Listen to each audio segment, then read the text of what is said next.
Hello, hello, hello. It's 8 o'clock. Here doing get some free readings in.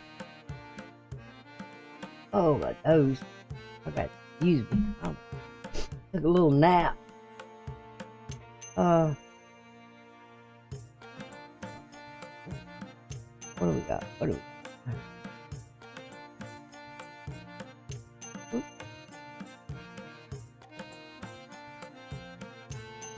All right.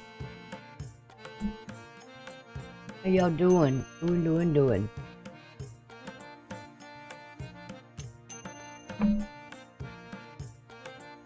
Anyone out there?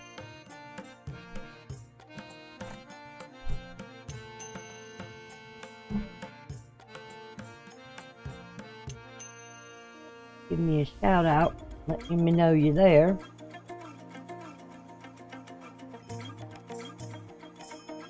Give it a few minutes.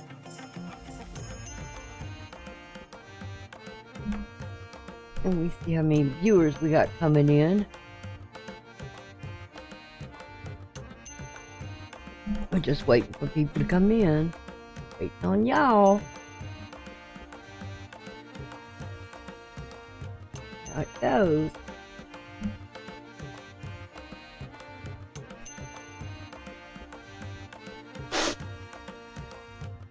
Oh Lord, my nose.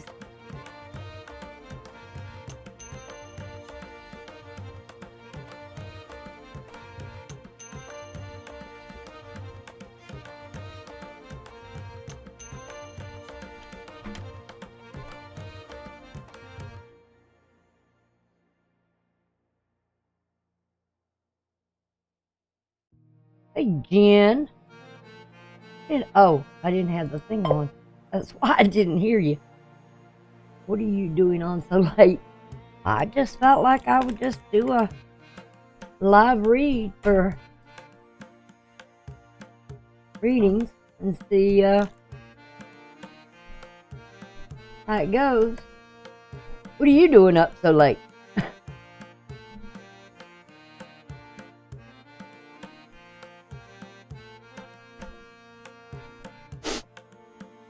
I took a nap and I just woke up about 30 minutes ago before this. I said, oh, this is early for me. Oh, okay. Usually I'm already in bed by now.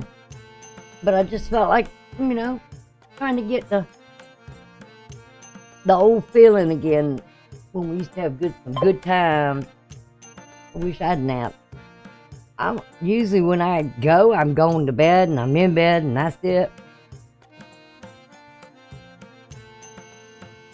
And then I wake up around maybe midnight or 2 o'clock in the morning. And how's your day been, by the way? You had a good day?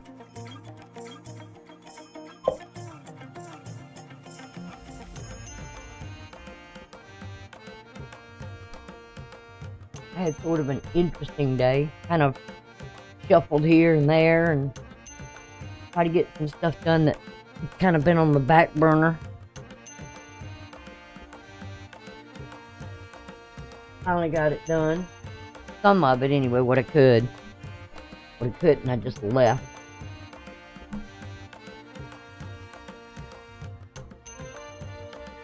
Alright, you're a Taurus, aren't you, Jen?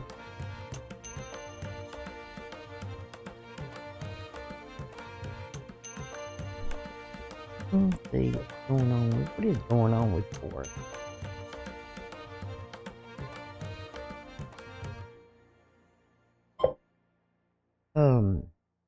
Dang it, where's the thing?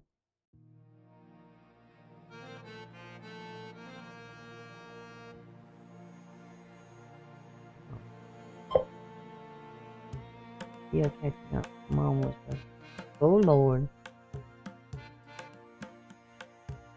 What's wrong? Okay?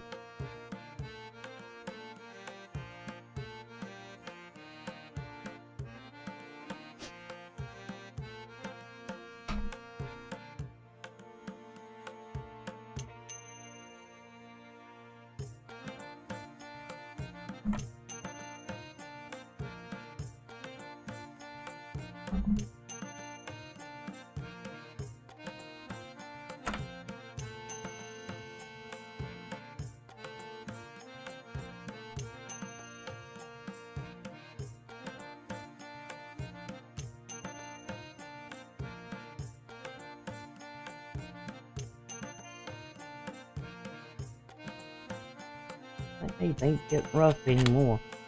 I hear the holidays and all that too. She's okay. She passed out from her blood pressure dropping. Ooh. Oh man. Blood pressure ain't something to play around with, that's for sure.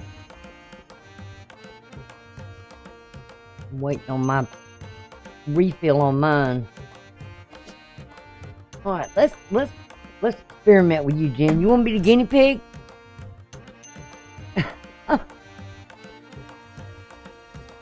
Let's take a look at what's going on with you. Oh, in your first house, you've got Jupiter and Uranus. Still of them, both of them retrograde. All right, let's see. I'm not sure if I have your all right, you're a Taurus. You know what your ascending is by any chance?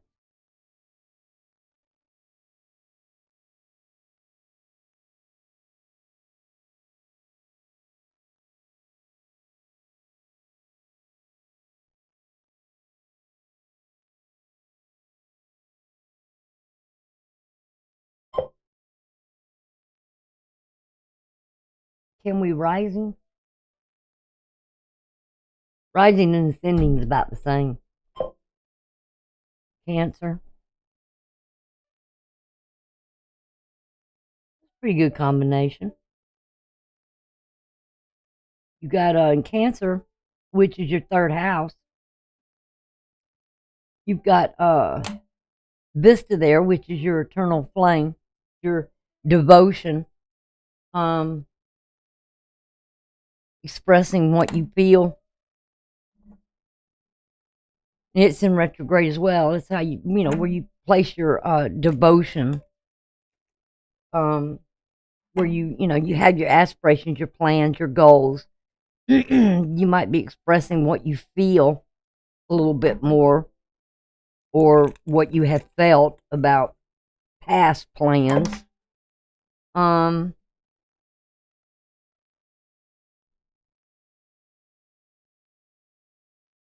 What is that? Sun, Moon, Mercury, Jupiter. South Node Taurus. So if your South Node is Taurus, your North Node is Scorpio. Woo.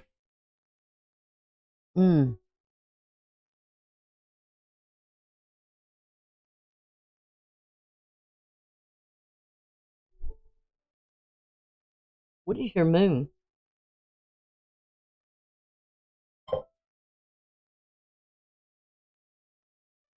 Your Moon is what?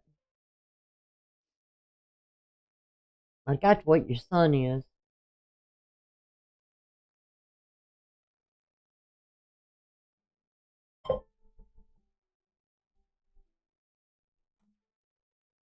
Well, Chiron is in Aries, so that's kind of a return for you.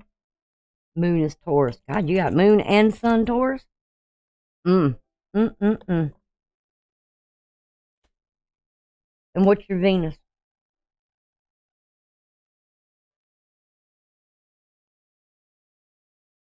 You kind of a stubborn little moody thing, ain't you? Well, when you set on something, you set on something, huh? What is the Venus?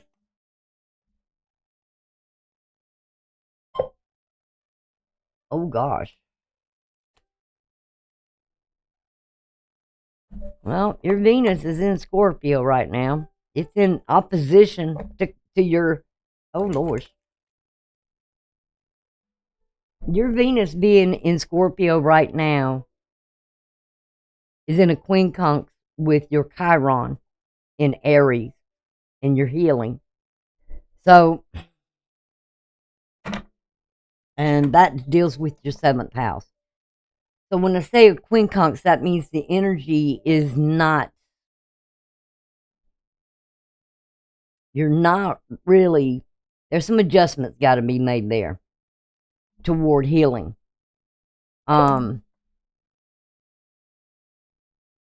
Yeah, emotionally.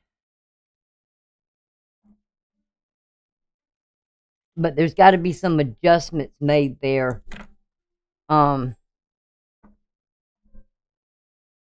In your house of partnerships, marriage, the other person may be somewhat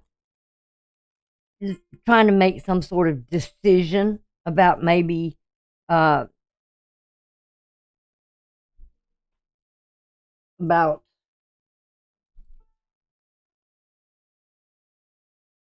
working out something with you, or trying to, let's say the other person, if you're in a partnership in some way, say in business or whatever it is, that kind of relationship, there may be something there where, especially with this Mercury retrograde in your ninth house,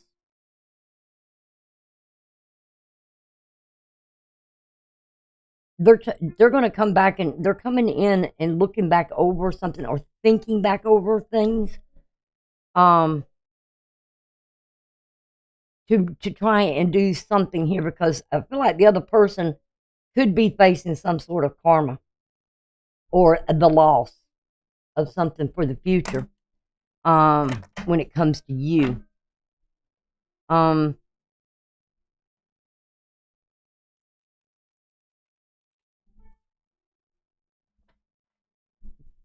don't be surprised if there's some maybe conversations,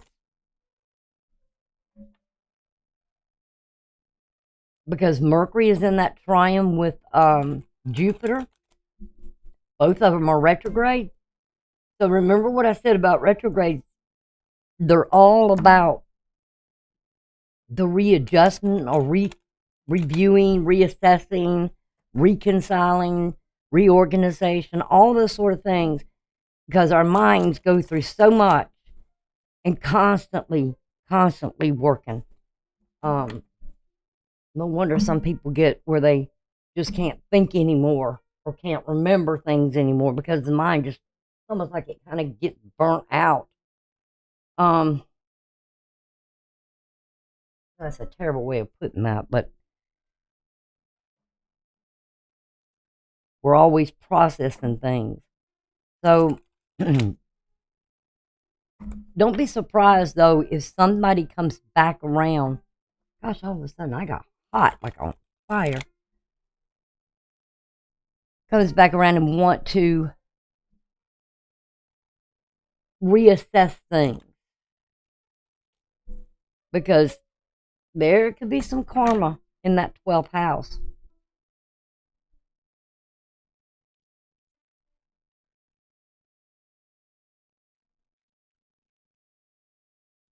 And 12th house is usually the house of kind of like often known as some loss or karma, past actions.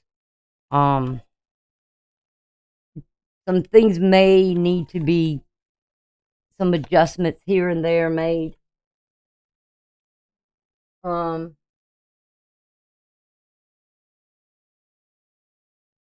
got to have the courage to do something here, to deal with some things. Let's see what we got here.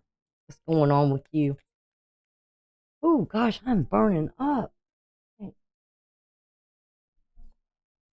On my little rock. My sister gave me that. Said, "Here's your paperweight." Thought it was kind of neat, because if you look at the King of Swords, there's a lot of that sort of a moth or butterfly around the crown. All right, let's see. Ooh, got something coming out here. Yeah, the Queen of Cups. Cancer. There's something of an eternal flame here. I don't know what your plans are or what your goals are or what you're aspiring to here. But you may be expressing those feelings in some way, or you're nurturing those goals, those plans.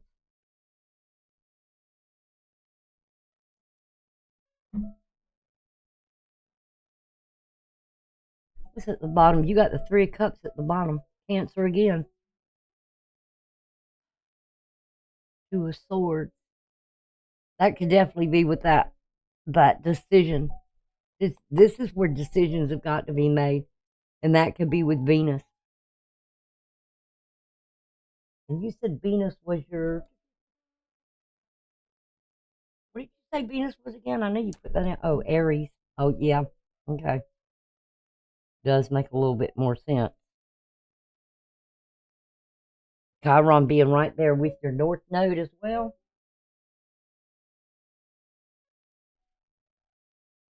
You said the South Node. Let me go back through it.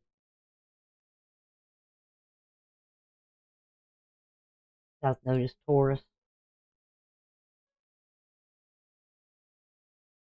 Oh, you got a lot of Taurus in there. Boy. Ooh, I bet you could be. Plan on winning an argument with Jen. Gonna stick to her guns, whatever it is. There's something about temperance, patience.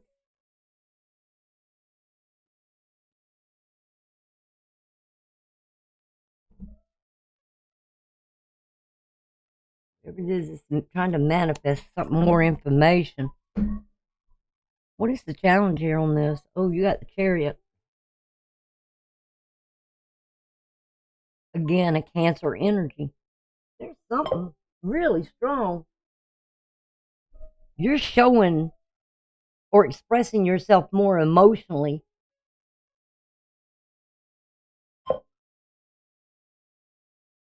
Yeah, they are, aren't they? These came from that girl Gina. I can't remember her channel. Um, you're you're dealing with some stuff here emotionally.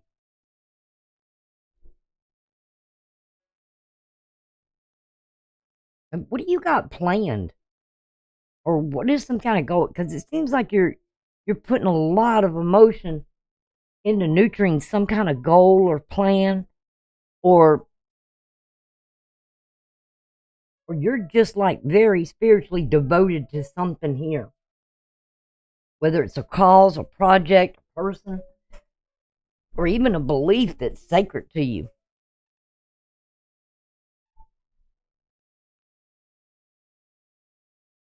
And you're not sure about moving forward on something, or you're challenged here, and the moon's in Aquarius right now, which you can't hear me. I don't know why you can't hear me.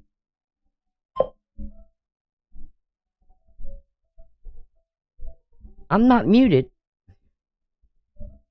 Can you hear me now? Oops.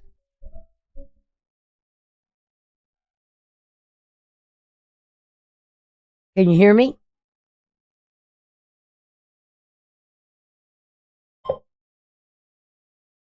What's all that? Can you hear me? What was the last thing you heard? I might have had my head turned for a minute. Sometimes you got to kind of, with this microphone, you got to kind of talk right into it, or it's got to be really facing you. I thought I just heard my phone.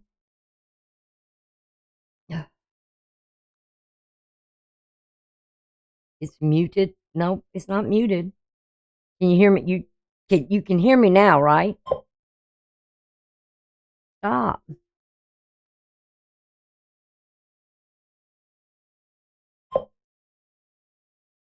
I'm not muted.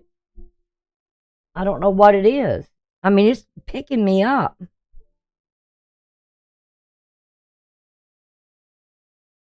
I don't know what's going on because I can see me on the thing. Hey, fun size. Fun, can you hear me?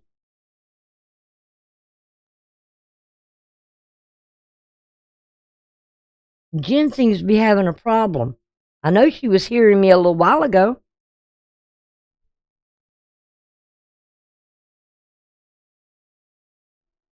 Hello? Y'all, I swear, it's not muted.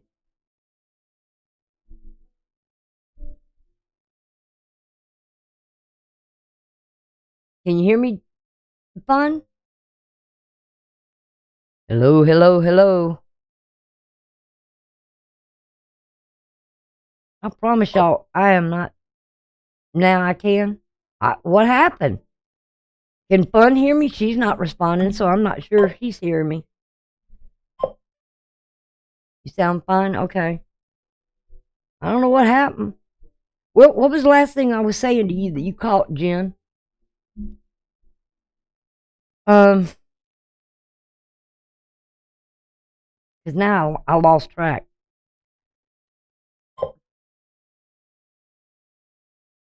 This Cancer is your rising. So you've got the Queen of Cups as the situation. So there's something with that vista being there, your eternal flame. Some kind of devotion to a plan, a project, a goal you want to reach, something you're aspiring to. It's delayed my headphone crossover with my son's. Wow. Maybe that's what the problem was.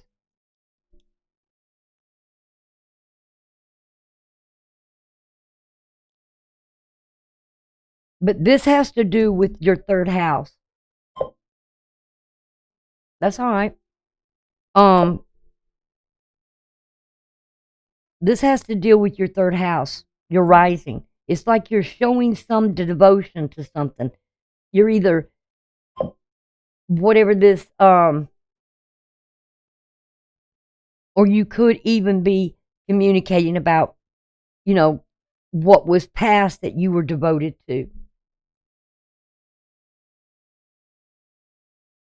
But with Vista, and this is, both of these are dealing with Cancer, the Chariot and the Queen of Cups. And that has to do with your rising. So you're really showing out or showing that of expressing some sort of emotion to something you're devoted to. It's almost like a spiritual devotion to something. I don't know what your aspirations are. I don't know what your plans are or your goals are, but it's like a spiritual devotion to something here. And you being a Taurus, boy, that means like you're going really strong at something here. It's really, really dedicated to something. And that has to do with you got Jupiter in your first house, and it's something maybe you wanted to expand on.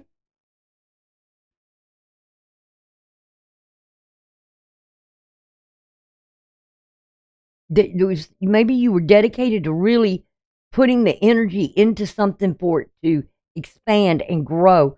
I don't know if it's a business or if it's a relationship or devotion to something here or someone. Or it could even be, if it was a project, a cause or something, but you want it to really expand.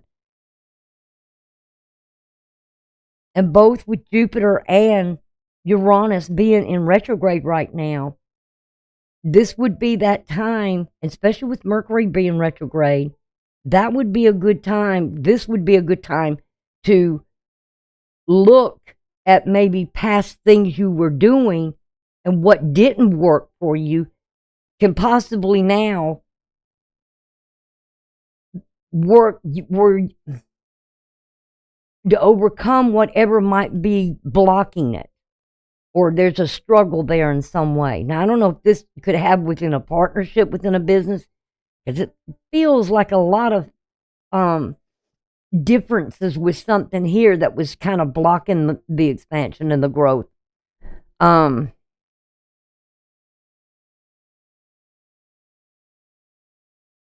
Definitely know there's got to be, with Chiron, when you look at Chiron, it's like something here.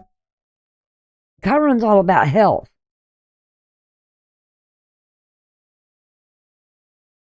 Now, this could be something with that's something in your seventh house, a partnership, a relationship, or something with something that just with someone, whether it, just doesn't seem to grow or expand. But there's a real devotion to something here. But the Chariot is the blockage. Something's you've got to overcome.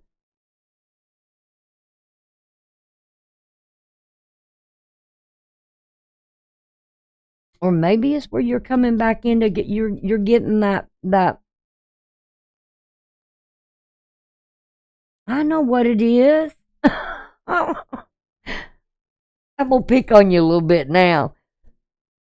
Since you are my top notch moderator and I'm back online, you've been kind of really devoted there. You've been my top notch cheerleader there, trying to get it going again. Let's see what's in the foundation. You got to see 3 coins, teamwork. That's Capricorn energy. I know it's been difficult for all of us,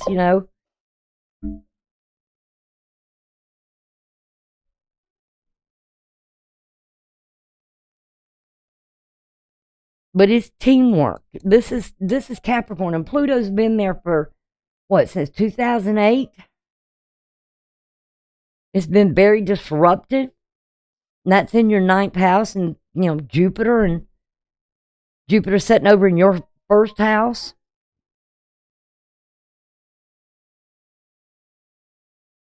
It's been doing a number on me, for sure.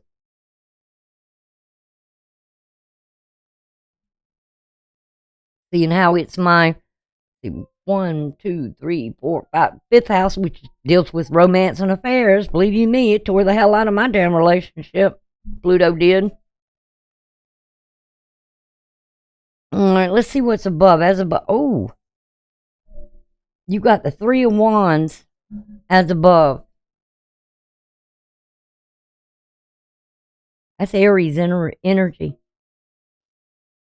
Again, something here. Kind of like karma coming back around. Time to heal things.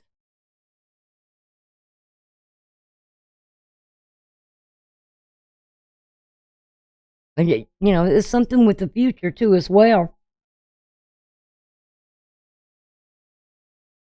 I tell you what, if it was,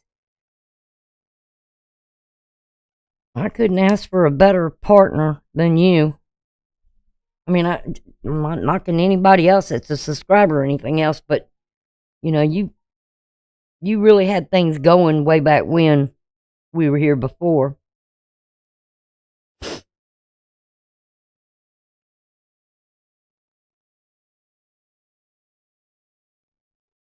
Kind of hung with me. All right, let's see what's in the past year. Your south node. You got the Hierophant. This is spiritual dedication. You got some good, really good cards coming out here in your south node.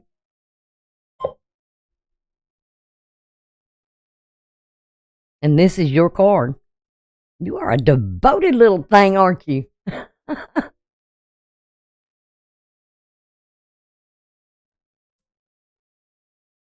Boy, I tell you what. You know how it hurt me when I lost the channel before, and being back now. And you kind of, one was cheering me on, sticking in there. This is definitely a devotion here to something. Oh, we got Judgment in your north node. This is that Scorpio energy. Something.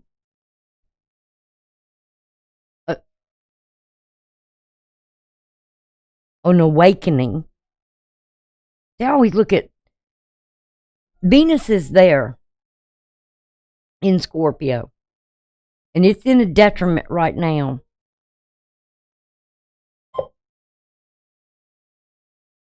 Aw, thank you, Jen. But Venus is in a detriment right now. And if you look, like I said, look at your astrology here for a minute. Let me get my little doohickey pen. Well, shoot. I don't have my little thing up there. Oh, gosh, excuse me. I've been belching. I ate at McDonald's today, and I swear I shouldn't have done that. I just wanted something quick. Thanks, fun. Y'all, you two, I mean, y'all really been devoted to me, and I appreciate it so much. Y'all stuck with me when it was what happened. Y'all know what happened. All right, this is at Venus over there, and Venus is right in opposition to Aries. So is something here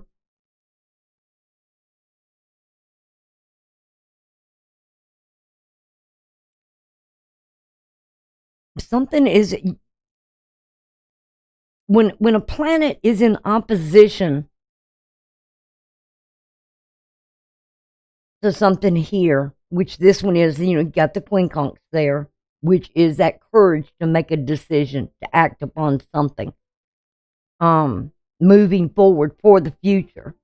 And with whatever's over there, it's like karma coming back around. And if you want to call me karma, just call me karma. Okay, because I'm back. I'm like a little nightmare that never goes away. Oh, Lord. But this is like a very much, and this is your card. And this is sort of like with the South Node being over there, it has something with duty, work, your everyday work, and how you deal with things. Responsible. You're very responsible. You're very dedicated to your everyday work. I love the 3 threes, because threes is something really inspiring to me, because things come in threes. So there's building something again.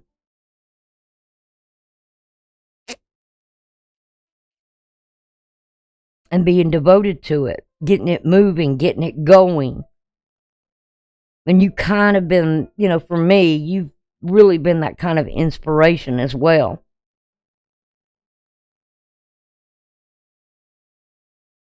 God, don't make me start crying now. All right, let's see what's the energy around you. Oh, you got 6 swords here.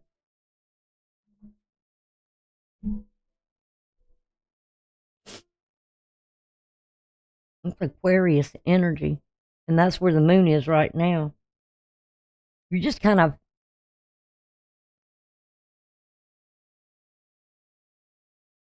like going with the flow.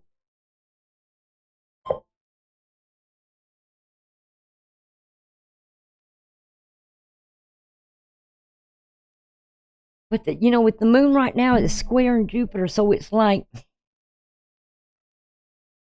and it's still in that quincunx with Pluto.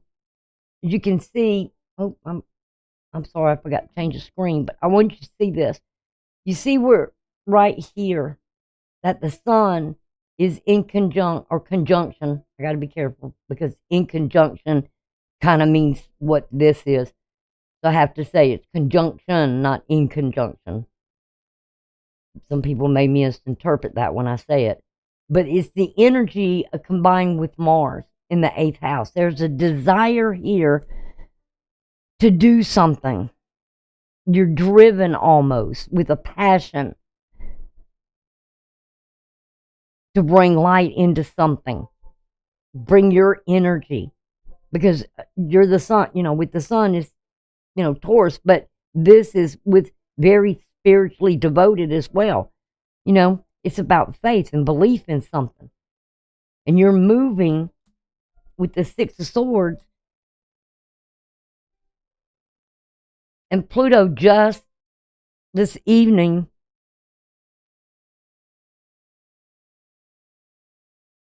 the moon had came into another conjunction with Pluto. So it's like this cycle, whatever Pluto has done and been doing in your ninth house, which is that house of spirituality, that Capricorn, that leadership, that driven to go.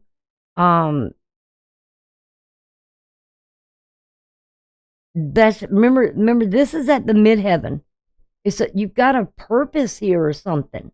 I don't know what it's at, but with the moon there, it just kind of, and Mercury rethinking something, and it's retrograde. There's something here of going back over something and moving forward.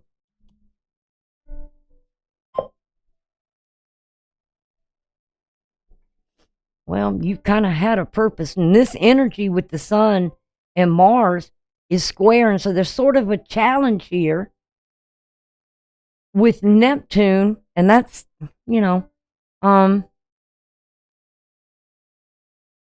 that's very spiritual when Pisces. And this could be in groups, getting with the right groups, getting with those people that are just as dedicated to getting something and has a, that purpose or has that inspiration that can inspire you in a spiritual way. And you getting with groups where you inspire others. You're kind of getting those people, you're like the cheerleader of the group. I'm here, I'm supporting you, I'm dedicated to you, and that sort of thing. Hold on a second.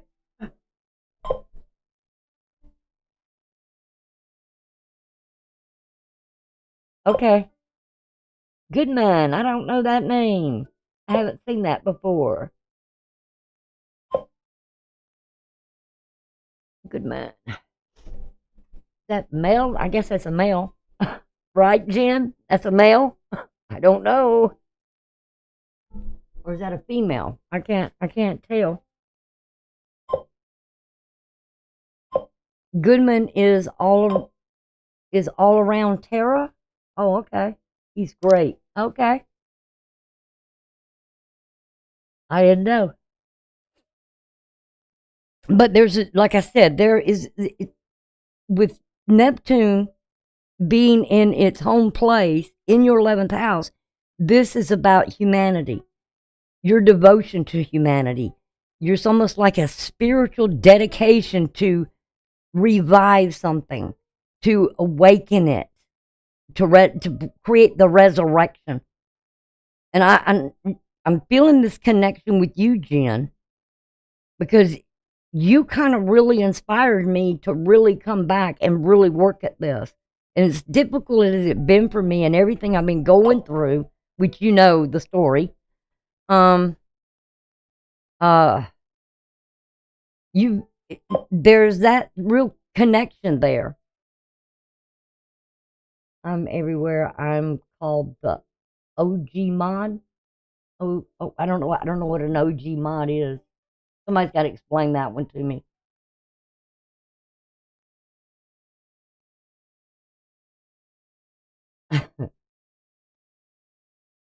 So this is what I'm talking about when I'm talking about with the cards here, Jen. Um, I mean, you have. I mean, like I said, you were one of the old ones that were, one of my old subscribers that was original mod. Okay, got it, got it, got it. But this is where you were definitely spiritually devoted to something here, to resurrect, regenerate, rejuvenate. Because what's in that in your ninth house, and where you're thinking about and reassessing about the growth, the expansion. I kind of got a feeling you're kind of rededicating yourself to something here, very spiritually, in a spiritual way. And I don't know with this energy, this is the moon right now. And the moon, you got that Taurus moon. Oh, I see what that is. Now that I'm looking at the astrology, that conjunction with Pluto, what has been torn down? What has, in these last developments or these last things,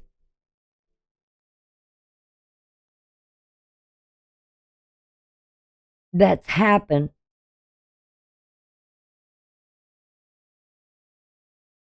these last stages of Pluto, what it's doing in your ninth house, is now that it's not quite finished. I'm not going to say it's done because it will come back, it'll move in Aquarius next year, but it will come back into Capricorn in that ninth house to see if you're still really devoted to something here. I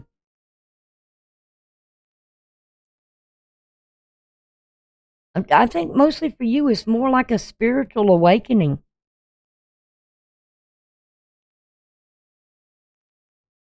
It's like a rededication. But it has this Aries energy. It's like the healing. It's time to heal. It's time to work at healing and working together as a team, getting with the right people.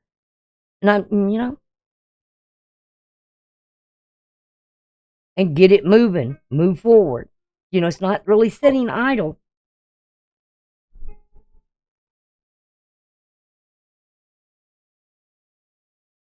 It's time to start really doing something here. It's like getting the show on the road. Let's see whoa, didn't expect that. Remember I said something about the King of Swords?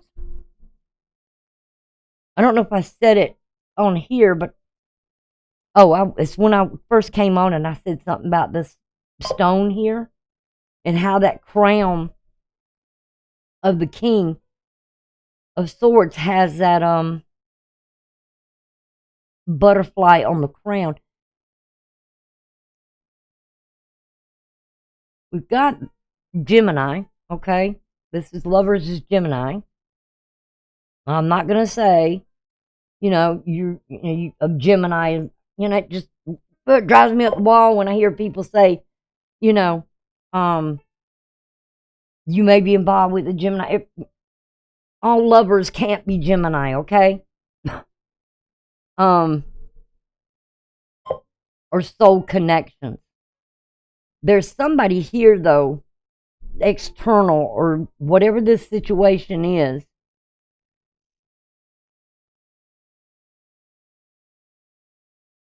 Somebody's very sort of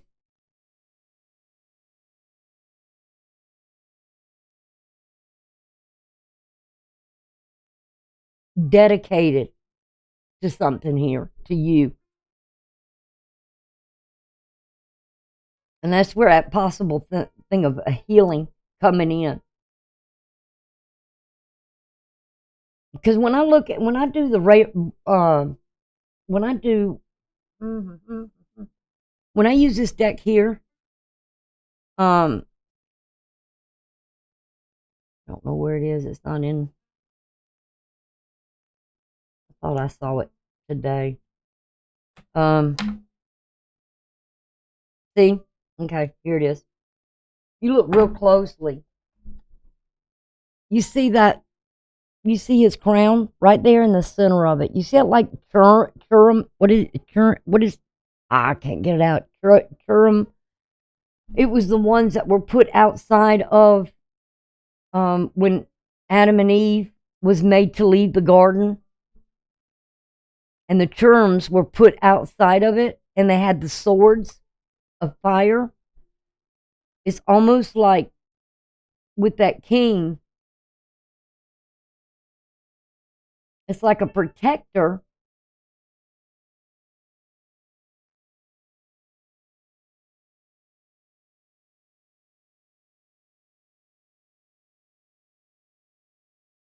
In some way, I don't know. It's almost like you've got someone around you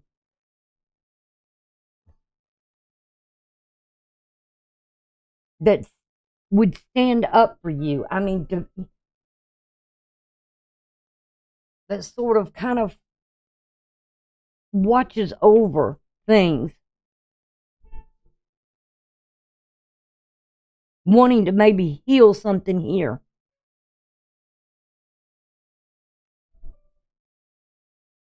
Because this is air and fire.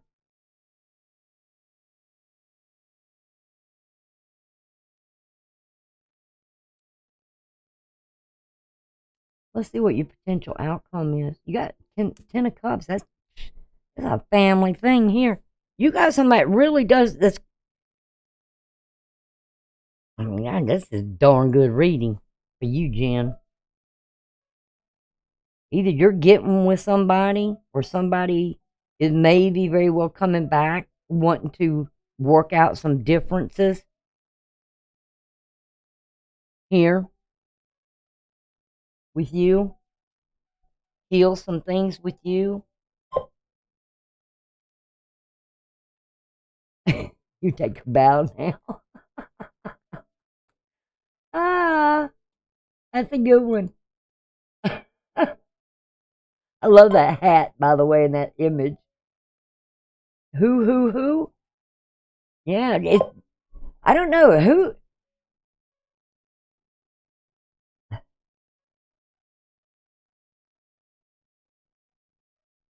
It's like they're sort of a protector. Who do you know around you like that?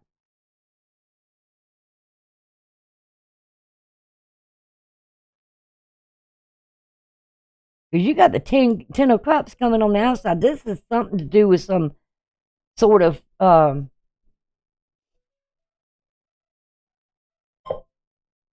this is in the external part.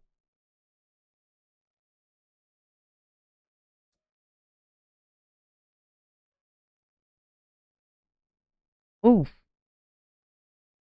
This cord here drives me nuts.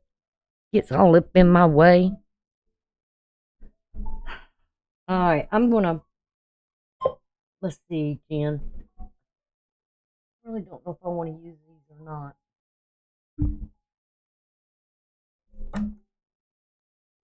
Um,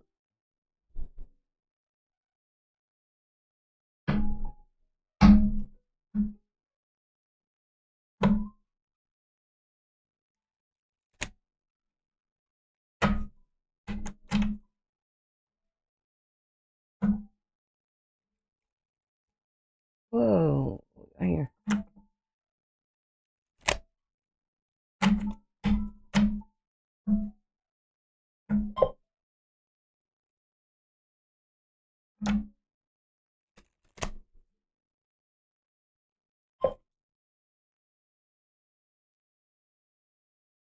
I'm gonna move that cord.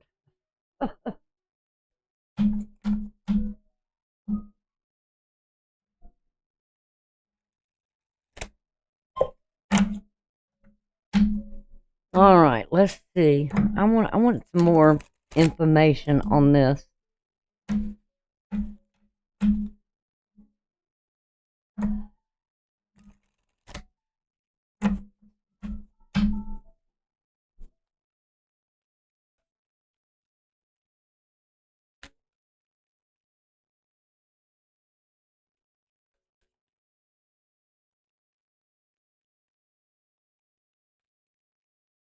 Oh, okay. Knight of Swords. You got the King of Swords and now the Knight of Swords in this. Like I said, you got a. There's somebody very. I feel like very protective. I mean, whether you know it or not, they defend you in a minute.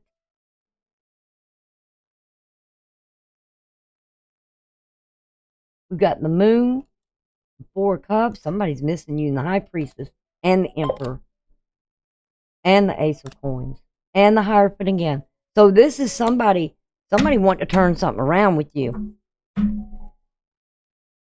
They want this good fortune.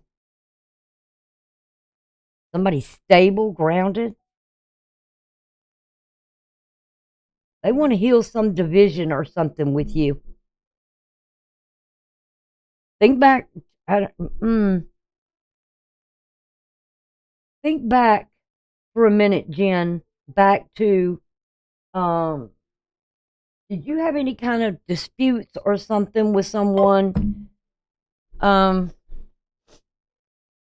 back around maybe November the 5th or somewhere in there?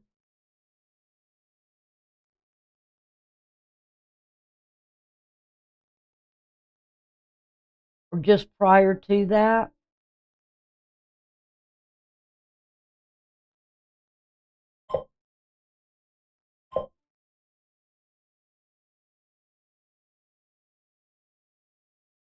Um,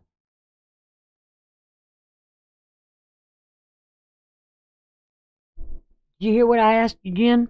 Did you have some sort of,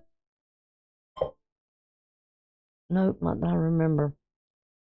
I'd have to look back.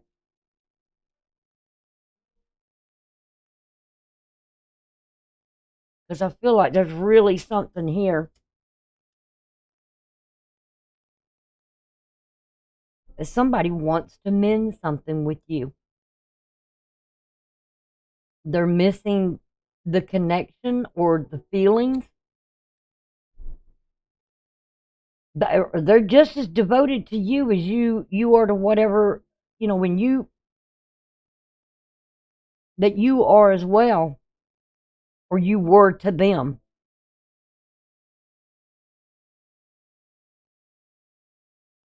Somebody's coming. And this could be that with that energy that's around you. Like I said, this is either your energy, or way I look at it, it's either your energy, or it's the energy. That thing. Sorry about that. I just noticed that was in the way. Might have been in the middle of November. Because I was looking back in through some text messages of mine during that time too. And yeah, there was some things going on for me at that time as well. Um but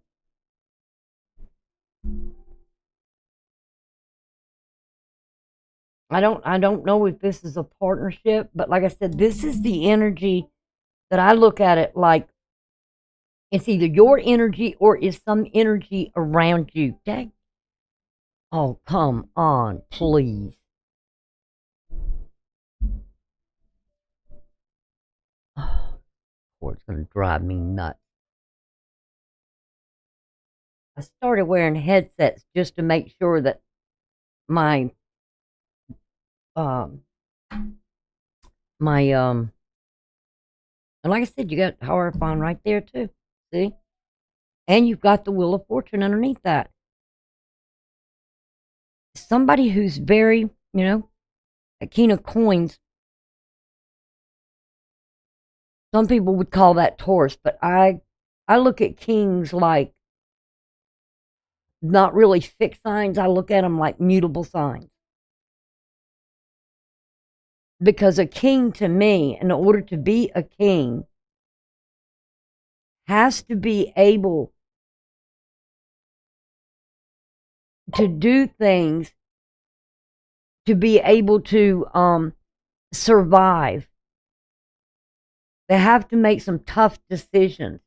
or they have to weigh things. They have to be able to take each situation and do what is necessary to survive something. You don't get to sit as a king just because, you got there. You just can't get there and say, well, I'm going to sit here for the rest of my life.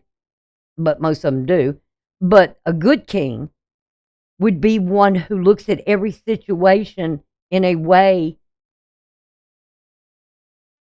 that all can survive and adapt to whatever is changing. And so this is someone, and you may have had some kind of disagreement or something here. And that Wheel of Fortune and Jupiter. Now, some people would look at this. I tell you, other readers would look at this and say, okay, you got Taurus, this is Taurus energy. And you've got Jupiter in Taurus. So it is about something here where somebody may be moving on the fact that they may be coming toward you to resolve something here because they missed you.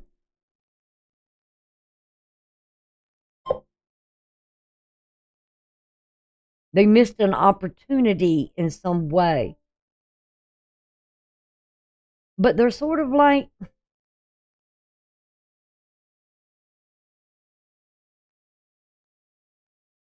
they may be coming back with this Knight of Swords, and it could be in a few weeks. I mean, Mercury's going to be retrograde for what? Till the 1st, so that's what, three weeks away?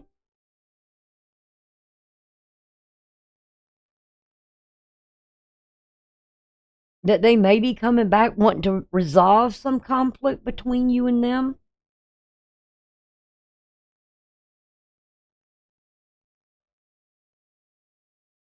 Definitely, probably more likely, maybe be, 6 weeks, 3 to 6 weeks.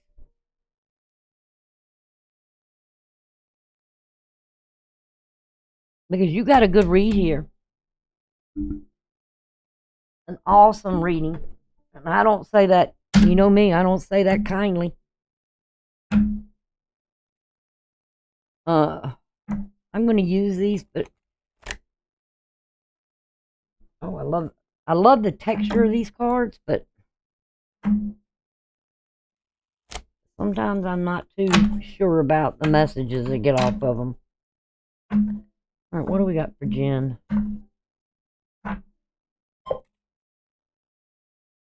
I got these over at, I think, Etsy. Yeah, it's Mystical Rain Crystals. Charms and Brews. Mystical Rain, yeah. I got these over at Etsy.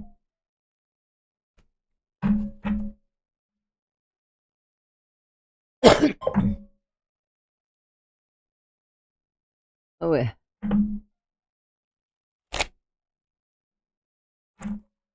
No, I don't shuffle too much. I try not to. Some of them are a little hard. They're kind of slick. This is such a thick deck. All right, let's see.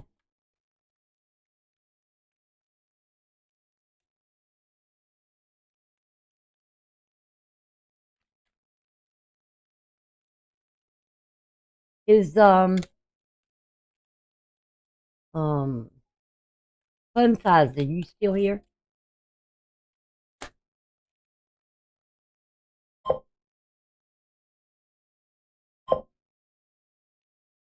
All right, we got Pisces, Scorpio, Cancer. I'm telling you, you've got a secret admirer here. They have been trying to resist it, but can't help but to feel drawn to you. I told you, you got somebody coming back around. And I feel sure it's somebody you've had maybe some misunderstanding with, but you've got a secret admirer going on here. Hey, Leather. Is Fun Size still here?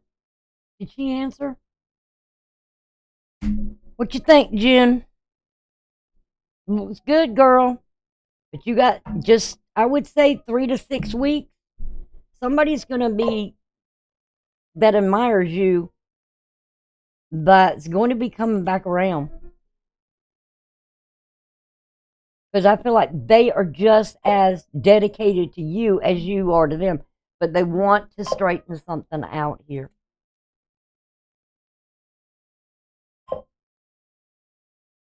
Okay, who else we got here? Um, Jen, I need you to kind of keep up with. You came in, and then Fun Size was here, and then Goodman showed up. So Goodman would be next. Is Goodman still around? I try not to look too much at the chat. All right, let's see what we got. Yeah, you got to keep it straight for me because I'm trying not to look too much at the chat because it distracts me when I'm reading. Buns must be here, but she must be doing something.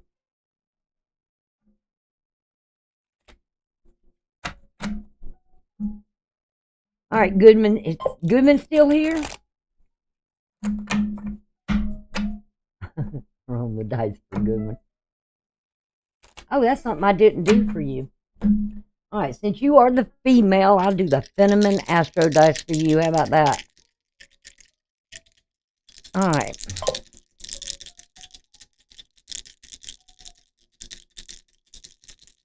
All right, here we go. Here we go. All right, Jen.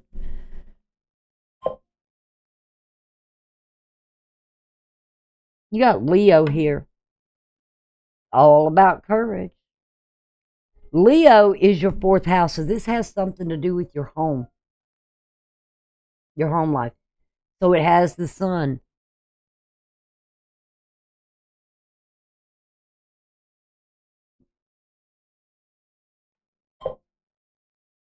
And we have Mars here as a planet. So there's some kind of action, either action you're taking or action that's coming toward you. And we've got the 10th house, and this moon is in Aquarius in the 10th house. Remember I said that Six of Swords? It just reiterates the fact that somebody here is moving towards you.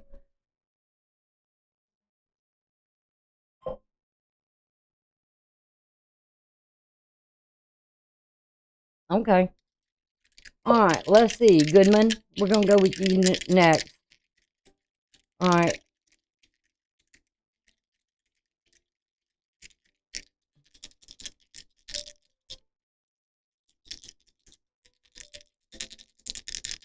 Let's see. Goodman, what do we got for you for that? Oh, I lost one. Wow, you got Leo too. All right, Goodman, I need some information on you. Goodman is up, then Mother, and then. Oh, I didn't see that name. All right, I better write that down. All right, I'm doing Goodman now.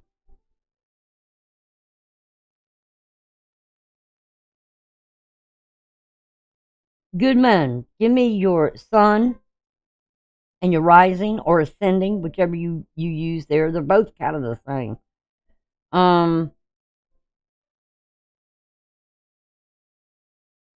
Put your sun, and we're going to put your ascending or rising.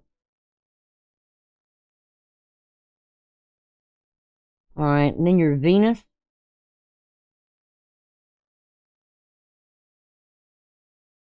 Your moon. And give me your south and north nodes. Or give me your either one of them, your north or your south. All right, you got Leo energy here. Dang. What's going on between you and Jen here? You got Mars too. And no, my dice are not rigged. Oh, Lord. You got Scorpio sun. Uh, Libra rising. That's where the south node is. Um, Gemini moon. You know what your Venus is? Or your north or south node? And you got the 11th house. Whoa.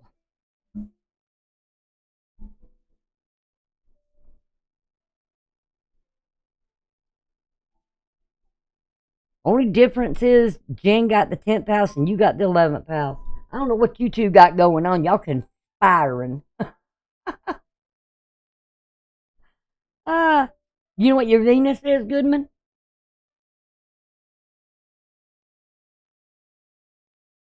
And your north node or your south node, you know what those are? I'm going to lay those up there. Let me turn it back.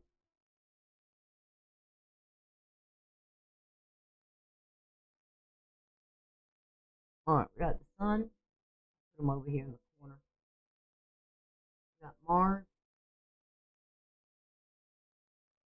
And we've got the 11th house.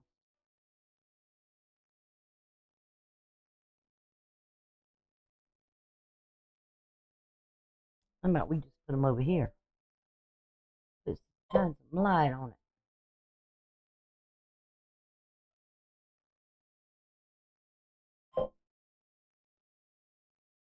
Jen dragged me here. No, you don't know? Okay. All right. Let me pull up.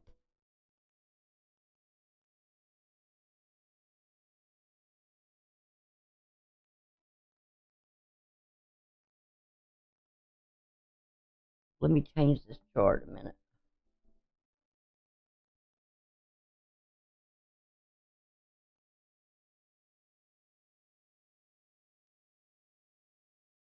All right, let's see. Scorpio. Being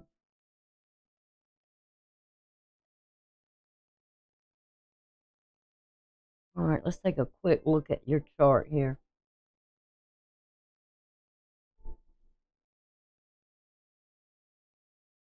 You got Venus in your first house. And Venus right now is at a detriment. She's in opposition to Taurus. She rules the house of Taurus and Libra, which is your ascending or your rising.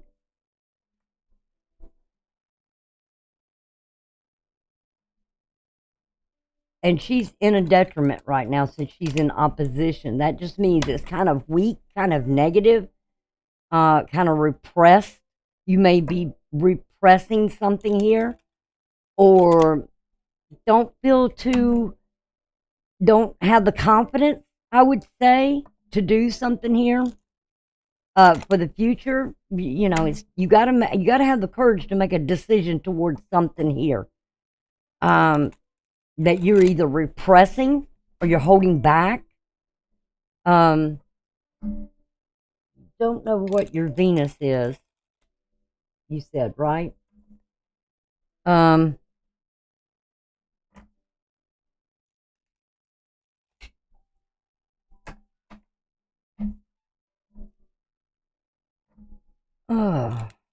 If you if later on after this and everything, you can email me, okay? And give me your, like, the information that I need, and I can pull up a chart and send it back to you. For you. And usually when I do it, I usually do Western, and I would pull up a Vedic astrology as well. So you'll know on either way if you're listening to somebody who does Vedic. But I would need your name, your email I would already have because you'd email me. And your date of birth and your time of birth and the location. Got that? Date of birth, time of birth, and location.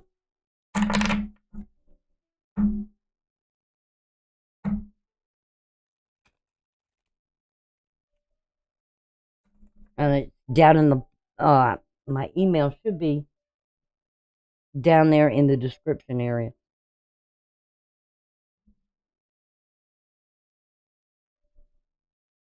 So what I'm looking at here is you got to have something here. Is something you need to have the courage. But right now, with Venus being in the detriment, she's, it's, I say she because she is referred to.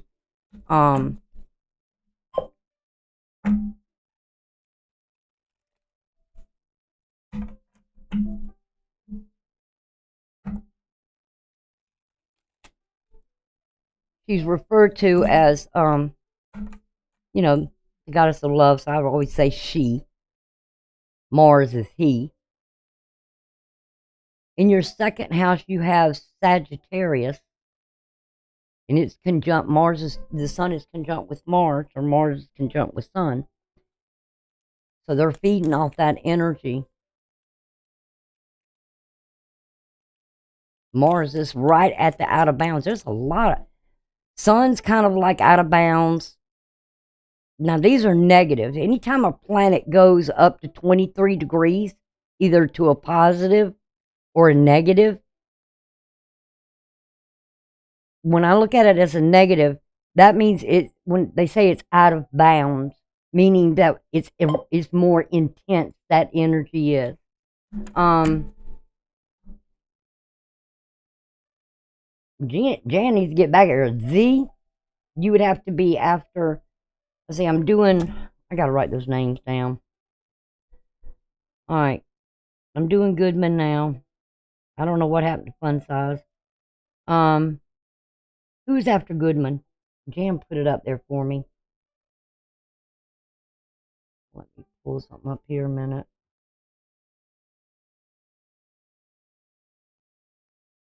Give me just a second.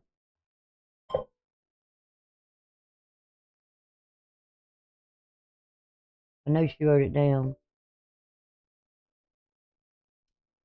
Oh, no.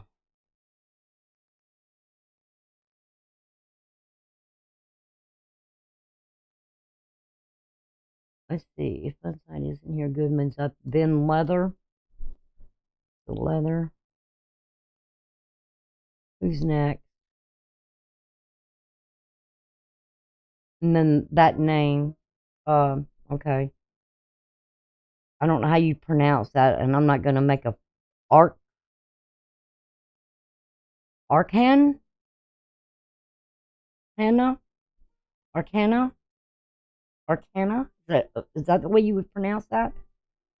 And then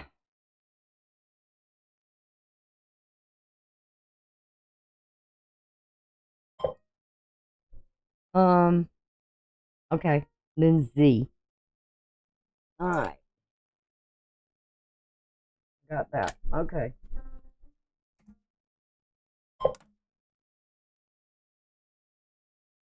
Alright. Let's see what we got here.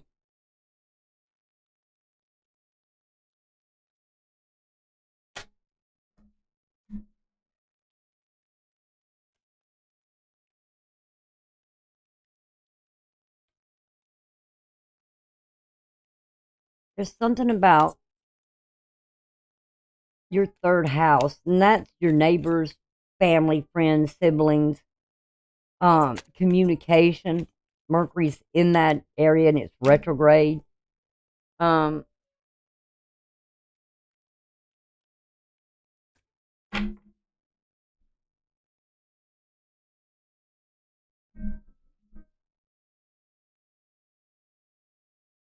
You've probably been having some issues with siblings or neighbors.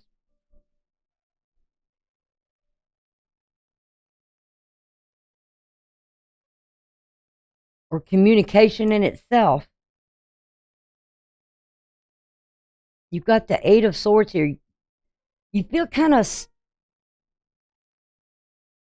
Is there a? I don't really feel a shyness about you. Sorry about that.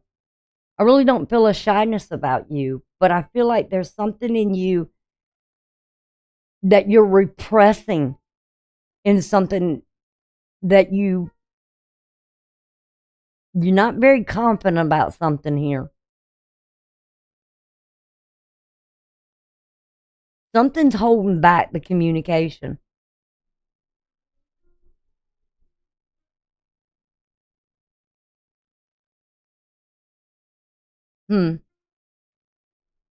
Whoa.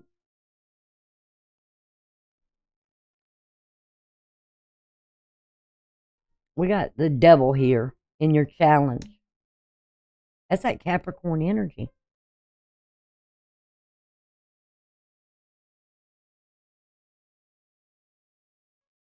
What is it you're trying to accomplish here?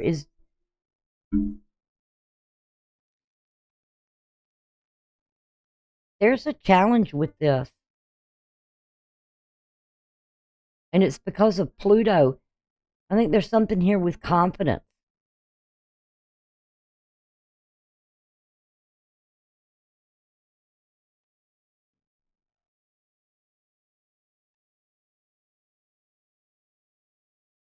I feel like there's something's holding you back, and I don't know what it is.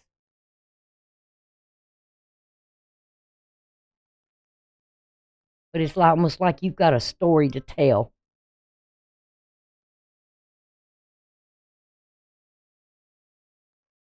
Or there's some sort of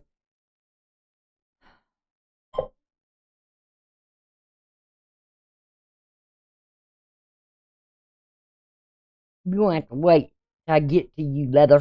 Don't make me have to scroll back. All right, in your foundation here, you got this Page of Wands. It's almost like you got a message here or something, or some kind of news. This is fire.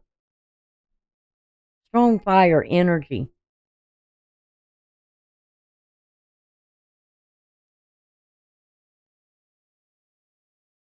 Something, I don't know if this has to do with learning something.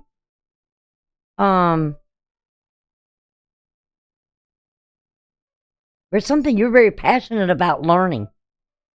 Possibly. I'm just wondering.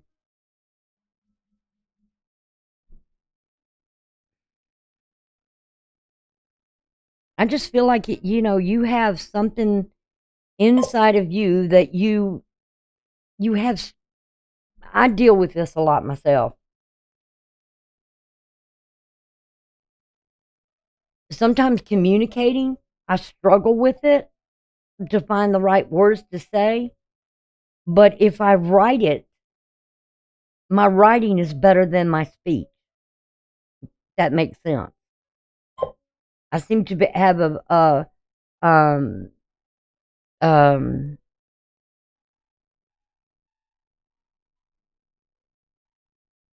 I have I'm better at communication when I put it in a letter. And I feel like this is something here. Is you trying to, this obsession of, or something here that you have been dealing with since 2008, or between then and then. It started somewhere in 2008 or 2010, where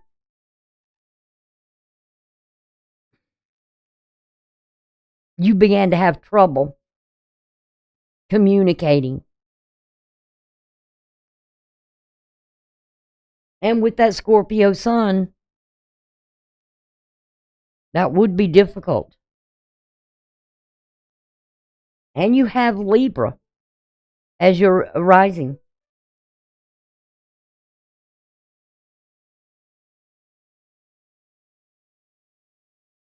And I know a lot of Libras, sometimes they have trouble with communication. They kind of suppress their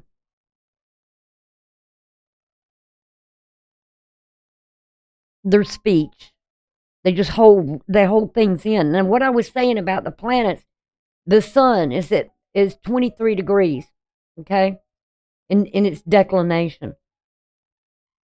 And it's 17 minutes. So it's over that. We got the sun, we got the moon, we got Mercury, we've got Mars, we've got Pluto. We have the midheaven. All of these are at 23 degrees, minus 23 degrees. And what I was saying, now that's a lot of planets. That's major planets that are out of bounds. That means these energies are very intense. So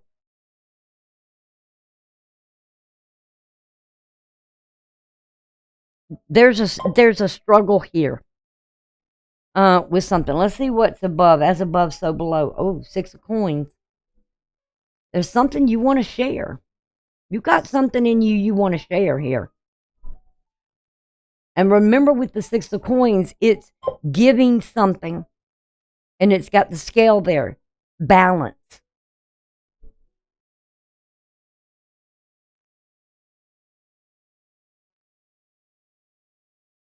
A sort of a give and take.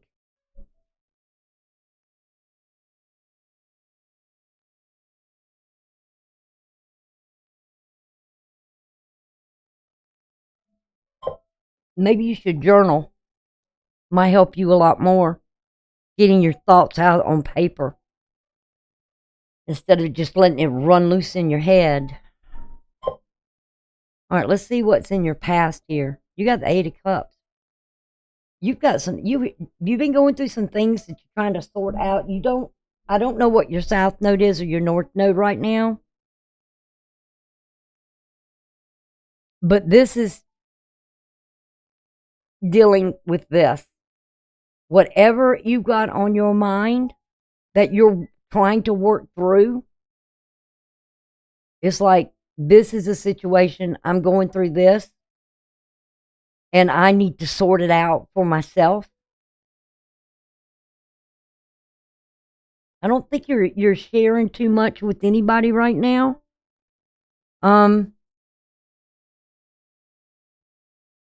Because it's almost like until you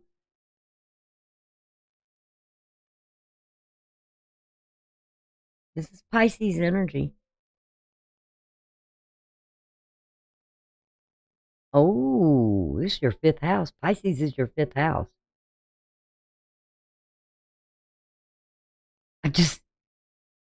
You're dealing with something here in a belief.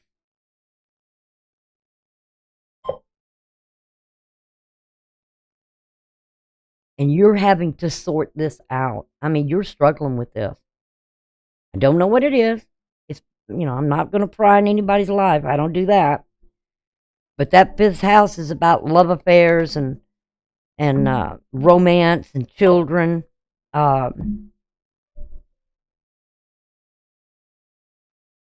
Creativity. And it's time for you.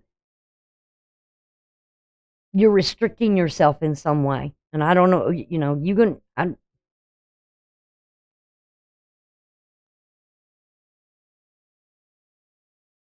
I don't know why. Like I said, I don't want, I know it's maybe something personal going on here, but I don't want to pry. But there is something, definitely a battle within you that you need to deal with. And you're trying to find, very well, I guarantee you're trying to find some kind of balance in your life. And maybe it could be also with the trust issue, too. You don't know who to share this with. Do I trust this person to share my most inner thoughts with? How would they take it if I said what I really feel or what I'm dealing with?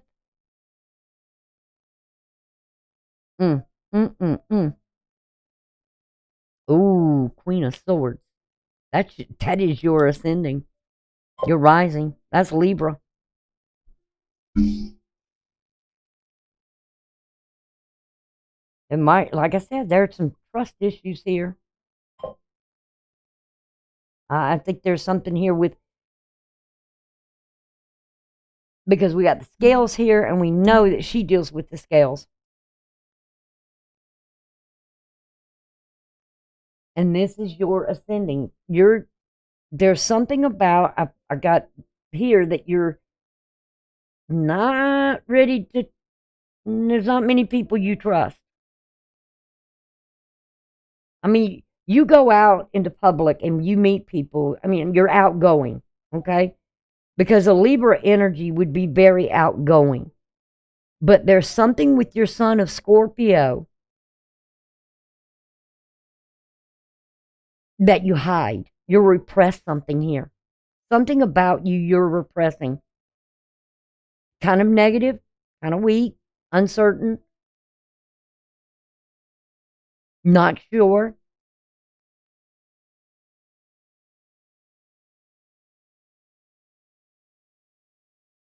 Let's see what the energy is. Now, this is either your energy or what might be around you. Yep. What'd I say? You got the Hermit. This is the Hermit searches for the star. Always looking for the star. My purpose. What is my purpose? Where's my destination? Where do I need to go? There's something going on within you, with inside of you, that feels like it's trapped, but it's like a war. I don't know where to go. I don't know where to head to.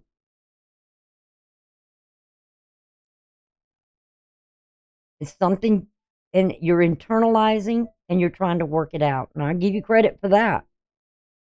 But there's a trust thing of who can I trust?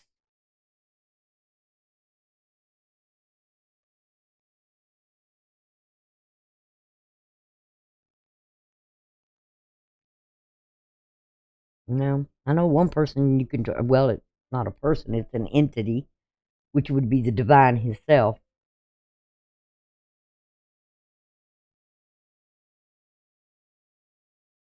I talk to God a lot, but the problem is I have to sit and wait for him to answer me back. He's just not going to give me an answer right away. Let's see what's external from you. Got the 5 o'clock. I told you there's something here of trust. Oh, Lord have mercy. You wasn't expecting that. You know what I really felt around me with this reading is judgment.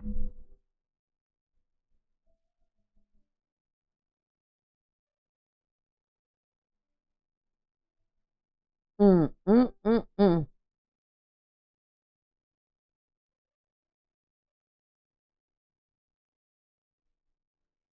Like I said, this is a trust issue with something here.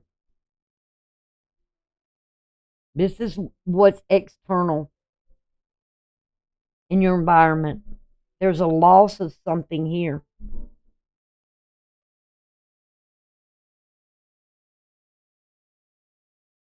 A partnership, a relationship.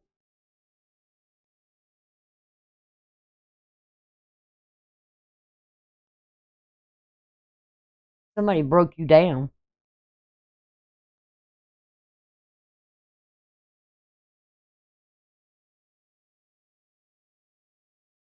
Mm, mm, mm, mm, mm, mm.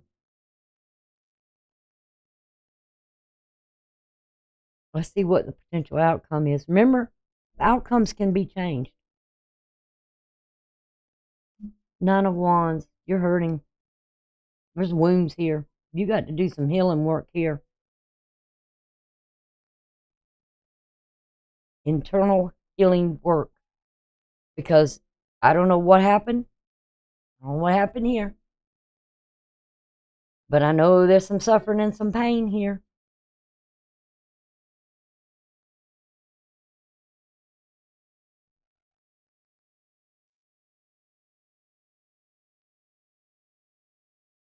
And you've been repressing something within you that was done here. And I don't know what this is. This is Taurus energy and Aries energy.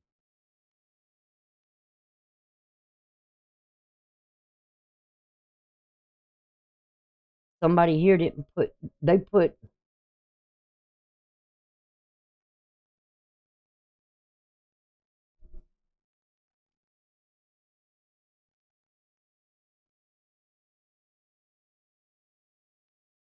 no wonder you got this over here in the past.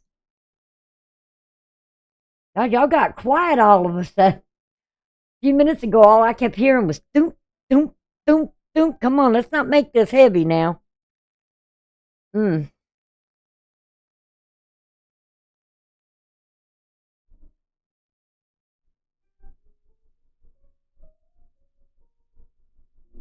I mean, as far as that is, when you're out in the public, you're very outgoing. You're very sociable. But there's something you hide within you.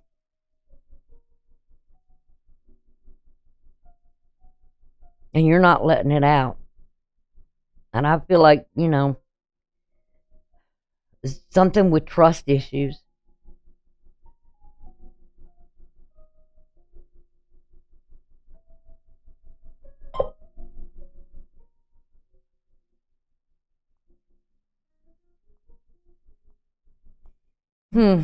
Okay.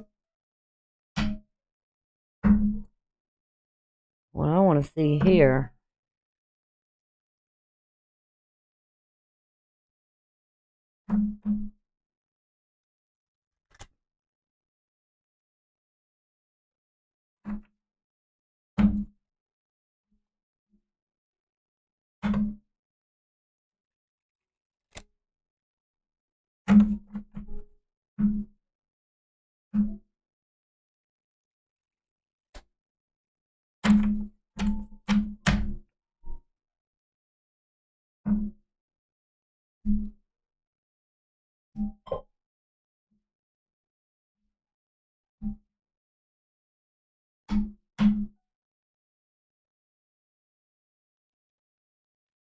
All right, let's see what this Five of Coins in the Tower is.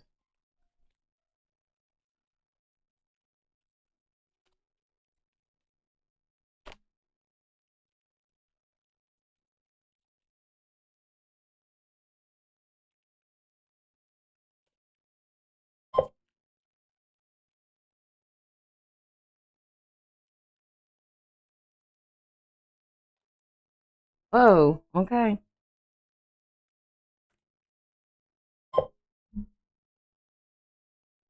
You got the Page of Swords and the Knight of Cups that's showing up with these.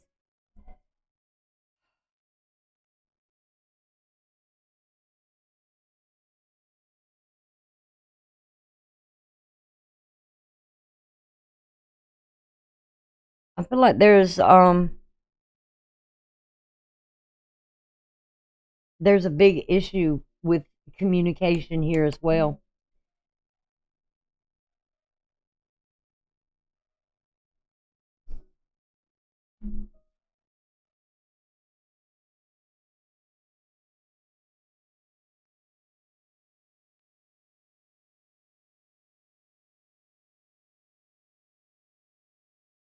What's at the bottom of this deck?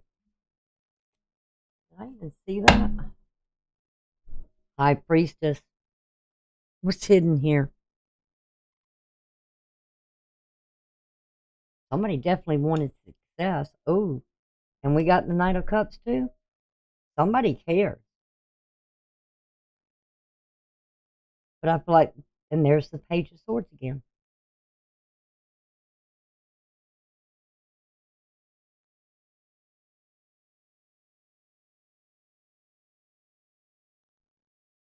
Somebody was offering some emotions here.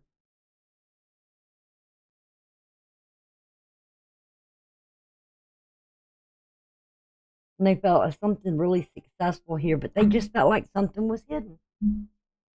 Something was not.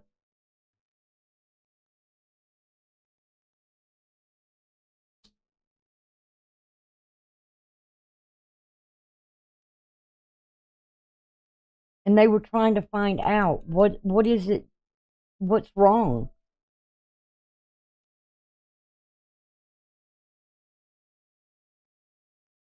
And if it has anything to do with relationships here,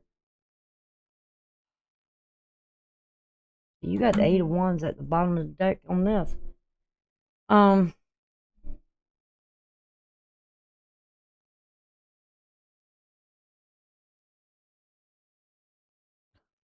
you freaking kidding me?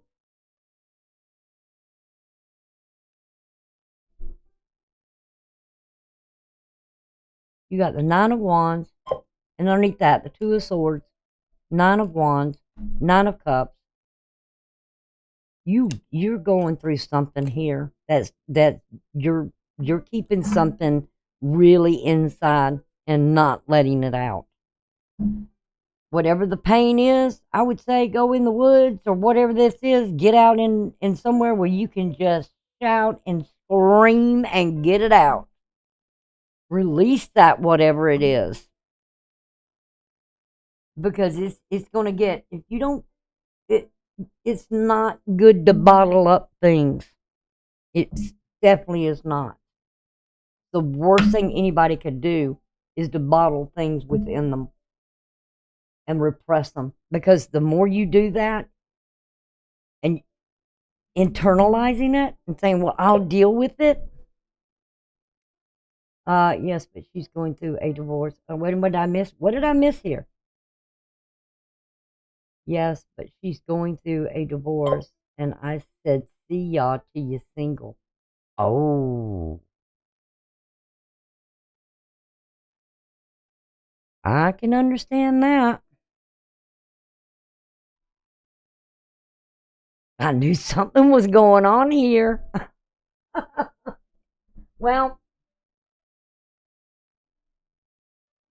I'm glad you didn't say nothing till this was over. Almost over. I'm glad you kept it. Because that would have tainted the reading for me. I mean, I understand now why all this, but I do say there was this emotion.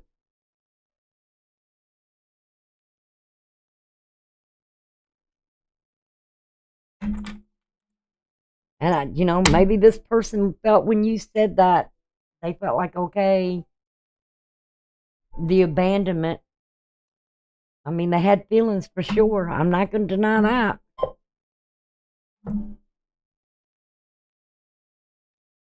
Yeah, I hear you. I feel the same way.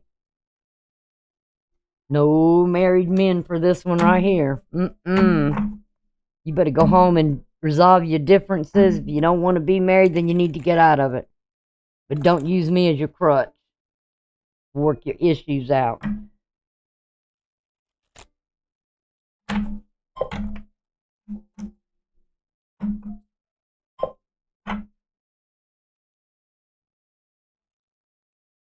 It always leads back to that same old thing. If they will cheat on their spouse or whatever without resolving the issues first, I don't. That's why I haven't gotten involved with nobody. I have no intentions right now getting involved with anybody.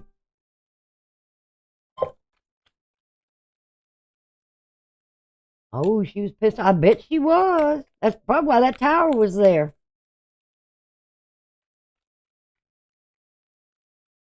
Mm, mm, mm, mm.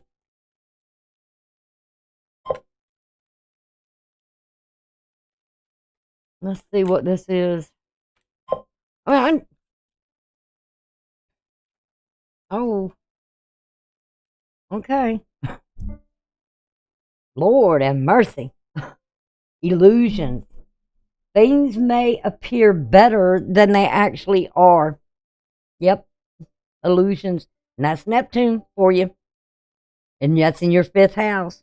So you were very smart and very wise to say, I don't think so.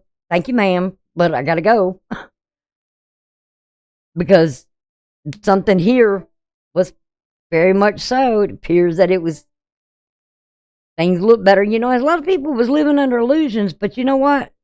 That illusion's going to be, it's being shown. Things are being shown. Short-lived. They don't plan on playing a permanent role in your life. There you go.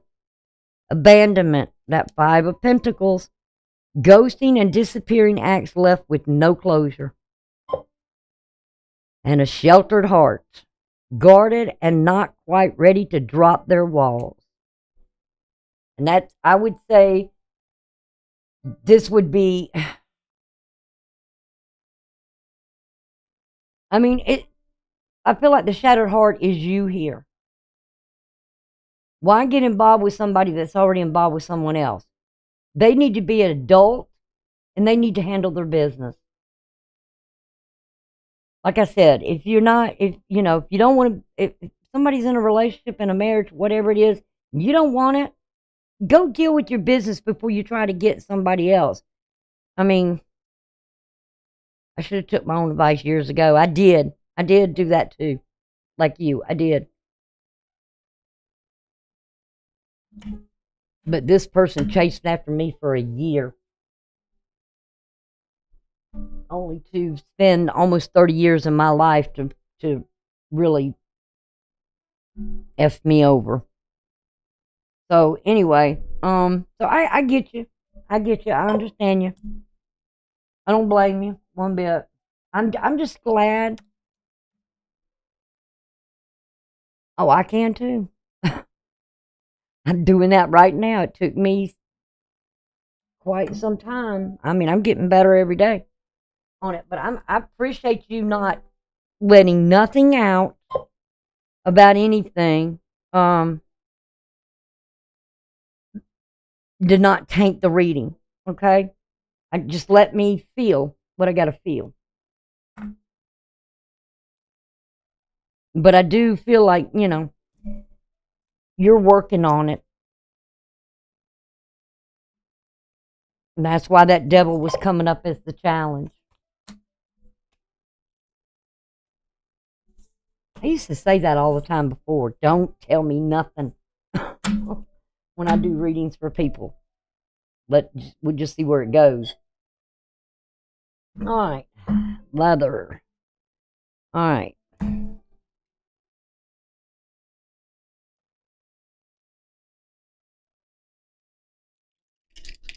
Got a good friendship with Jen. Good old gal. Smart, too.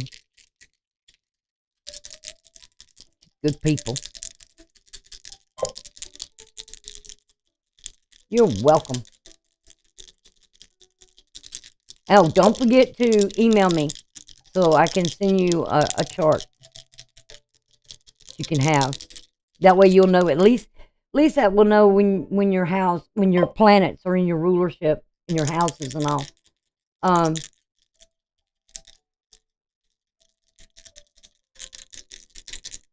All right, let's see. All right, we got Mercury is retrograde. And we got Libra in the 4th house.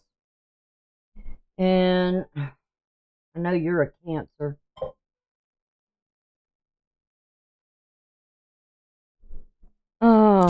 Let's see. When I got to change my chart here. Hold on a minute.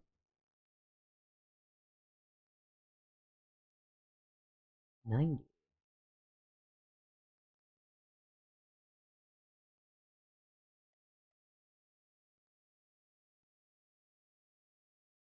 All right. All right, Leather. We know you, Sun, Cancer.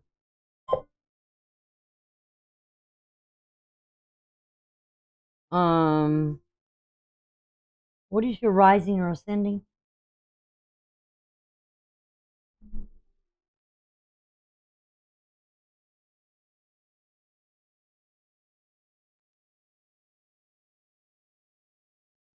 I told you not to write that down there. I'd have to go back to it.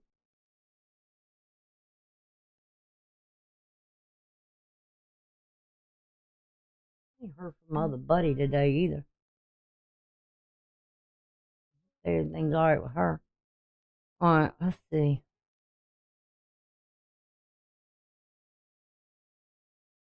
Go back up, go back up.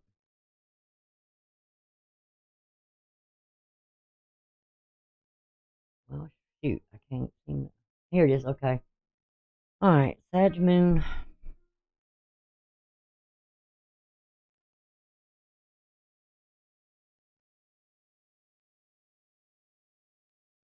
Venus. Gemini. Hmm.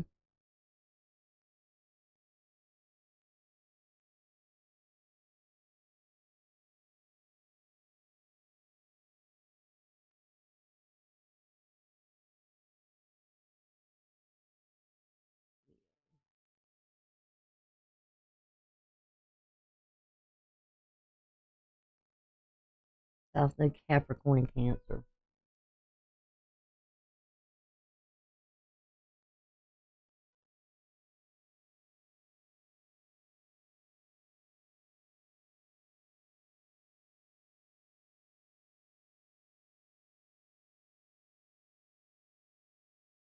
Um.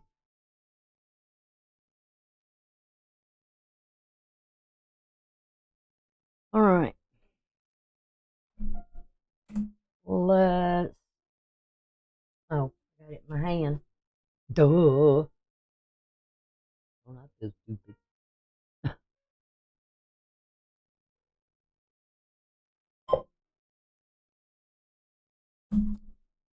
All right. Okay.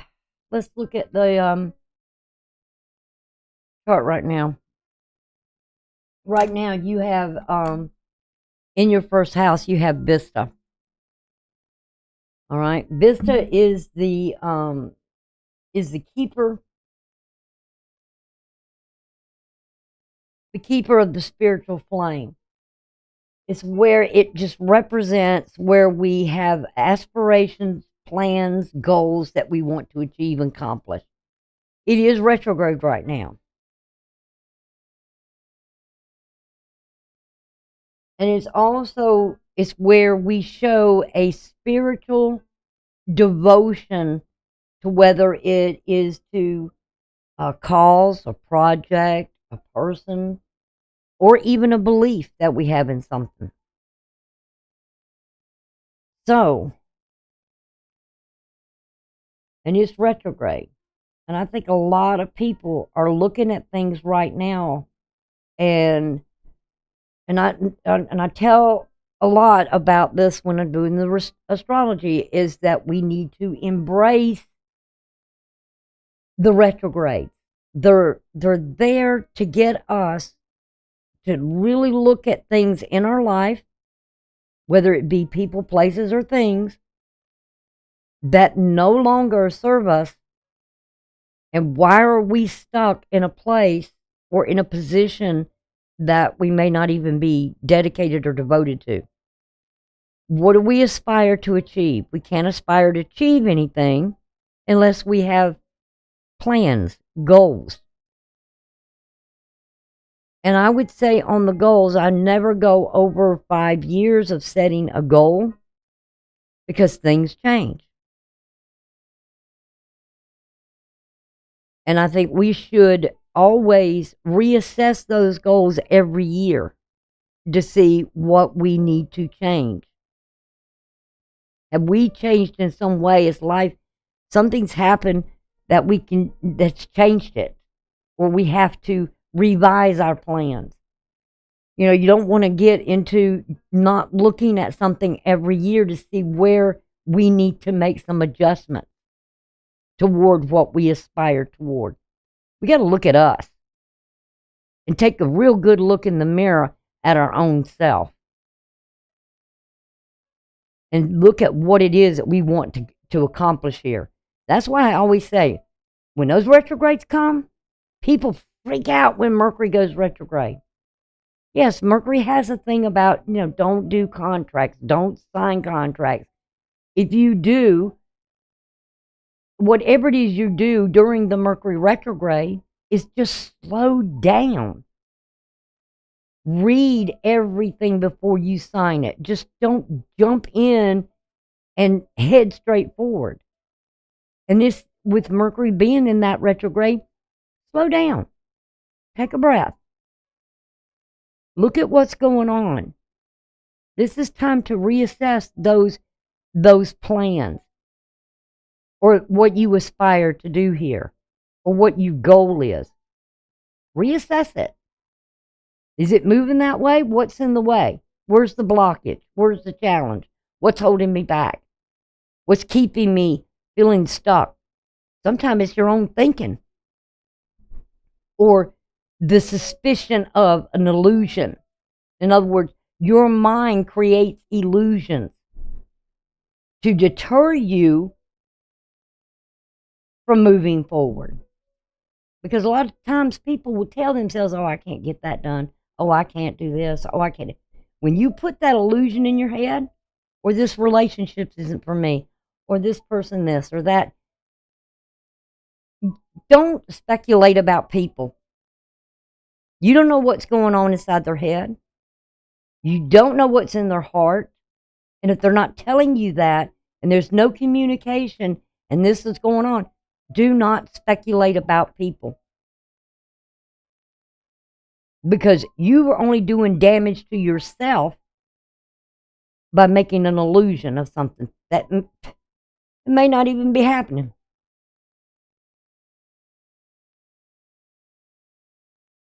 So I'm saying with you, Cancer, Leather, Saturn right now is trying that eternal, that keeper of the flame, the spiritual flame. You need to check something here about yourself, about what you're devoted to, what you're dedicated to, what your plans, what your goals are. Don't set them long term. But it's time to start working on that of yourself. I've been doing it with myself, and I suggest that for everybody. It's time, because things are fixing to going to shift, and it's going to be. I'm telling you right now, next year is going to be a very spiritual year. That people are going to wake up. I'm not talking about woke. I'm talking about awakening. It's like that judgment card. Where people are coming up out of the graves. They've been dormant. They've been dead. Yeah, Z, you can ask a question. I don't know if I got an answer, but I'll do the best I can.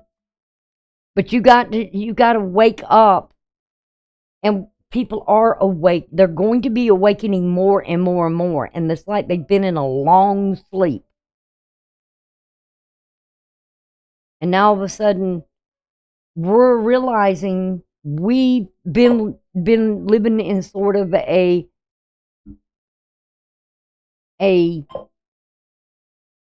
illusion, lies, deception, deceit.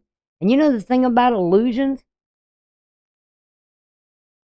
it shows that people can show us a glamour. It's almost like, you remember, I can think of so many things. It's like the grass is greener on the other side, until all of a sudden you get over there and you look at the grass, and all of a sudden the illusion's gone,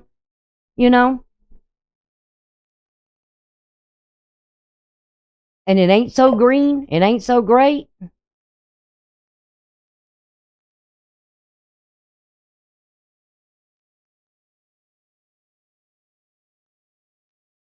Okay, Z, you're going to have to wait till your turn to do the reading for you. I'm doing leathers right now. Okay? You're after Arcana?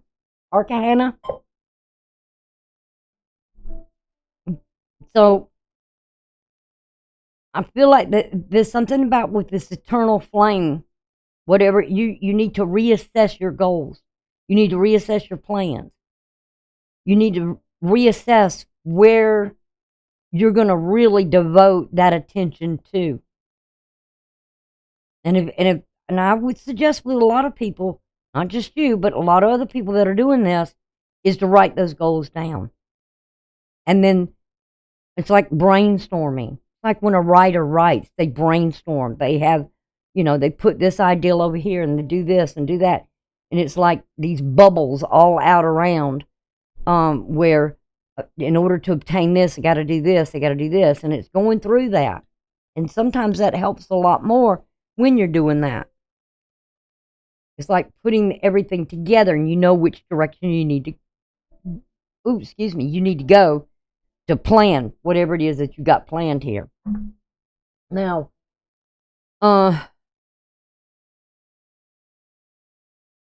you got Mercury in your 7th house.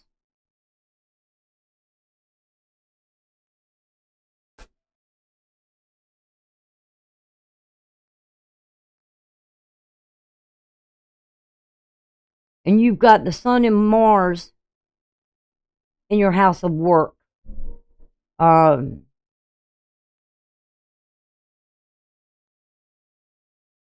There's something here.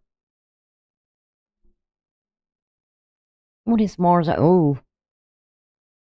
Y'all, I want to tell everybody right now, with these planets, the Sun, the Moon, Mercury, Mars, Pluto especially, and this midheaven. Now, midheaven is what? This is where we're at a point in our life and we say, what do we want? What are we going for? Where do I want to be? And it's different for everybody.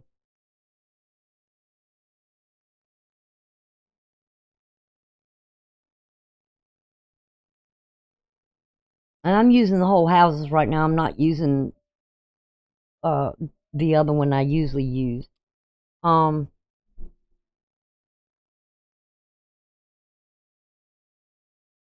there's something here with you with this 10th house. Something in work. You may need to be reassessing some things that are not so healthy in the workplace. And you maybe want to heal and work on those things so they can become better.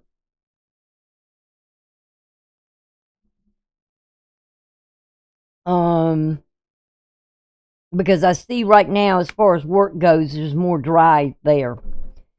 In your home, there's something with the past.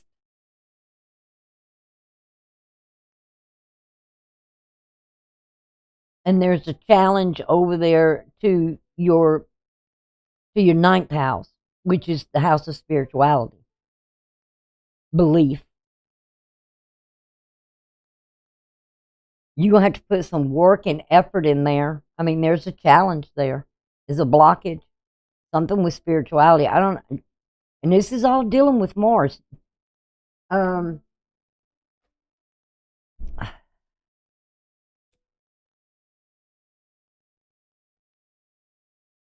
That you're dealing with. Divine energy.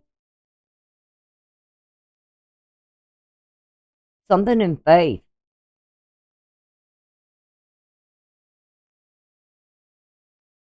There's got to be some work put in that as well.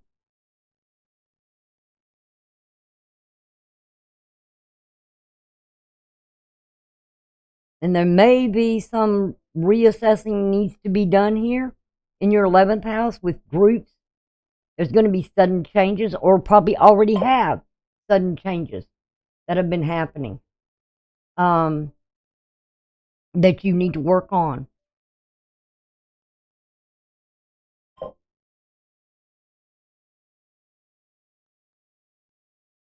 No, not yet. Not, please. Y'all don't put, because when y'all start typing in the chat area, I can hear you. I know you're coming in, but what happens is it distracts me from focusing on the one I'm doing right now. So when your name's called up, then respond. Then I'll ask you what I need to know. But don't put it in just yet. you're after leather, so let me deal with her right now. And then you've got my undivided attention when I'm with you. Okay? Are you still here, Leather, by the way? You got quiet on me.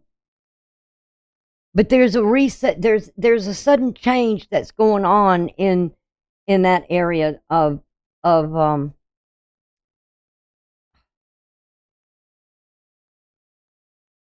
working on things with groups and friends.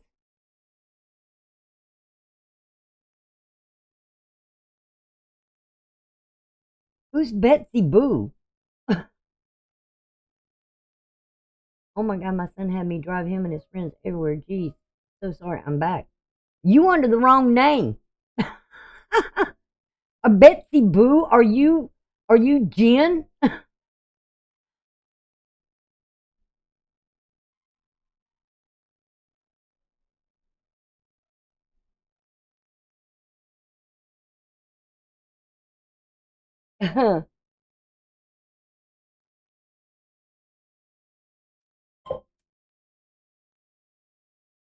Okay, so all right, let me focus with Leather right now.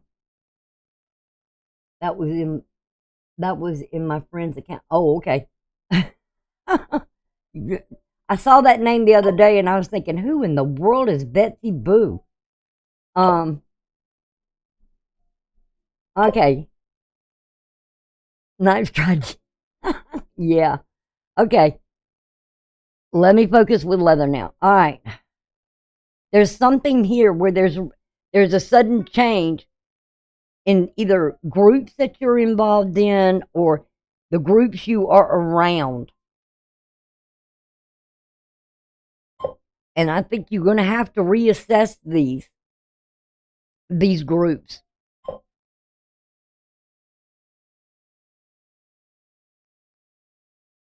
And really look at them.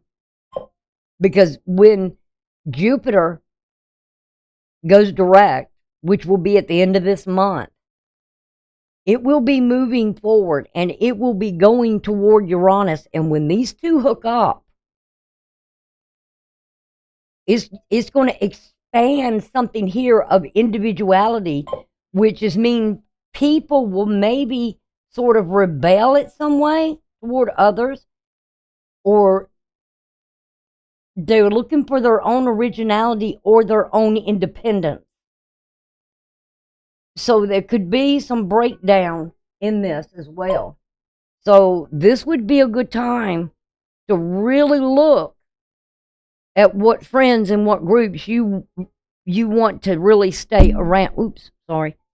You really want to stay around, because when these two come together, it's going to be like an expansion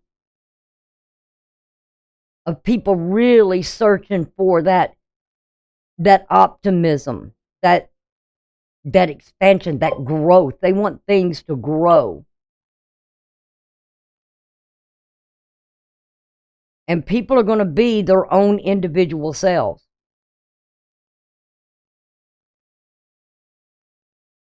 You've got to work on some healing here as well, as far as for the future.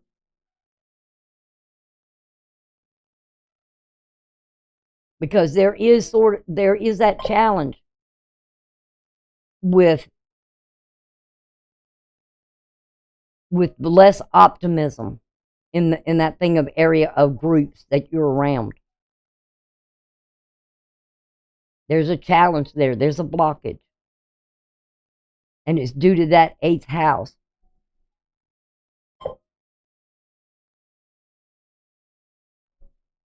And I'm saying, I'll say it again, and I'll say it again, and I'll say it again. Sun, Moon, Venus, Mars, Neptune, and the midheaven. And the midheaven is the direction or the purpose in our life. What we want to accomplish. Who do we work with to accomplish our goals? Are we on the same wavelength with them, on the same path, the same direction with them? Are we working to heal things and improve things for the future? But right now in your 5th house, which is Scorpio, that deals with romance and love affairs, children as well, and Venus being in a detriment, meaning it's opposite of Taurus. So there's some healing that's got to be done here, and it's got to be set with determination and courage to make a decision to adjust something here.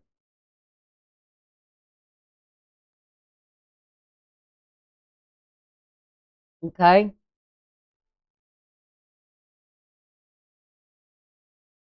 You're going to have to work on something here to heal things. It's only for the best for what's for the future, and having that courage to do that, to make things better, to get around those people that inspire others, that really care about others achieving, accomplishing things. And not only for you, but you wanting them as well to accomplish their goals, their dreams.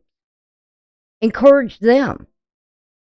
Give them that optimism, that uplifting. So there's some stuff that's got to be worked on here. And, you know, you're rethinking something or the partner is rethinking. Because I'm looking at the 7th house here. And I know that the 7th house has taken a big hit since 2008, 2010. And it's been tearing down the relationship.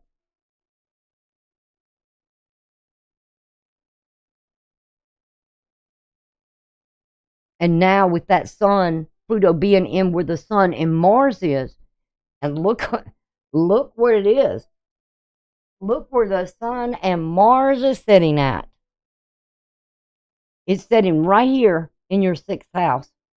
And they are conjoined. And look at Pluto where it's sitting at. There's degrees with Mars in the 3rd decant of the sun.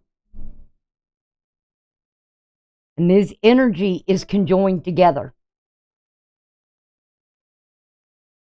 That there needs to be some work put into the relationship.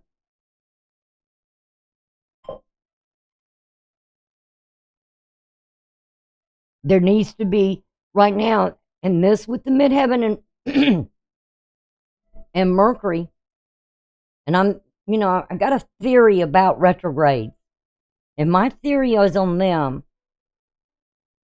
And I look at this whenever I'm looking at things for myself, or I'm doing research, or whatever it is that I've been doing a lot of research lately. That kind of held me up the other day. But I've got a theory about with retrogrades as well, that when they go to a certain degree, like Mercury going to 8 degrees, and it was right conjunct with the midheaven at that time, and it went stationary, and then it went retrograde later on the 13th. And I said, okay. And then I look at a retrograde and I say, okay, where is it going back to? What degree is it going back to? And when was it at that degree? So it's going to go back into Sagittarius. And I think it's 22 degrees it's going to go back to, which is somewhere just past the sun. Because it's going to pass the sun, and it will conjoin with Mars.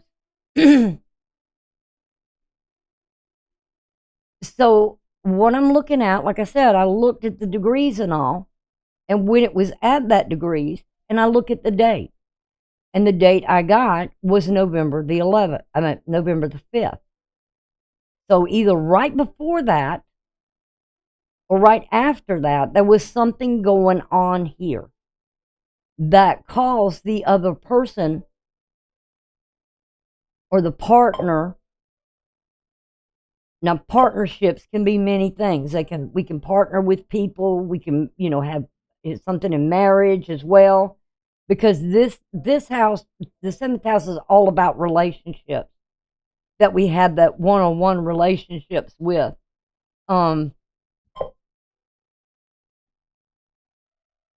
So there's something here, and that sun, that Mercury is going to go right in front of the sun as it comes back. So that energy is going to get more and more intense because the sun is already out of bounds. Mars is already out of bounds. They're already at a negative and they're intense. So you need to burn off maybe some excess energy to keep your mind busy instead of it going back to something that it's going over in your head over and over again. And I'm going to say this also is in a square to Neptune, which has to do with illusions. Jen hacking me again. Okay, now I got Jen here and I've got Betty Boo. Now, Jen, are you playing games here? I don't know who Betty Boo is. Betsy Boo is.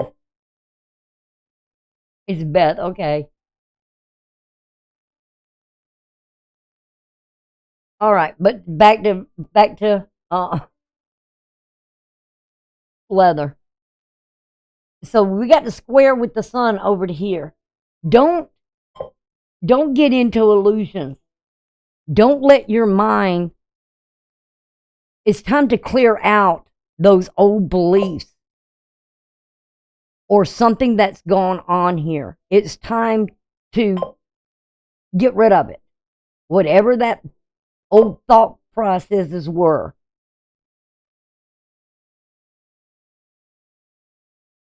It's time to work on something here. Okay? Because next week we're going to be changing season. And Mercury's going to come right in front of that sun, between the sun and the earth.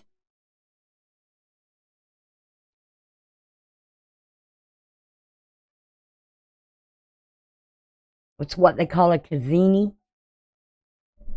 It's going to be intense, and I'm saying this energy is all out of bounds. Its declination is minus 23. So it's going to be, and that's a lot. I'm not seeing that much energy that's intense. That intense energy. And we're going to have Pluto moving into Aquarius next year, right at the beginning of I think it's in January.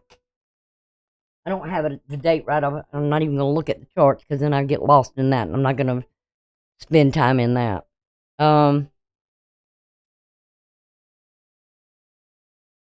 you've got two challenges here. One with the focus in glamour or illusions. Those are negative. Get out of the negativity. Get back into the spirituality of things. And work toward that. Whatever that goal is you may have. And put that energy of Mars into that, into your faith and belief system. Open your mind to receive what the divine is trying to show you here. You have to activate the mind. That's what sextiles are. They're opportunities for success and for productivity. But you have to activate the mind. And I don't mean in the past and living in the past. It's having faith to the future and work toward that and have that faith in the future.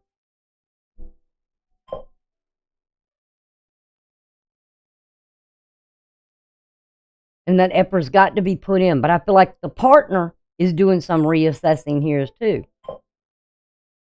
And where this relationship may be going.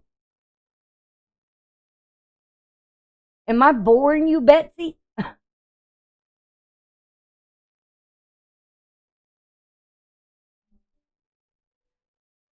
Okay, let's go back over to the cards now. I don't really until um I think it's somewhere I'll give you a date in a minute. Yeah, the 21st. When the sun moves into Capricorn, that's going to be a day, a major day, okay? On the 21st. Because see the little box you see here on the screen, this area right here, that's when it tells me that there's going to be some really strong activity besides what the sun moving into Capricorn and this moving into Capricorn, and I will be bringing all that out. Um, oh, thank you, Betsy. Yeah, I took me a nap. I woke up just in time. I almost was about ready to sleep through this. And I'm like, no, I said I was going to come here and I was going to do this. Okay, let's switch over. All right. Am I on the right card? Yeah. All right, your astro dice I have is Mercury, which we were just talking about, Mercury being retrograde. I don't know what was going on back at that early part of November or right before then, maybe right after then. But we have Libra as well, okay? Libra being your home, something in the past. See, you're spending too much time trying to balance things in the past or fair and justice, and Libra's about balance and balancing things out. And this has to deal with that south node being in that third decant. And remember, the nodes go backwards than the planets. The planets go one way, the nodes go a different way, and they're connected to the moon. And the moon being in Aquarius right now, it's not having any aspects to the south node, but the south node is being sextiled by the sun. So what it is there's an opportunity here to put some work and focus on or energy into work, doing something here to have success in your home, in your family.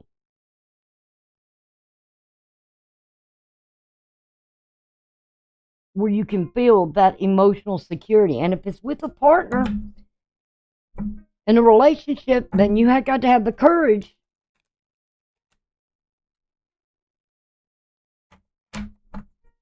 to make a decision here that time to do some healing work and face those challenges. You want something to grow and expand, you got to put the work in. You got to put the effort in and get out of the delusions or illusions, because all that is negative. I think we all been dealing with enough conspiracy theories and lies and deceits, and we focus too much on those, and that means we live in the past. We're not living in the future. Good night, Betty. All right, let's see what we got here. All right, let's see what we have.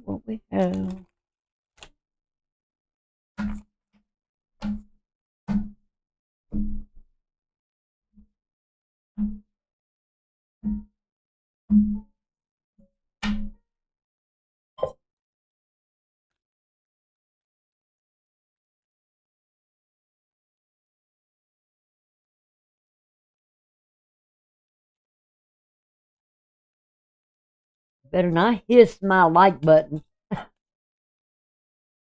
All right. What we got? situation with leather. We got the Ace of Wands. There's an opportunity to take some action here. But you got to have the courage to take the action. You got to step up to the plate, swing the bat. Something in life here.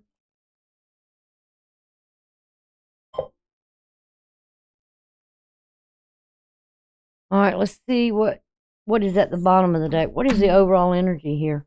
10 of coins, security, family. There is nothing more secure than family.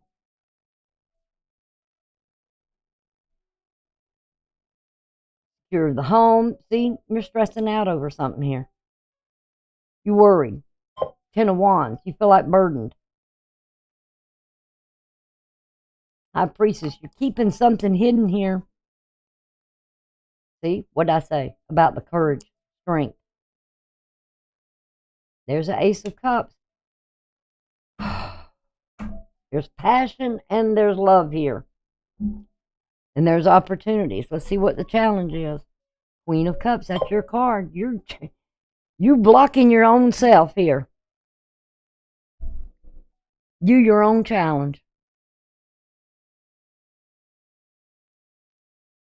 It's that spiritual flame. And it only takes a little spark to ignite it. Life. It's life. Opportunity at life. You want to live in the past? Live in the past. You want to live in the illusions? Live in the illusions. But you got to face something here and you got to light that flame. That spiritual flame. Because wands to me are life. It's how we live. It's what actions we take. It's about our lives. And right now, you're your own challenge here. And I think it's something about loving thyself.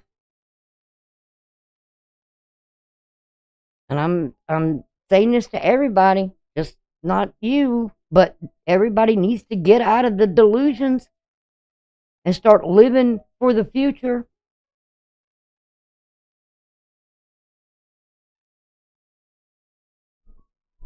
Quit, we've all been lied to. We've all been living in an illusion. It's time to wake up. All right, let's see what's in grand. You got the world here. That's Capricorn energy. That's your 7th house.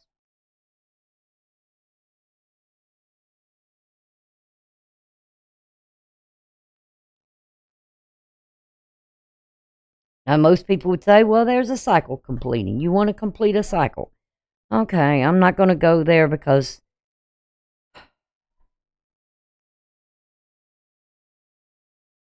your world as you know it is going to change in a divine way.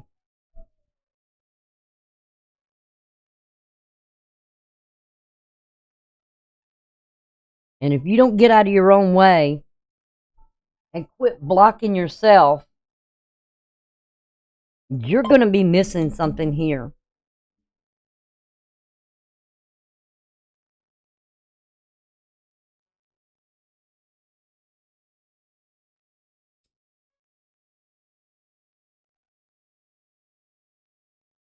You're going to be missing out on something. All right, as above, so below. Yeah. Mm-hmm. Now you got the 2 of Wands. So you got to make a choice. You're going to live in the past, you're going to live in the future. Which path are you going to take? You can't live in 2 worlds. You can't stay in the middle. You can't stay between worlds. You got to make a choice. Which way you going to go? Are you going to go toward this healing, or are you going to stay back in the past, in the illusions or delusions?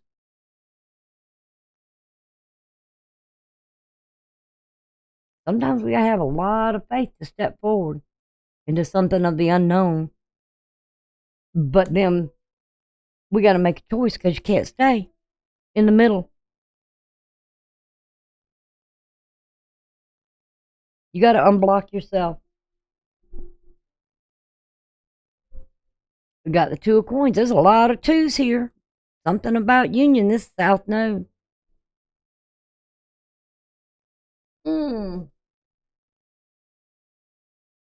That's about the Capricorn energy. Right here.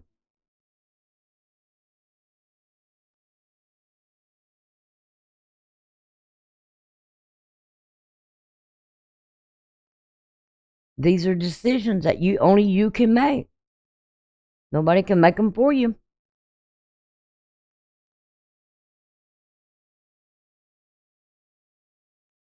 Almost like, how does that feel? It's something, remember, in the Rider-Waite deck, this has the infinity symbol on it. You can't stay here forever.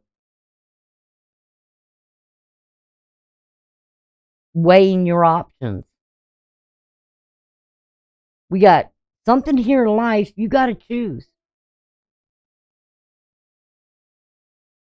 About what world you want to be in. You want to be in the old world or you want to go to the new world?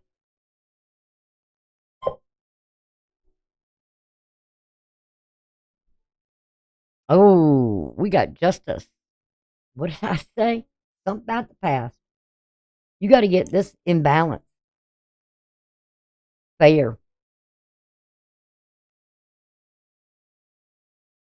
Major Arcana. You got to make a choice.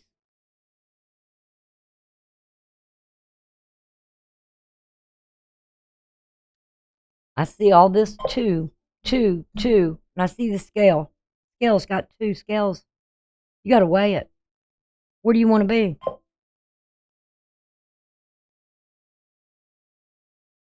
You got to have some aspiration, some plan, some goal here.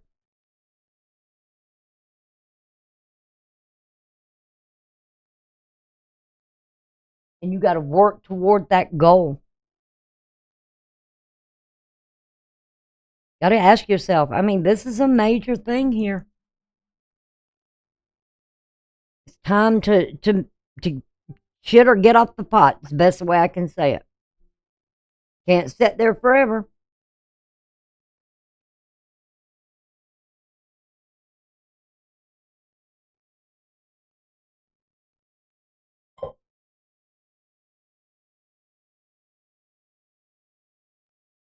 All right, let's see. Now, this is for the energy that's either around you or it's your energy. Okay? Not sure yet. You got the Eight of Cups. You're in a dilemma. You're dealing with something here in Pisces of faith. Like I said, a lot of people would say this is somebody walking away. Not really. They're not really walking away. What they're doing is they're dealing with something that is emotional, and they've got to make a choice and they've got to work it out.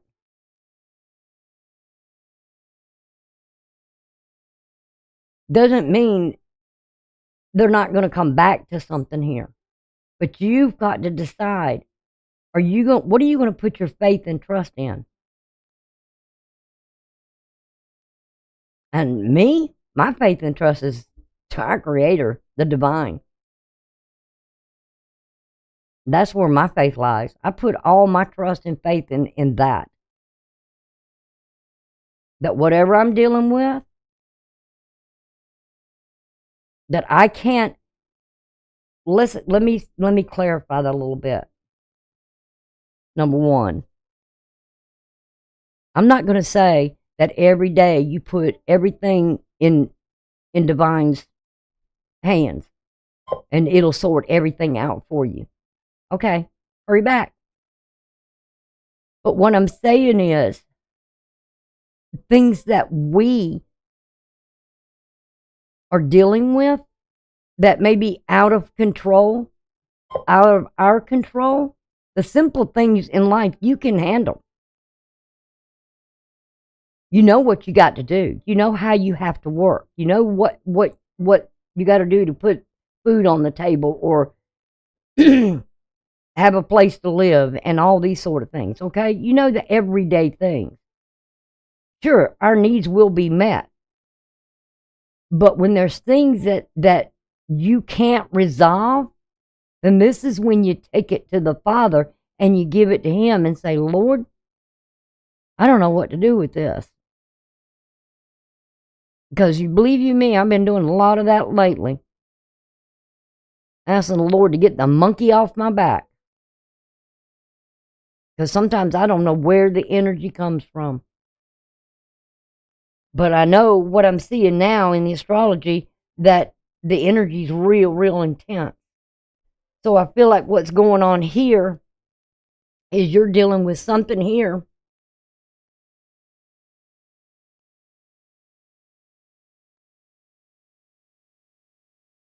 that you've got to sort out. What is your goal here? What are you passionate about? What are you devoted to? What is the cause? And I feel like a lot of it is dealing with faith. You know, there's a lot of people going around saying, well, I've got a lot of faith, I got a lot of belief, but they don't live it.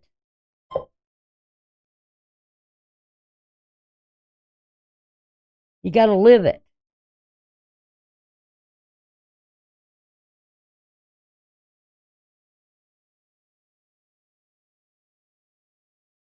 You know, to me, this card usually represents a big thing about faith and battling it. And also dealing with the dilemma of, hey, you got to make a choice here. And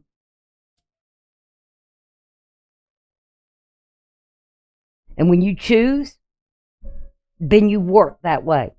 You don't go back to the past, living in the past, living in the illusion.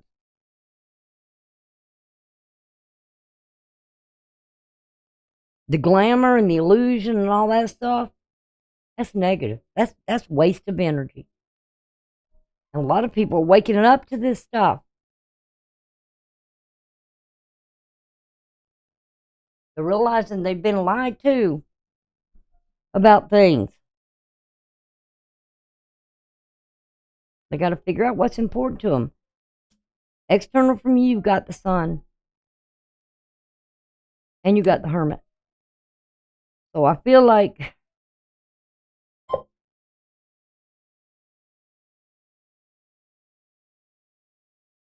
these are two major arcana. So external from you is somebody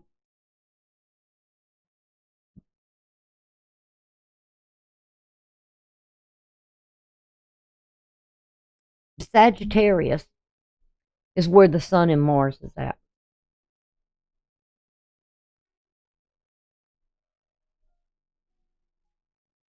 And there's something here between the Mercury with Jupiter that rules Sagittarius that's retrograde.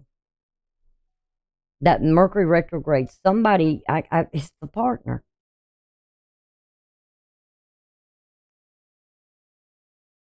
They're trying to find their way. They're looking for the light. They're maybe looking at your personality, what you might be showing them. And they're internalizing something here, mentally.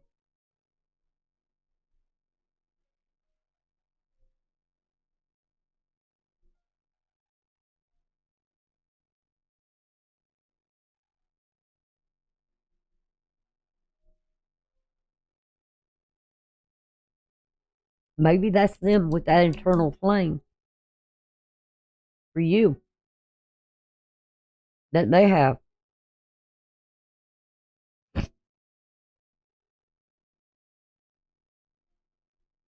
know, the Hermit looks for that star, looks for that healing. And the Sun definitely is a healing. But something's going to come out.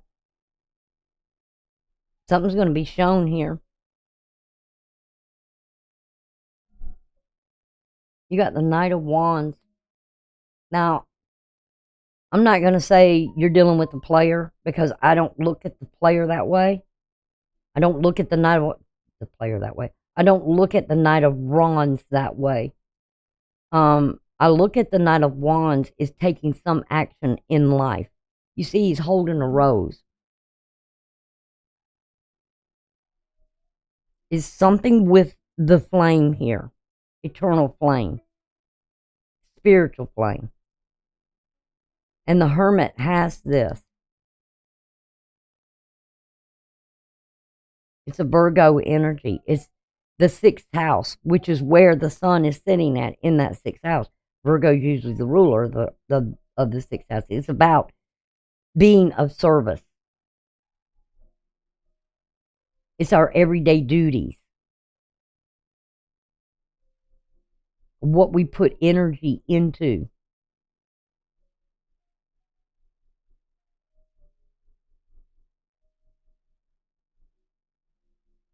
But the Knight is protected.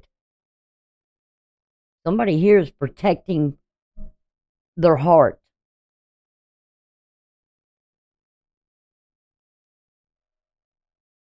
What they feel, that rose. What they love. And right now, usually with that Knight of Wands, to me, that's like somebody that's in sort of on a journey of their own.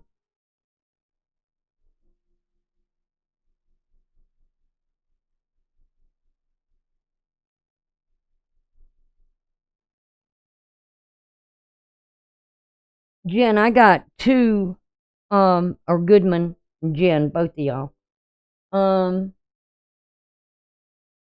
I got, 2 after leather. So if I take one more, that will be the last one. Okay? All right. Let's see.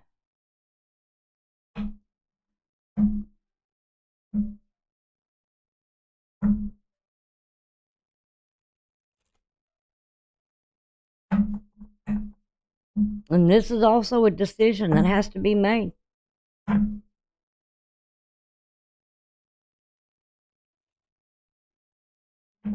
Got Libra energy, something about the past here. Got to open your mind up. You got to activate it. Got to be fair and balanced. Weigh the options. Know which way you want to go in life. Got to get off the fence. Got to get out of your way, your own way.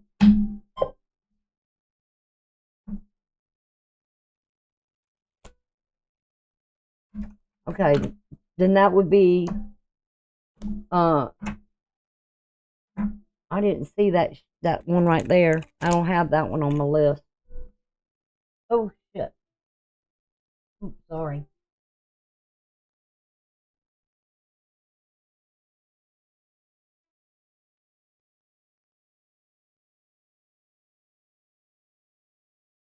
I guess that's Charlie.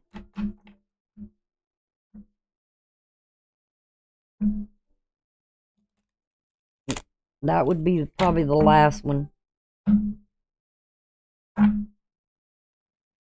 Because I didn't have that one on my list. All right. Let me focus a minute.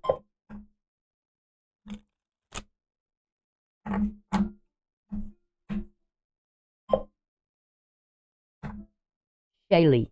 Okay. Shaylee. Shaylee. Boy.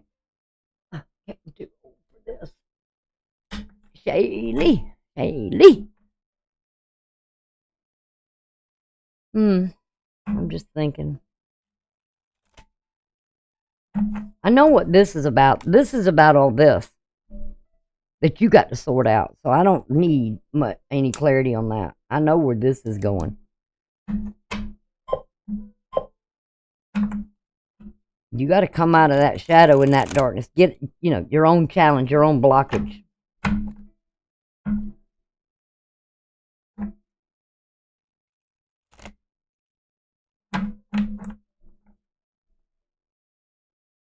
Because we do have the star here.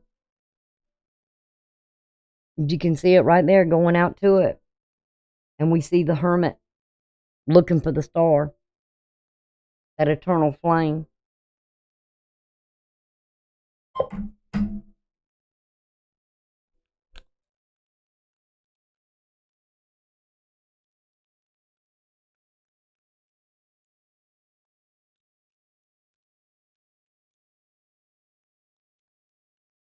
All right, let's see what we got here. On your external, we got the King of Coins. That Taurus energy. This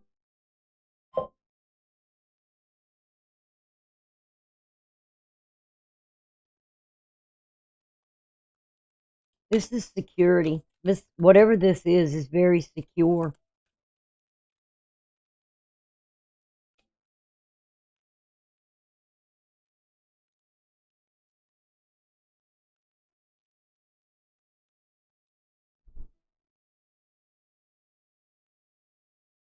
Whatever is external from you,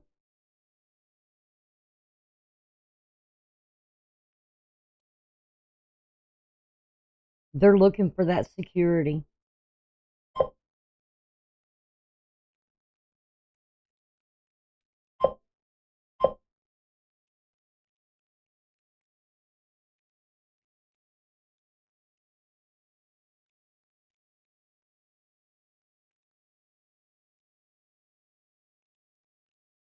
Yeah, Goodman, thanks for your help. I appreciate it.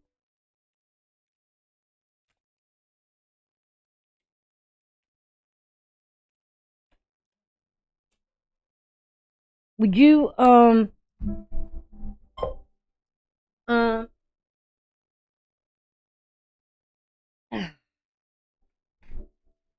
let's see. We got the 5 of Wands and the 4 of Wands.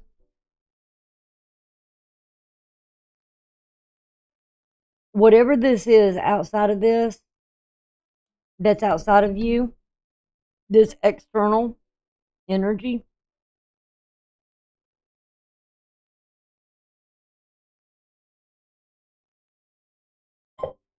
somebody wants roots here.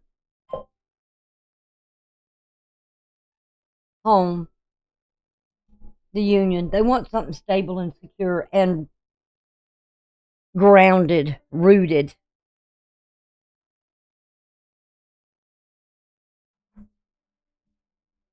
And home is where the heart is.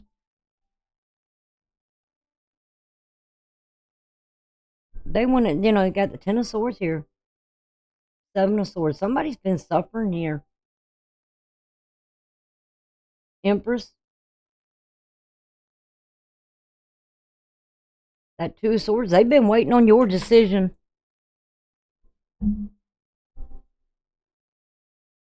Sometimes I find the Knight of Wands wandering. I don't really look too much at it as a player. It's like, if you notice, they're roaming in the desert, meaning it's like a no man that doesn't have a home, doesn't have this, doesn't have that. There's no growth, there's no grass, there's nothing green, there's nothing growing, there's no optimism. But yet still they have a love for life. And what I'm seeing here, of whatever this is, somebody wants roots. Somebody wants something growth. They want something secure. And I feel like, they're waiting.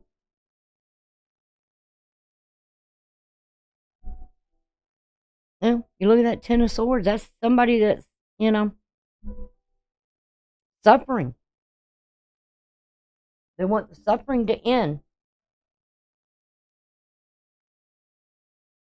They're waiting on you.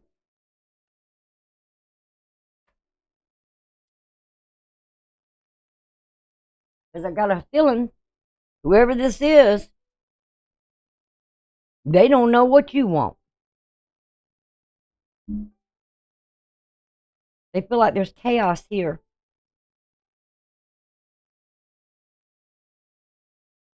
Of not knowing.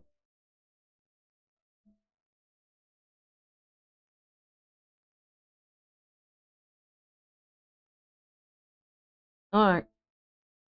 Let's see what we got over here on the.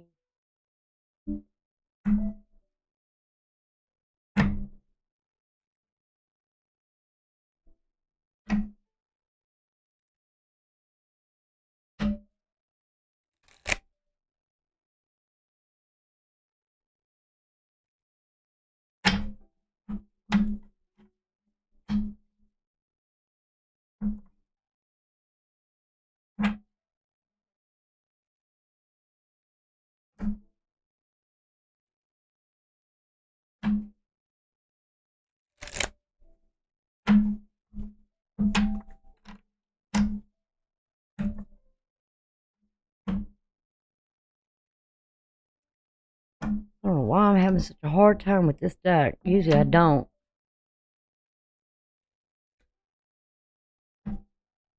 I was going to ask you something. Goodman, you still around? Uh,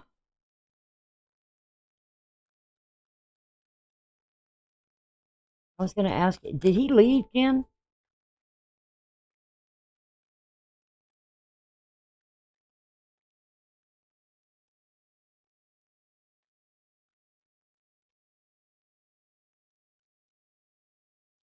Did you two go in a private room somewhere I don't know about? What happened to Jim? What happened to Goodman? They got silent, all of us. Jesus.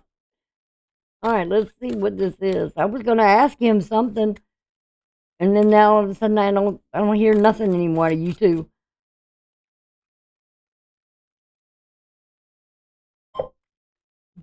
No, he's still here. I was going to ask him if he would consider being an extra mod, because you're the only one I got, Jen. All right. Whoa.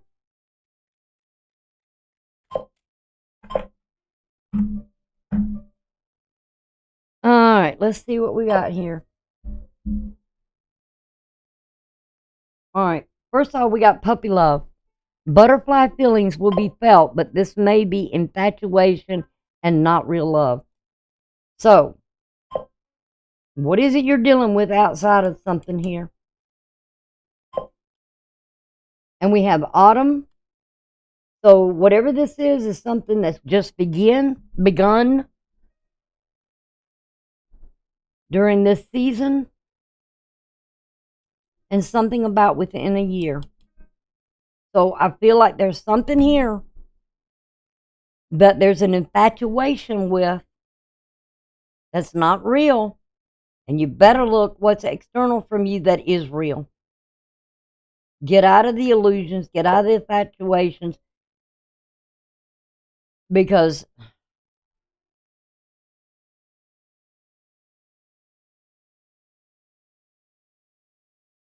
what is it? Mom, this deck.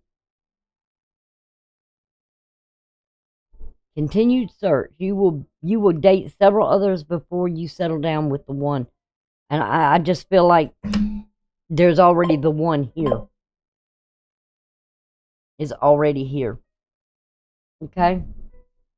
So that's what I got for you.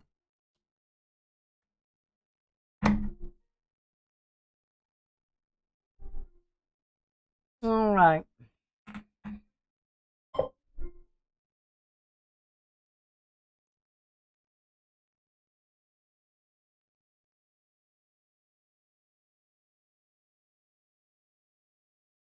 Um,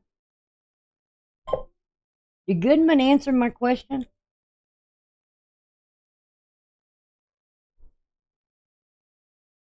about considering becoming a mod, an extra mod?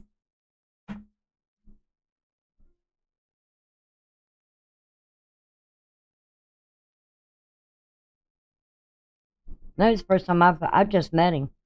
Really. How do you do, Goodman? Nice to meet you. Sorry. How rude of me. I just plundered all in the guy's life and ah.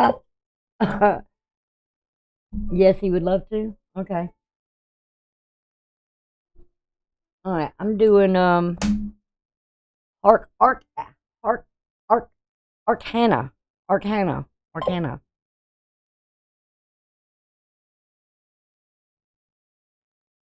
as I speak for him. Boy, you just taking over, ain't you, girl? Assign those duties. Hold on a minute. Did he? I didn't. Like I said, I didn't hear him answer me. Let's see. Where is he? There he is. Uh-oh. What in the world? Something's not working right here.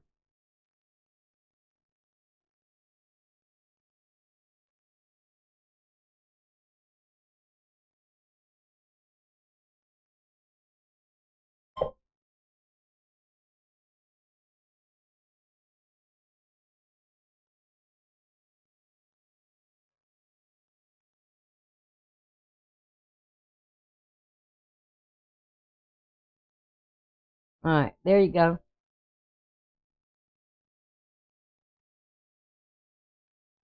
See, Jen, it's something about you.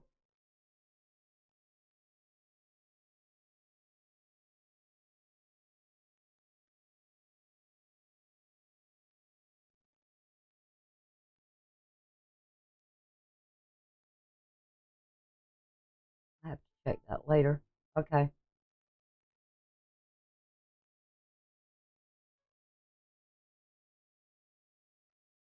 All right. All right. It's done. It is done.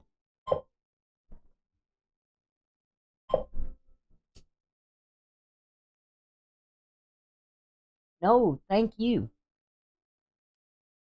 I need to thank you. All right. Where are Arcana? Arcana, are you here? Oh, I still got you. What do you mean? What about me? You a moderator still too. You got to work, girl. You just can't get slack now because you got backup.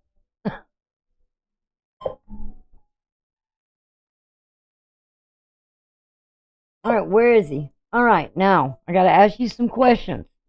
Do you know your sun sign? Well, you better know your sun sign. What is your sun sign?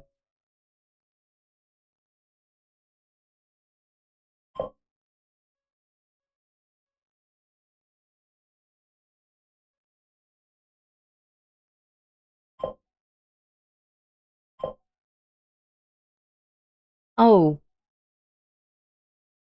I was. I'm waiting on Arcana on his sun sign. All right, you're a Capricorn. Okay.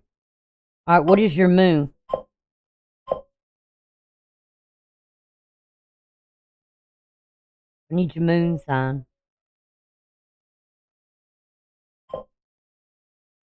You got a moon Capricorn too?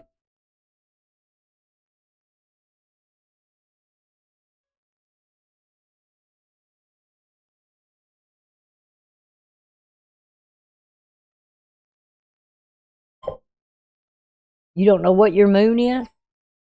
Mm. All right. So you don't know what your signs are. All you know is you were born under Capricorn sun. All right, I'm gonna tell you the same thing like I told Goodman. My email should be down below. If you email me at silver oh, let's see if I can put this in there. Um Hold on a minute, I gotta get my keyboard. Email me at just like I'm putting it in here. A silver moon underscore Tara. All right. At sc.rr.com. Okay. You email me at that email address, write that down. And this is what I'm going to need. I'm going to need your full name.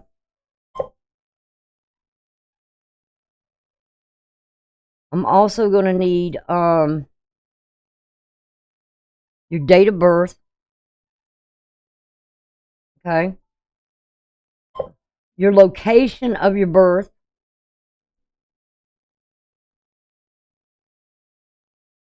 the closest biggest city of where you were born.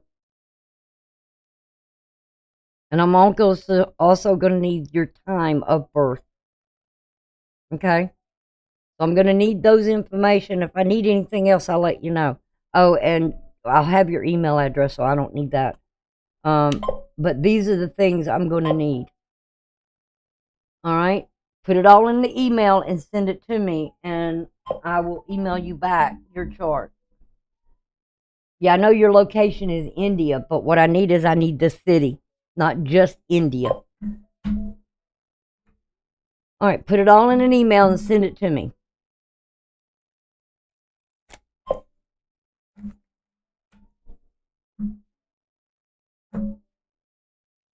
All right.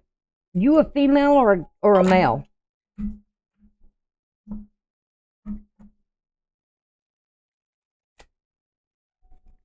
Male or female?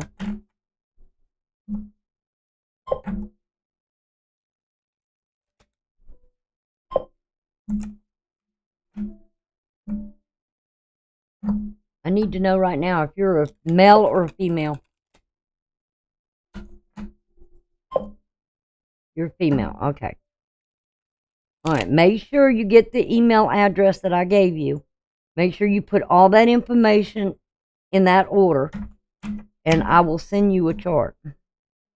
I'll send it to you in Western astrology and also Vedic astrology. Now, something I want to warn y'all about. When you get your Vedic astrology chart, there's some things you may not understand about it, okay? Also, I want you to know that when doing Vedic astrology, I always find that Vedic astrology, the planets are in a sign behind where Western astrology is, okay? Vedic is a somewhat more complex because they look at the stars as well. And then the chakras, there's a lot there, a lot more there. Okay? I'm studying it, but I'm studying it slowly. All right, since you're a female, we're going to go ahead and do the Astro Dice for you. All right, you said you're a Capricorn? Okay. Because I don't have time to pull charts up right now. Not doing this. All right, let's see. We're going to go back to Capricorn. Preferences. Capricorn.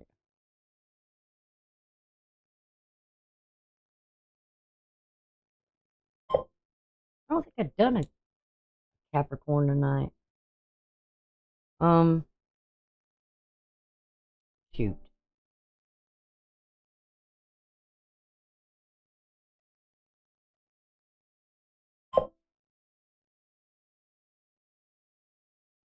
All right. Let's look at your astrology for a minute here.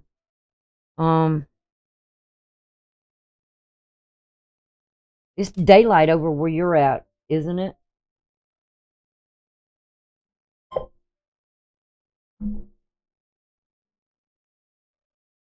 That's the year I graduated from high school. You was a baby. You just being born. I graduated that spring from high school. No, wait a minute. No, wait a minute. That's 1976. That was our bicentennial year.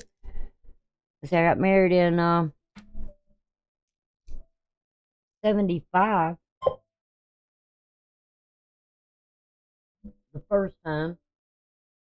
I got married in 1975.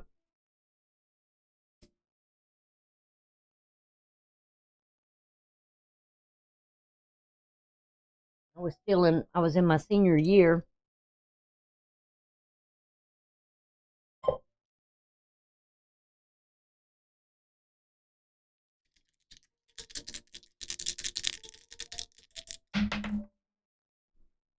All right, you got Cancer showing up here.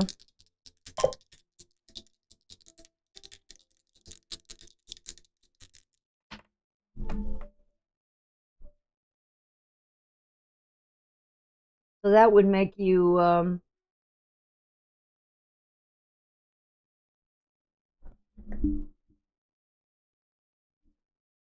It's been a long time since I've been in school.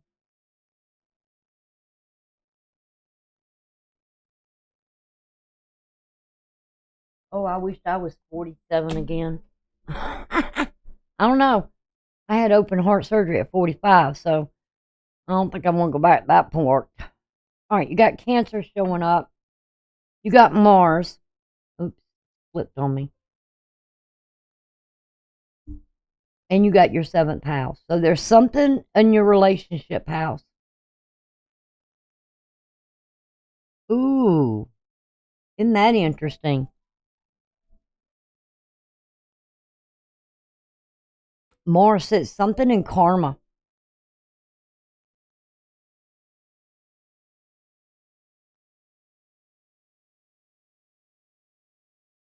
Mars is sitting in your 12th house. That's a house of karma.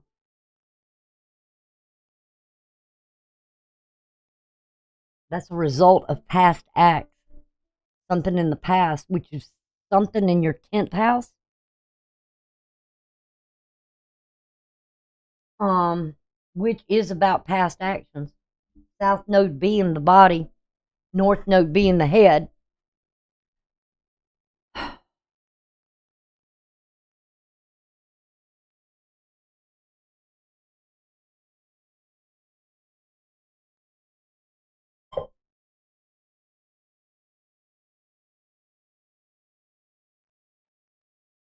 Mercury's trying Jupiter as well as with the midheaven.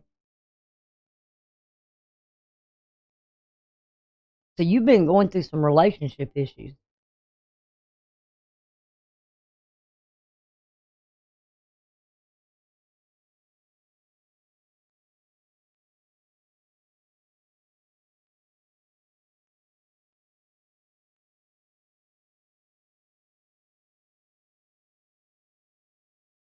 Hmm.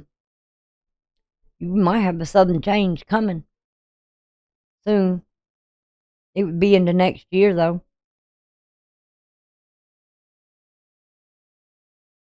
You've got to work on something about your home.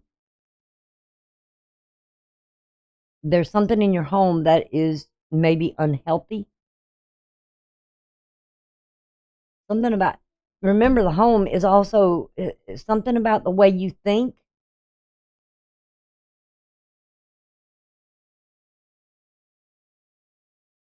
I don't know how spiritual you are, or if you practice your spirituality,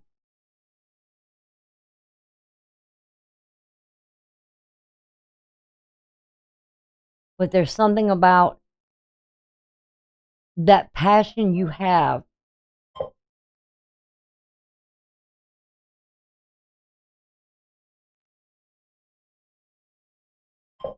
in the home or the family. Very passionate about home and family. Some sometimes to the point your own actions create the problems.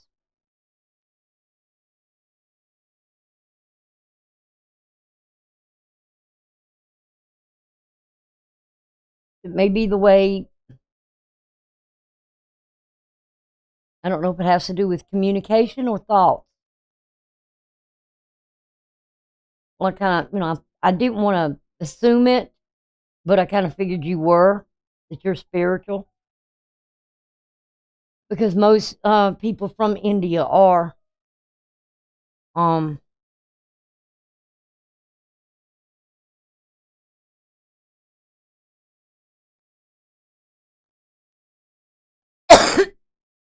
I don't know what your moon is. That's the problem.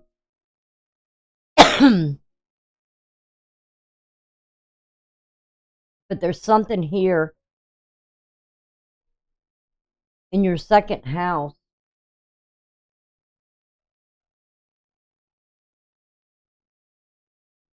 that has to do with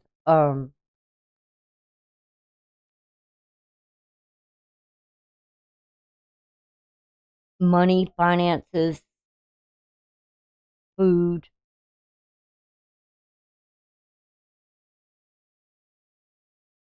all those things that we need.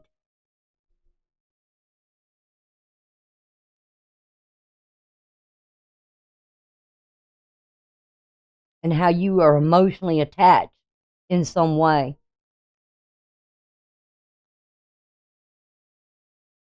And I know you guys are supposed to detach from things of this earth, and that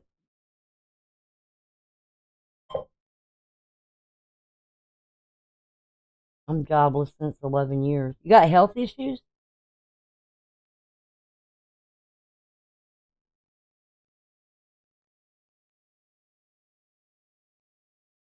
Well, that's about how long, if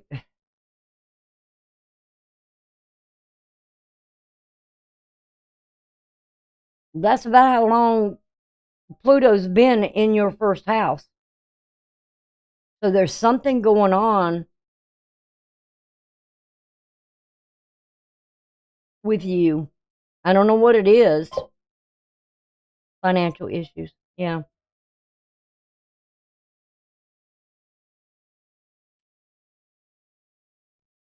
It's too I don't know what your skills are,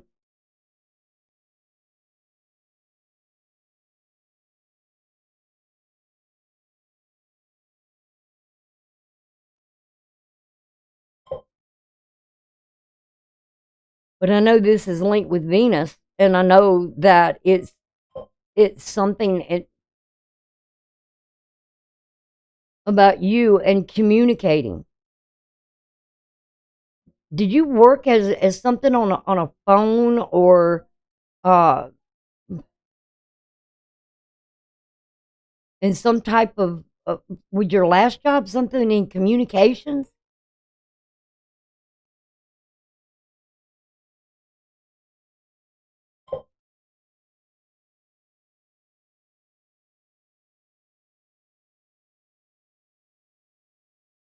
I mean, the main thing is with you, there's something about you that you've got to work on. You worked in communications. Okay. I kind of figured that.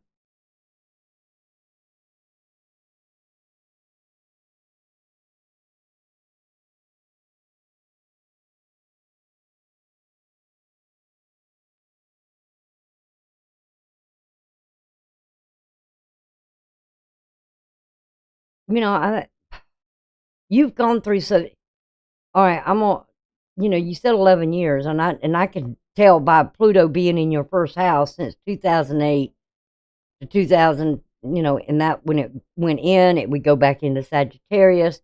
So it was going back and forth for a while there, and then it stayed in Capricorn, and it's really done a number on you.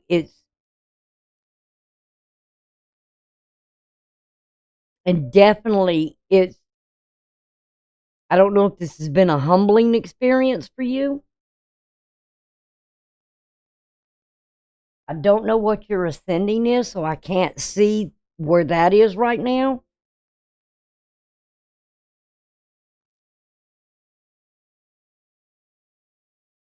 But you got to work on healing yourself. Because when we work on ourselves and we do the work, internal work for ourselves and in our spiritual work, um, that's when everything else seems to fall in place.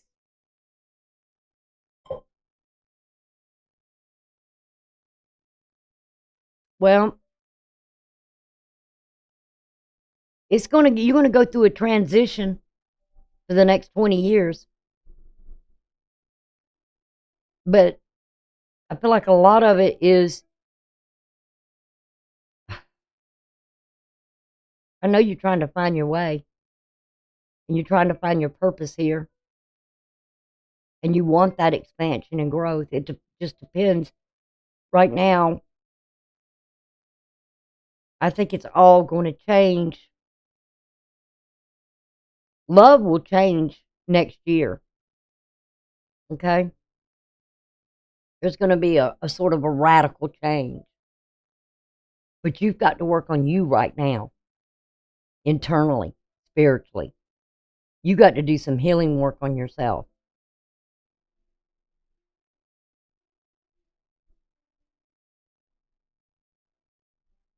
And in your home. And the home is where the heart is.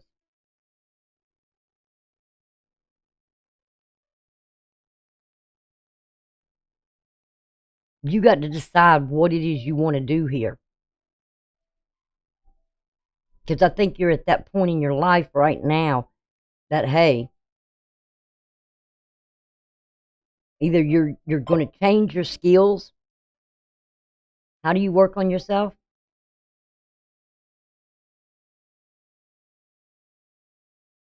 You gotta love yourself first.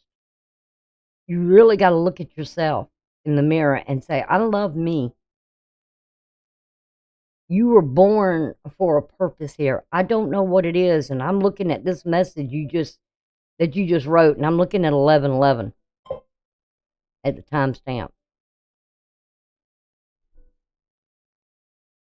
You got to love yourself before you can love someone else, or even somebody can see that in yourself. And you got to work on you. Once you figure out what it is about you that makes you who you are, or how much you love yourself. You can't love others if you don't love yourself.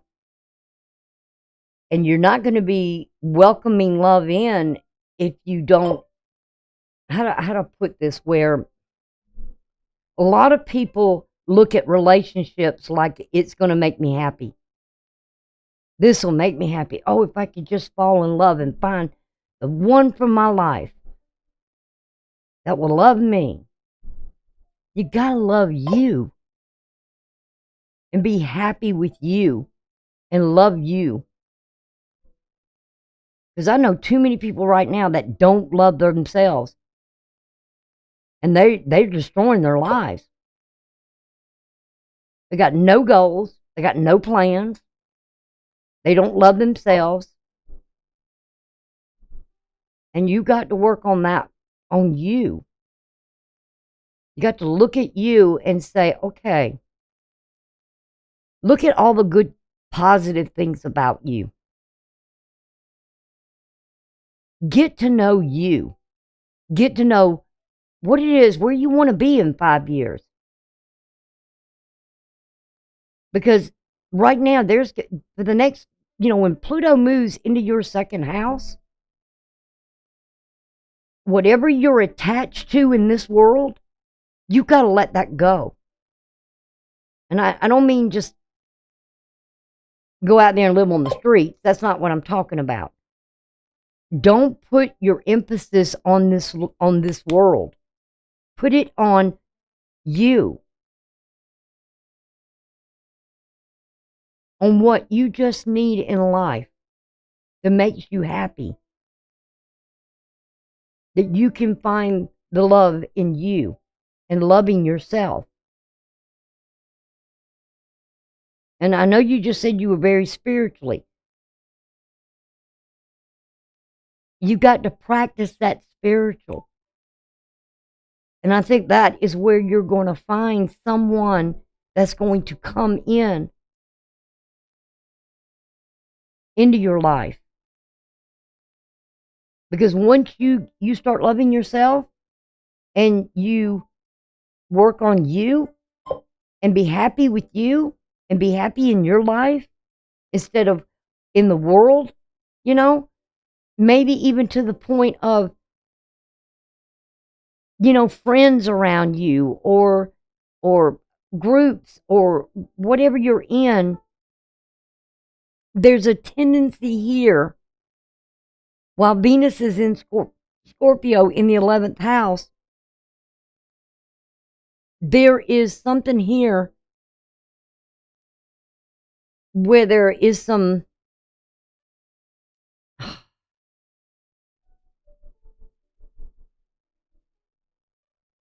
don't be a victim. I'm going to say that. Don't be a victim. You're not a victim. You got to find that inner strength in you and the courage to face whatever fears you may have if it's communicating, or maybe the way you think, you got to get out of the negative. You got to get out of the victim mentality.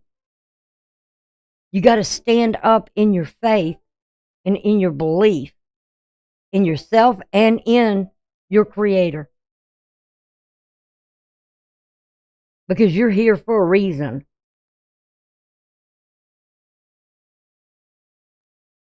And when you find that in you and you get that right, everything else is just going to fall in place. But don't rely on all the things that's material in this world. You know, I've got to have this kind of home. I got to have this kind of relationship. I got to have that kind of. No. You got it? Because I'm seeing right now with Cancer, you know, you've been having issues. You got to light that spiritual flame that's in you. You got to aspire for something here. And I think you've lost that spark, that spiritual spark.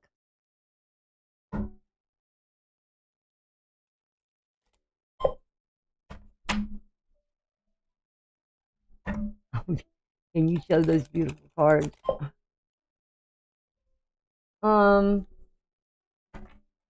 They came in a, I think they came in a plain box. Which years I have finances? There's going to be some for the next 20 years. You're going to have to look at things, maybe your skills. Write down what you're good at. But right now, I feel like you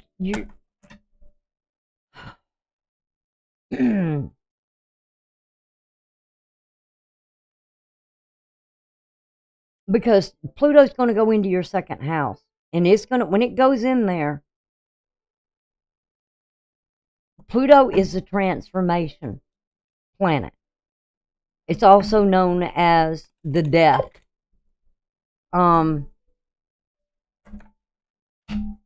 It is the co-ruler of Scorpio. And Scorpio is that sign of what one desires. And it's going to challenge you. It's going to push you outside of the limits of yourself.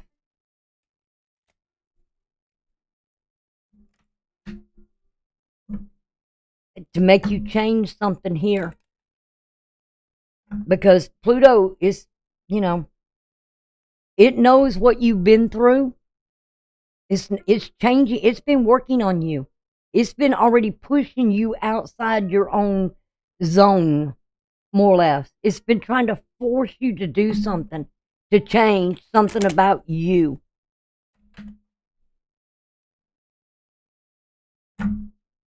To get you to have a desire for life again. And when we go against what Pluto's trying to do, to get you to take some sort of action, but in a more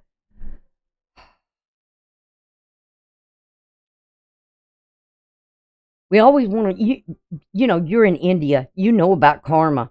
You can't tell me you don't know.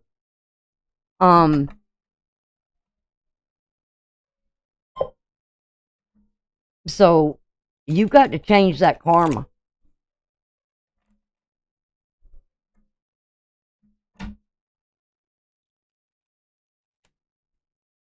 And I think a lot of it has, and it's been working on you since 2008.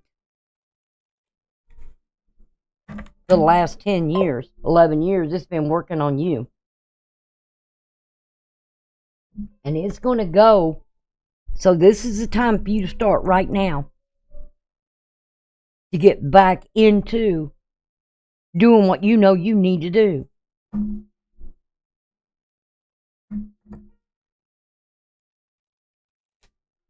You've got to release some things about yourself, about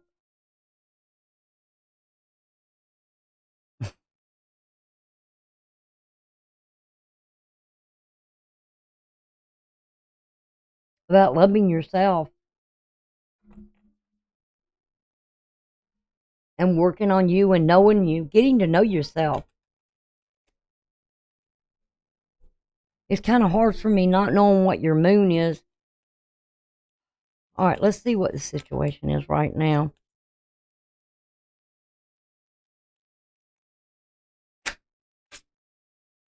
See, you got the Two of Cups. I mean, geez. I told you right from the beginning there's something here with relationship issues.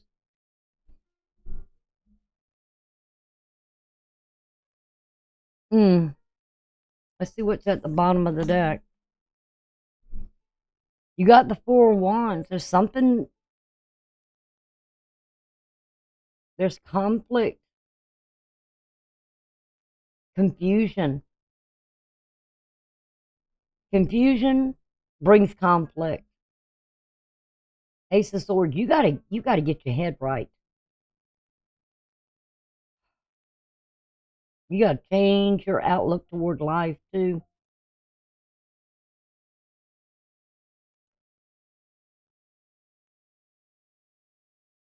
You're gonna be traveling through some things.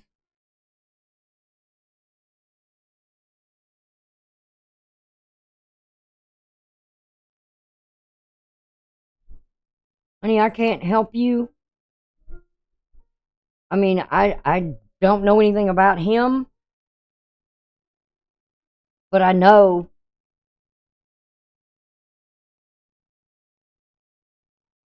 he may be dealing with some issues as well.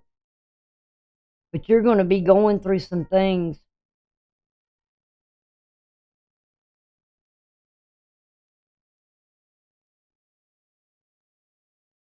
emotionally. Whatever you, I see that something here is going to be ending. And it has to do with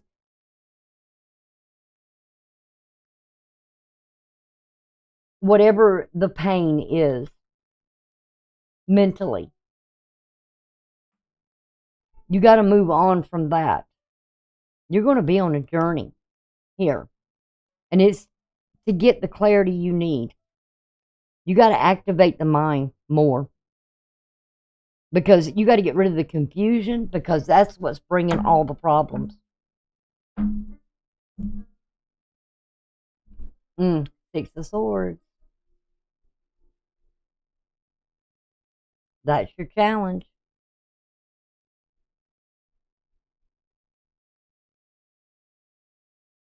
And the moon is there right now. You got to. I feel like you spend too much time in negative thinking. Want to flip the screen to the cards? Oh, I'm sorry. Jesus. I guess I should, huh? Smart Alec. Ah, thank you though. Appreciate it. That's what I got y'all here for. Catch my mistakes. See, you got the Two of Cups here. But this is being challenged by the Six of Swords, which is Aquarius. Ah.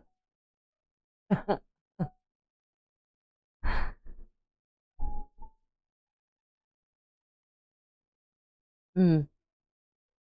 I was caught up with astrology, looking at it, and I got the moon in Aquarius. This is Aquarius,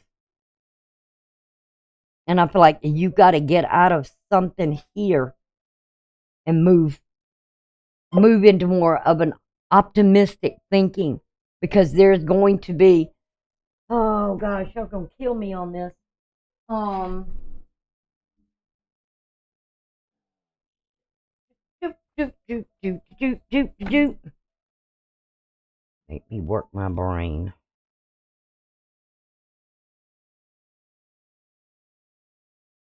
No,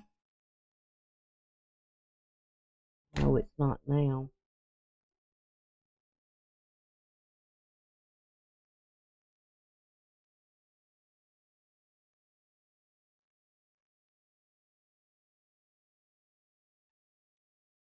Jupiter's going to go direct at the end of the month of December. Uranus will be going direct January the 27th.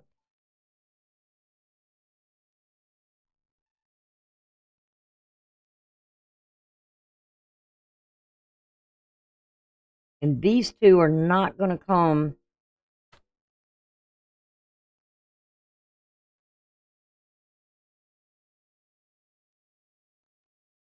Yeah. This is what I was doing some research on the other day.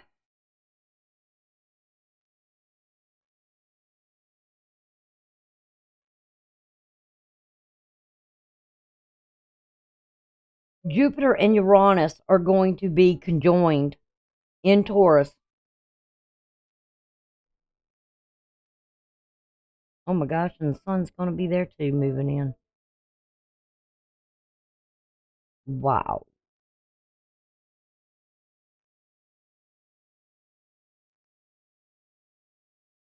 And they're going to be conjunct 1, 2, 3, 4. Jupiter's going to be conjunct with Uranus for 4 days.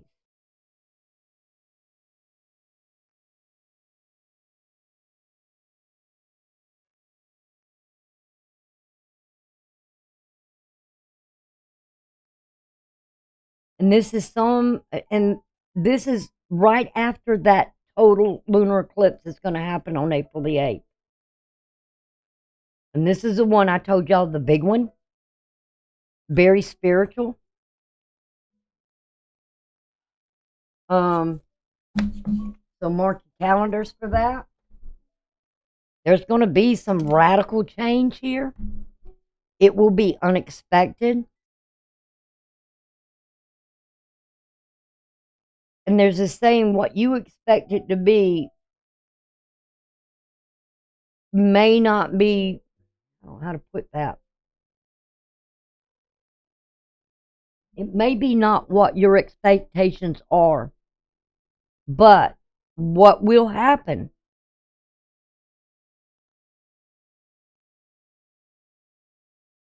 it will be bringing something in that's original. It's not phony, it's not fake, it's not whatever this is, but it's going to be very spiritual. Okay?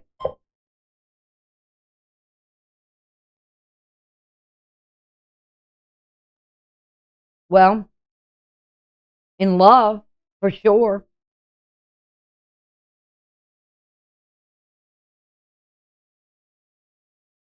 So don't look at anything toward until it will begin somewhere around that time period that I just said. It'll be about the middle, about the 21st of, matter of fact, that's even on the 21st, isn't it? Hold on a minute.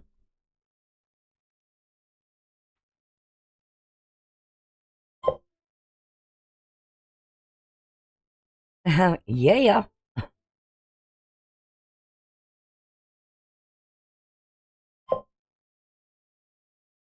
There is gonna there is gonna be an unexpected change for all of us. So me, I'm looking forward to it. I don't know about anybody else, but you know what? I am really looking forward to it. I'm excited about it. I mean, I've been working on me for how long, Jen? You know.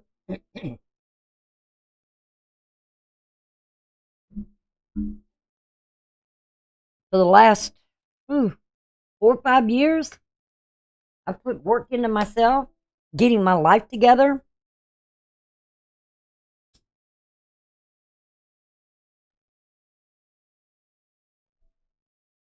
And you've got to want to put the effort in there.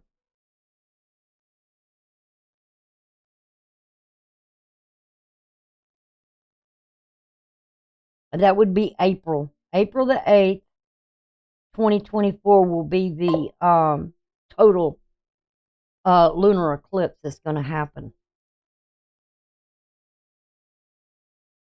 I don't know what kind of impact it won't. I don't think it will have a whole. It may have some over there in your country. Um,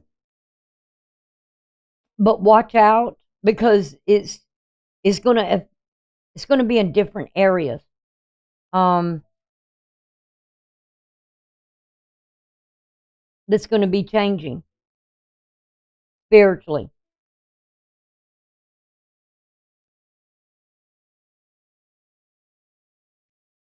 But what's challenging you right now is for you to work on something here.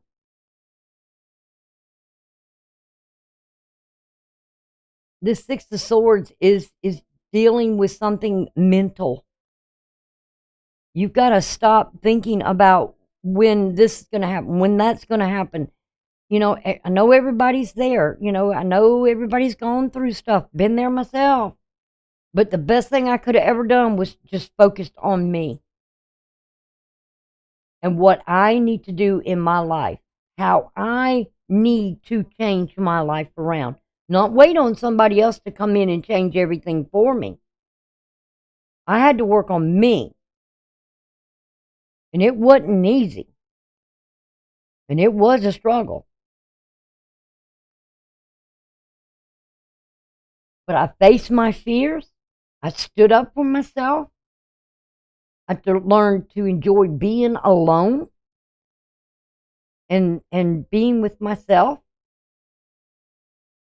other than the channel that did a lot of help for me. Um, but there's something here that right now mentally you need to let go of.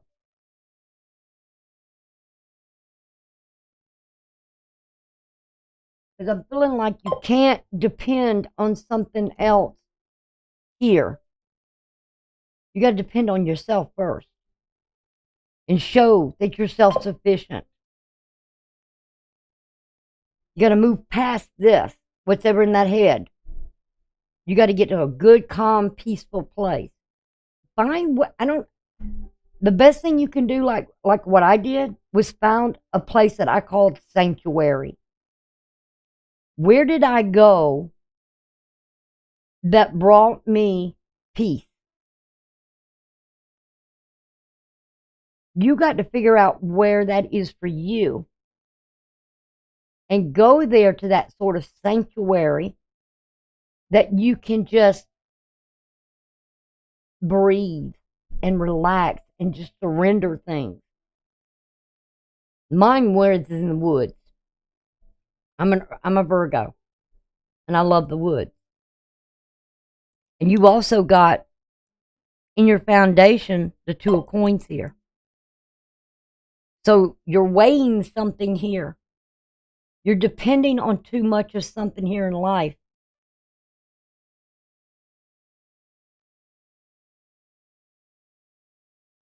You're constantly back and forth, back and forth, back and forth. And I know what the two things are. You keep naming them. Love and finances. Get it, got it. That's what's in each hand. Which one? You gotta be self-sufficient.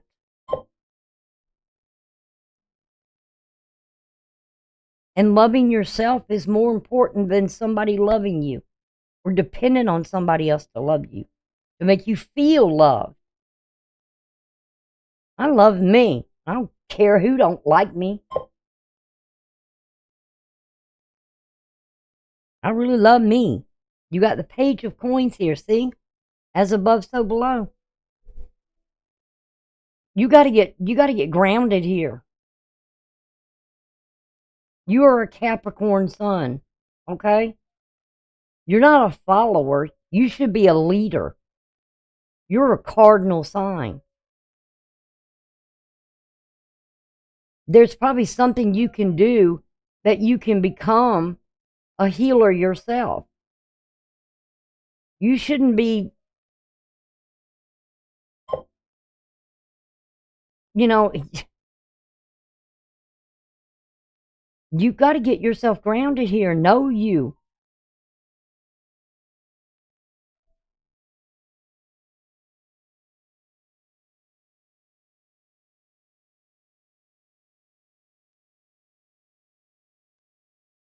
There is something being offered. Now, I don't know, and you might be making a choice on this. And I feel like the choice is for you is you got to choose between one or two things here. Being self-sufficient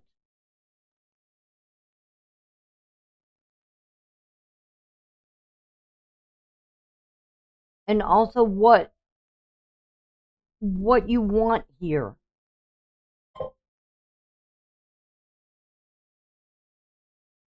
I don't know what the source of income will be. That's up to you. You got to make that decision. I can't make all your decisions for you. And I can't, it's not going to tell me everything, but I tell you what, you get into this place where you find that sanctuary that you can sort things out and put things in a better perspective and put them in order.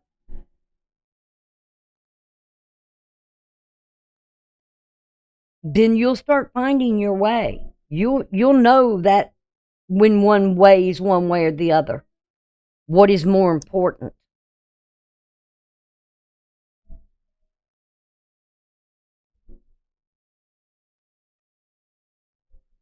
Because this is as above, so below.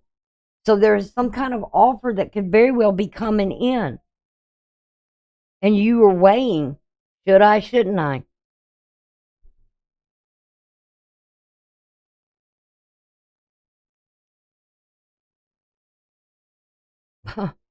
Yeah, 8 of coins. That's in the past. Something here about work.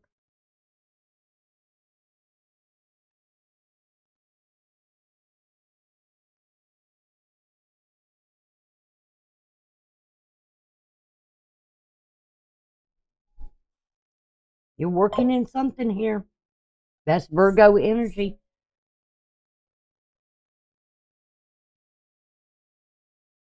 This is your energy here. This is definitely you. You need to get this groundedness.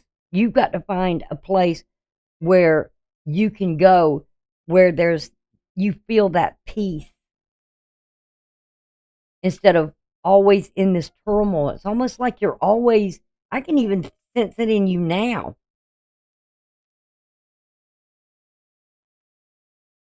of being in this struggle. It's like you're on a rough ride here.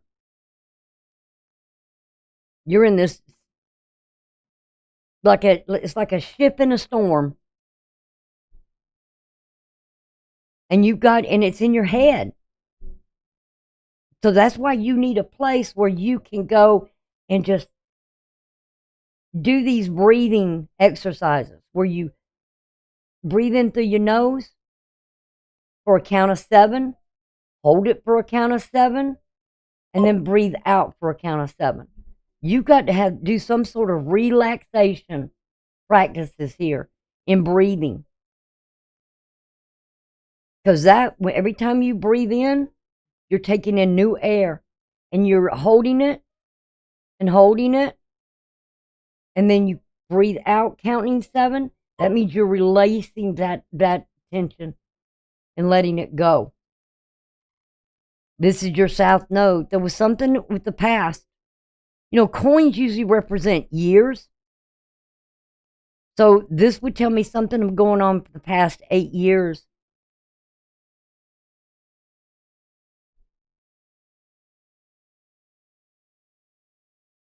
But there's an offer that is going to come soon. And you're going to have to, there's your north node, the moon. This is Pisces energy. What do you desire?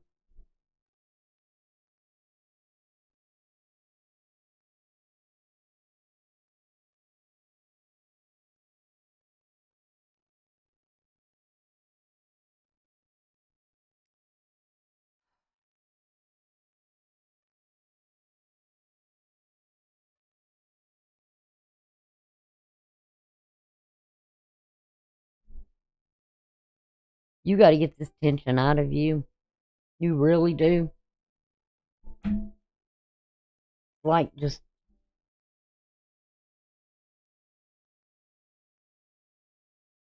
Like you got the monkey on your back. You got to get it off. Now this is the energy, either your energy or the energy around you. We're looking at 3 of Cups. This is again Cancer energy.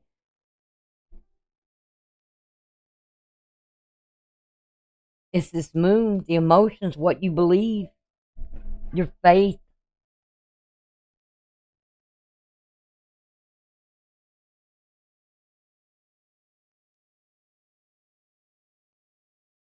You gotta find a purpose here. You gotta find that star, that direction. Because the ship can't go forward without having that compass, that northern direction, a purpose.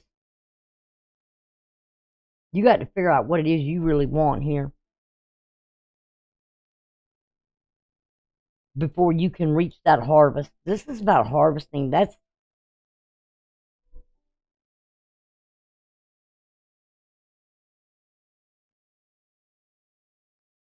see, I'm even sitting here holding my breath.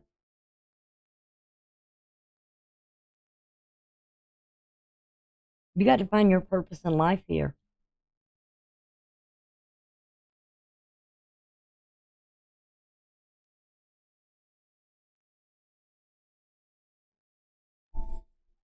Things are going to change, y'all. The world's going to change. It's going to be so much different. External from you is justice. There's that scale. Balance. Libra energy.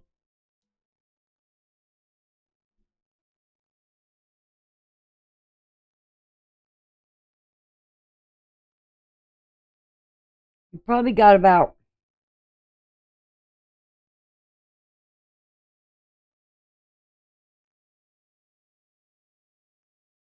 oh, let's see. How long is, I can't remember when the nodes moved. The nodes stay in a house for 18 months. And I don't know when, I can't remember when they moved off the top of my head.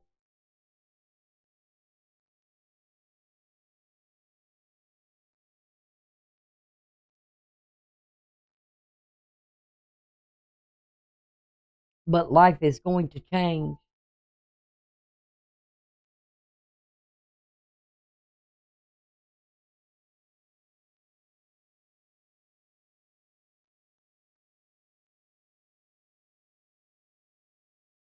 And you got to change something about you here. See? Patience. Too many people want things now.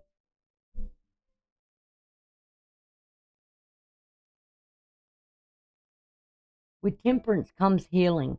But like I said, there's a goal. There's a path you've got to set here for yourself, a direction.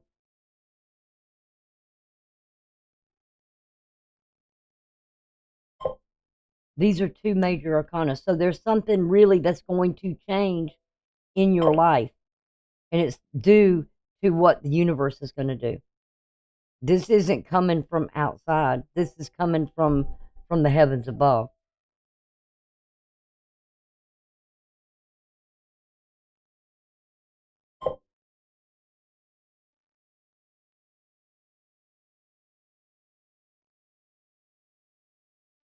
And I think you doing something here that you just, because I know what it's like going through something for about 10 years. And it taught me how to have patience and to wait.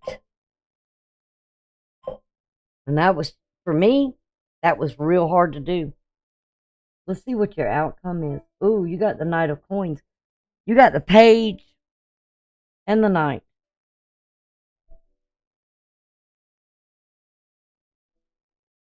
Until you learn to have the patience here and what the universe is going to do, this can't come in until you get yourself in a place where you're balanced you make the right choices, and then this can come in. Because this is like slow energy, and sometimes it's almost at a standstill. And I know that feeling.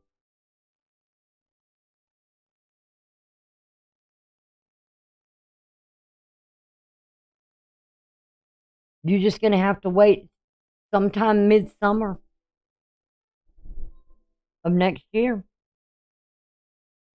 because you've got to learn patience. And you've got, in the meantime, you've got to work on you. You got to set a purpose here, an intention.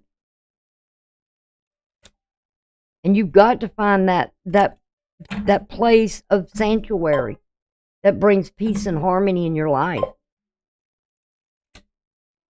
And you've got to set a goal.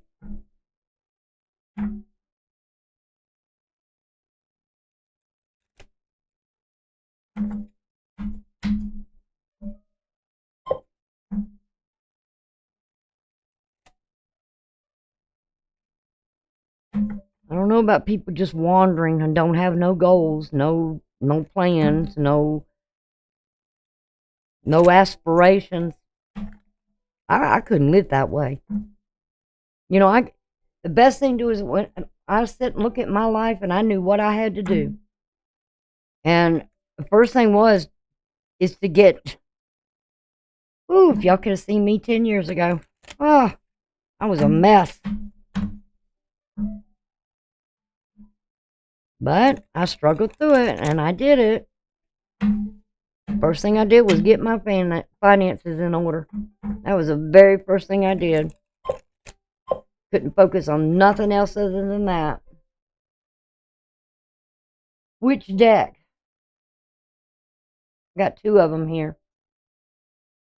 You know, both of these, I don't think they came in the box they came in. I think they were like plain boxes.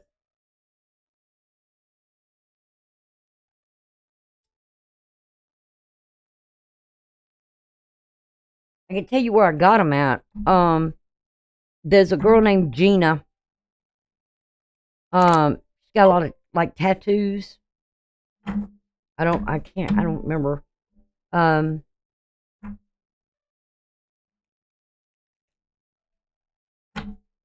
She's got dark hair with the red streak. I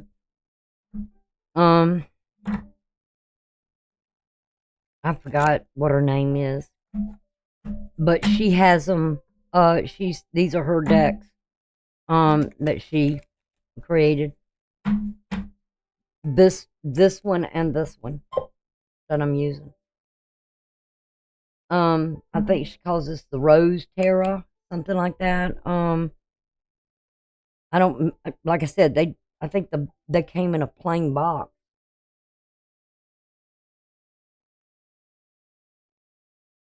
And I think I think these are like 20% off or something right now. Something like that.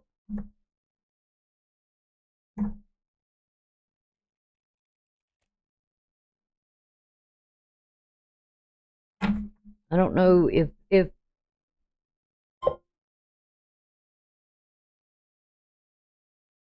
I wish she had, when she printed these decks out, this one here, I wish she had printed it out like this one. Because every time I've gotten decks that have gloss on them, they don't last long. But I mean, I love the deck. I just wish they were printed on a different type. If they were printed like these. All right, let's see what the universe is doing here.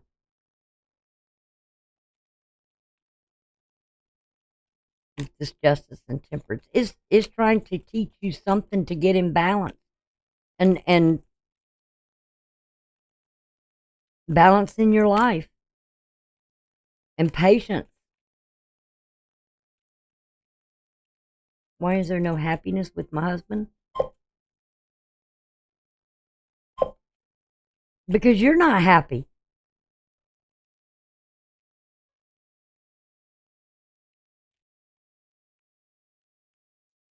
It's almost like you feel like, you give me the feeling that you feel like your happiness depends on him being happy. Then you're happy. You're happy if he's happy. You got to be happy with you. And if you're happy, your happiness cannot rely on another individual. And this is why the universe is doing what it's doing. Because there's no balance here.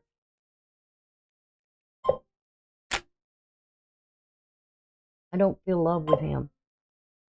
Well, that's another whole story. Yeah, I see heartache here coming out.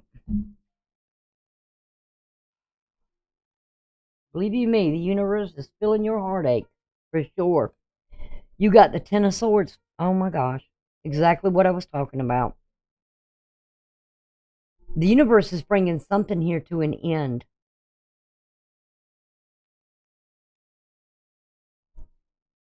And the Knight of Wands.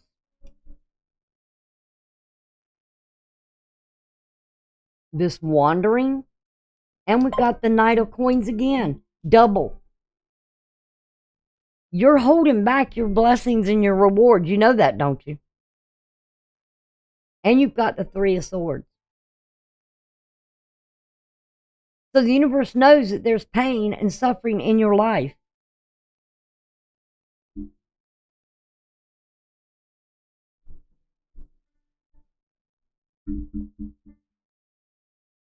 You've got to change something in your life. You cannot rely on your happiness being given to you by someone else.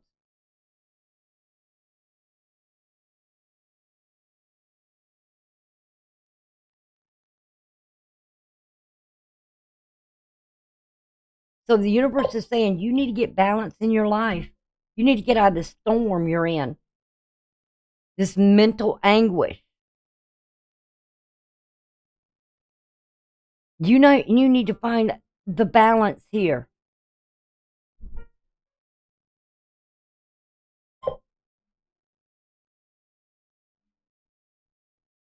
Okay? Let's see.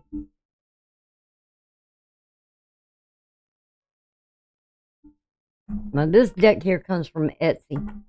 It comes from Mystic Rain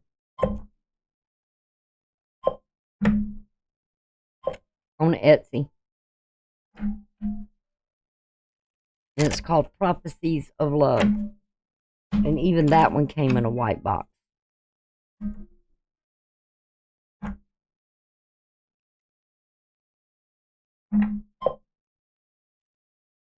I mean, I feel like your rewards are not coming because of this. Impatience.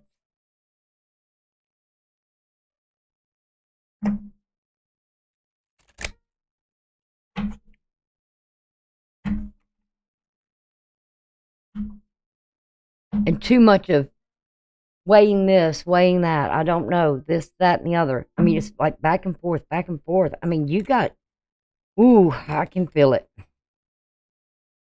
This is one reason why I hate to do live readings like this. Because when I used to do them all the time, Jesus, that's when my senses started picking up things, or smelling things, tasting things, feeling it. That's kind of why I got away from it.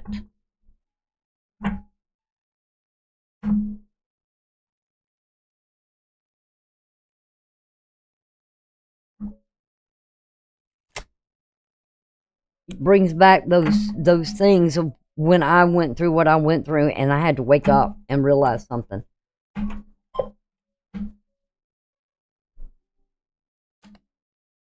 Oh, geez. Well, that came out quick. Look at there. Only choice. Again, what's going on here is the only choice. They will choose to be or stay with you. No one else compares. Wait it out. Things may be rough for a bit, but the storm will pass. And I've been saying that. Suppressed emotions, a fear of intimacy will cause delays with progression forward. What'd I say? There's some emotions being suppressed here. What do I do? What do I do? And that communication can very well, you've got to learn how to communicate with your husband.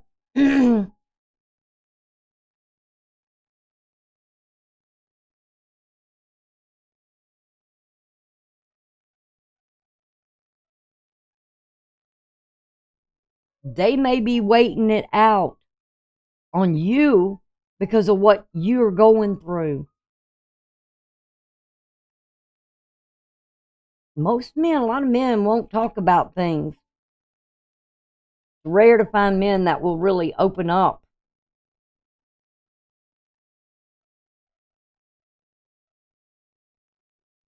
And there's some fears here to be dealt with. 10 of Swords, 3 of Swords.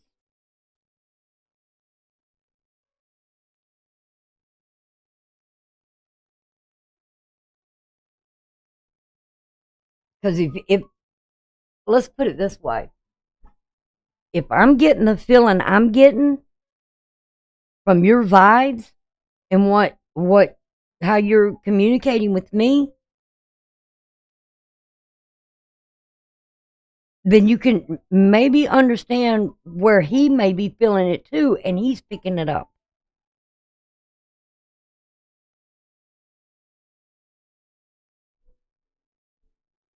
And you're so stressed out, and he's feeling it.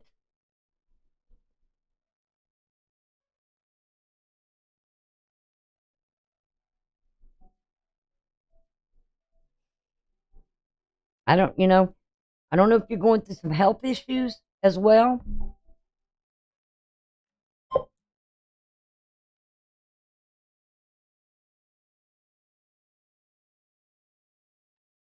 Where are you going? But that's what I got for you. I don't know who's next off the top of my head. You're welcome, hon.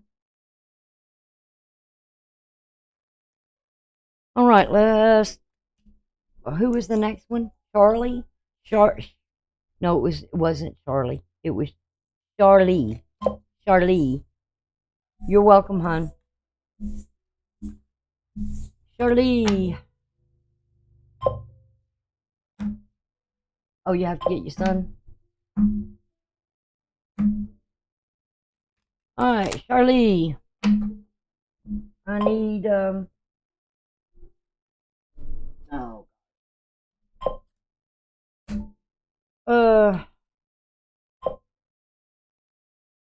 I thought Z was next.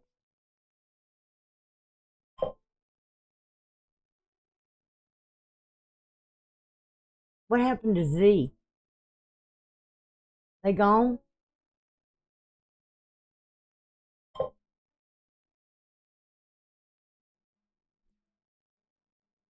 Is Z still around? Because I got Z here. And then Charlotte, do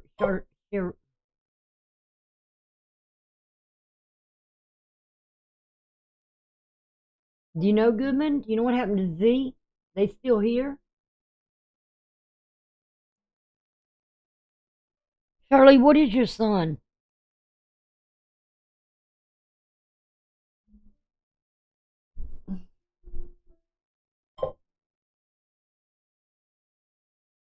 Oh, he had to sleep. Okay. So Charlie was the last one. Shirley, what is your son's son?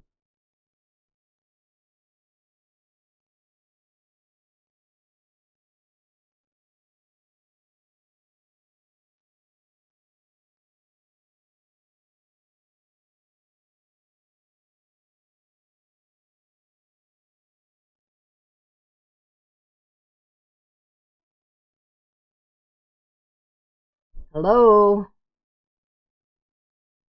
Am I here by myself?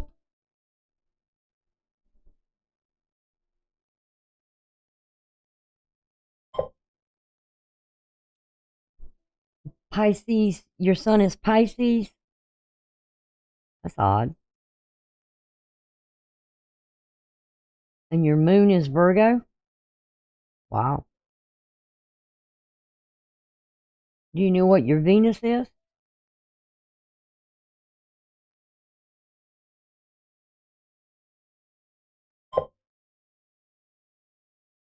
Well, honey, you gotta wait whenever it comes up. That's why I said, you gotta wait till you're called and then let me ask the question. Because everybody's chatting and I can't go back through the scrolls. Venus is in Pisces. All right, what about your rising or ascending? Do you know what that is?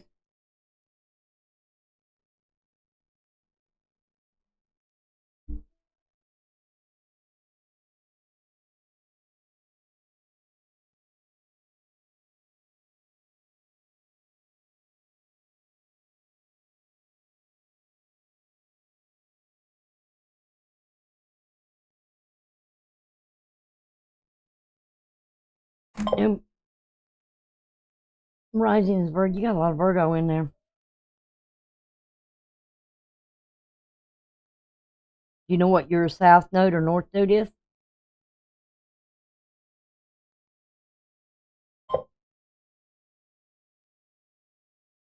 More, I don't need Mars or Mercury.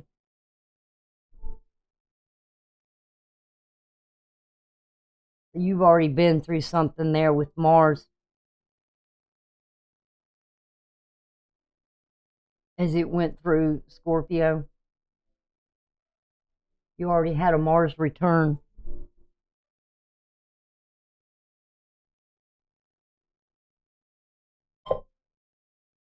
North node is Gemini.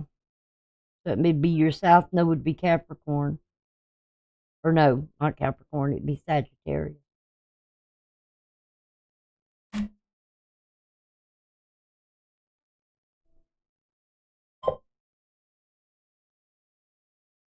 Okay, I'll be right back. Give me a break. I'll be right back.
Okay.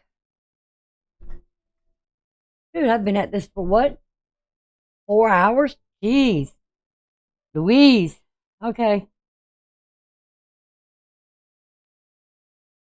All right. Let's head over to the astrology for a second. Um, excuse me.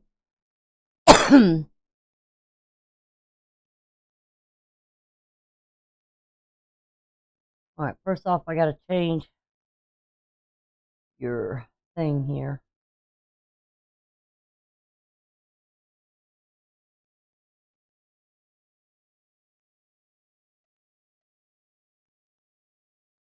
Got it. Okay. Pisces. You got Saturn in your first house, and Neptune, your ruler, your ruling planet. Your seventh house being Virgo, as well as the moon being Virgo. You know, let's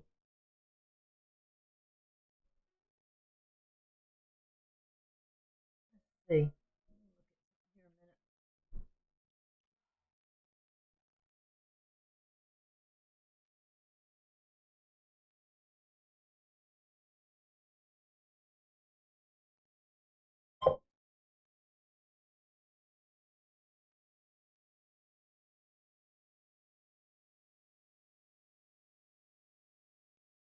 All right,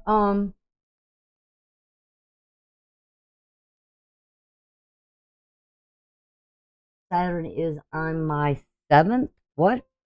My first house is Virgo. I thought you said, when I asked you what your sun was, you said Pisces and Virgo moon.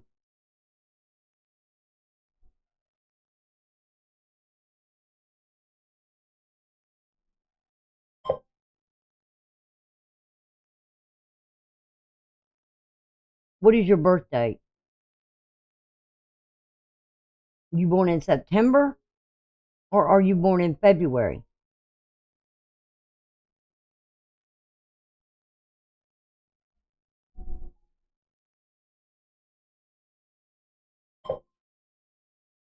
Well, that's no, I just gave you two options. You just telling me correct.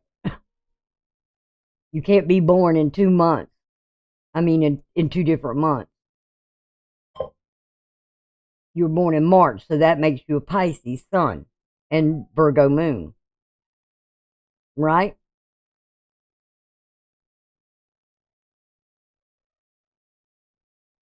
That's oh,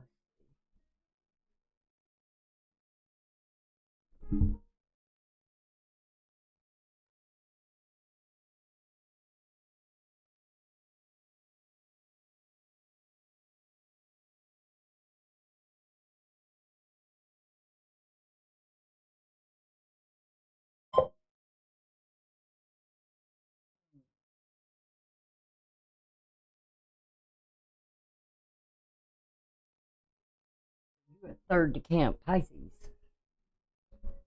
which is what I did. Yes, okay.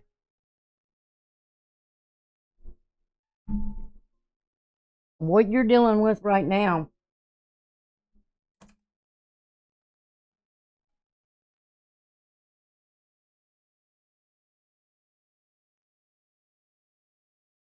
is the sun is squaring on your first house. You got something of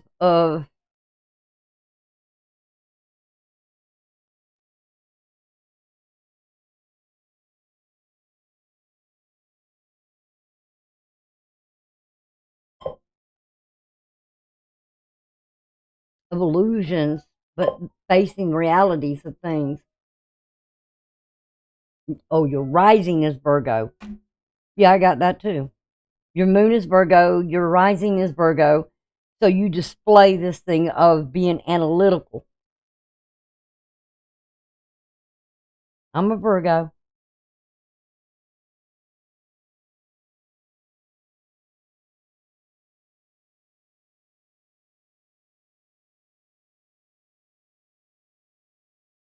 But you also with your north node and your thinking in your head is that Gemini energy, which is duality.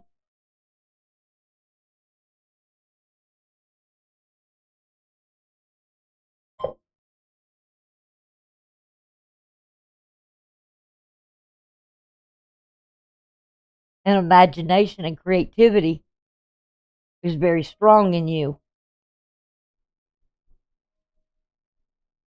I don't know what your faith is, and I don't know what your, if you practice spirituality. Um,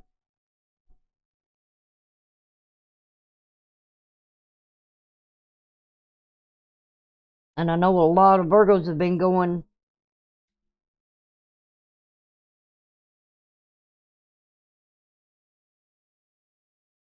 you don't show you have a high idealism of things.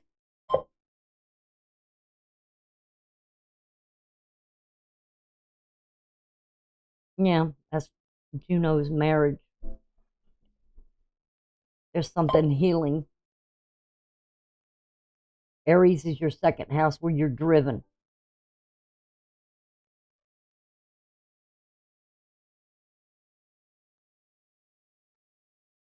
But mostly what you're showing is your that side of Virgo. Very analytical, almost to the point of I don't know what your age is here.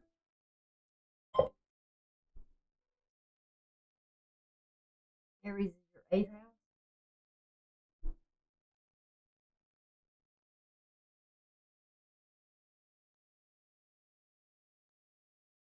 How can Aries be your eighth house when it comes after Pisces? Aries is your second house.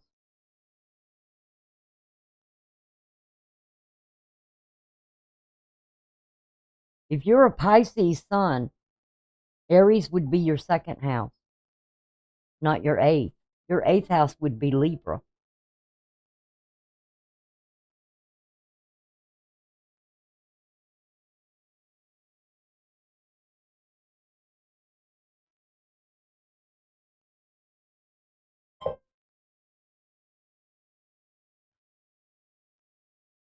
How can it be your seventh house if you're born in Pisces?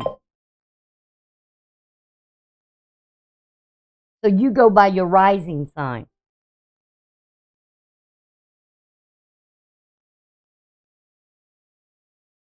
So when you look at your readings, you look at your rising and your ascending sign and go on that, not your sun sign.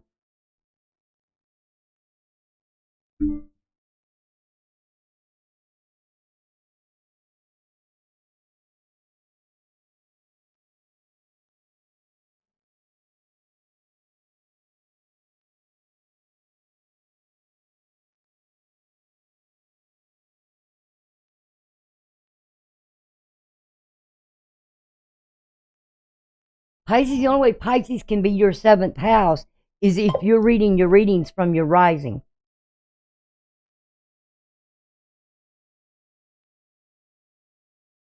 If you were born on March the 16th, honey, your sun is Pisces and your rising can be Virgo.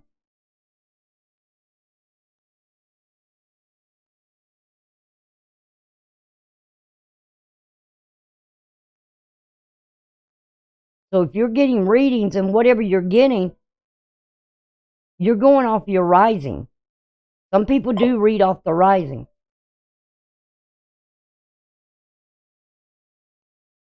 The sun is rising at the time of your birth.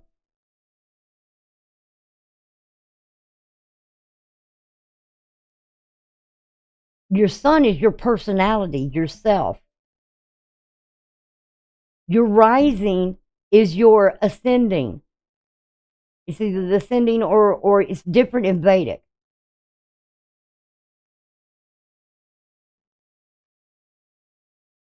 But your rising is what you display to others, that you want people to see about you.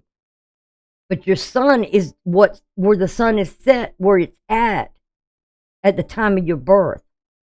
And you said you were born March the 16th, right? So that would mean that your first house is your Pisces.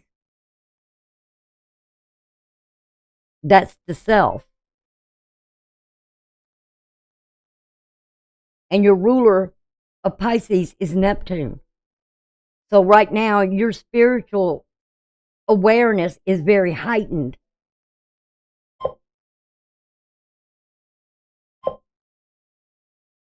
Well, if you've been stealing it, why are you asking me all this stuff for?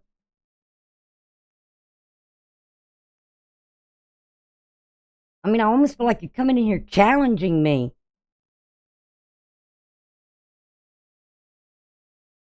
And if you know the sun sign and the difference between a rising sign, if you've been studying it for 5 years, I don't know which one you've been studying, Vedic or Western astrology. I don't know which one you've been doing, but I do know I'm a Virgo, and that's where the sun was at the time of my birth.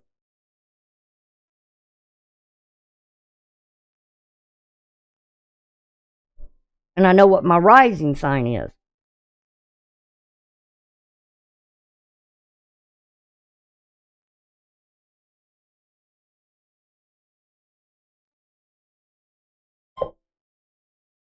Western. Okay, then if you've done Western and you've been studying Western, I don't know who you've been studying under, but your first house is where the sun sets at the time of your birth.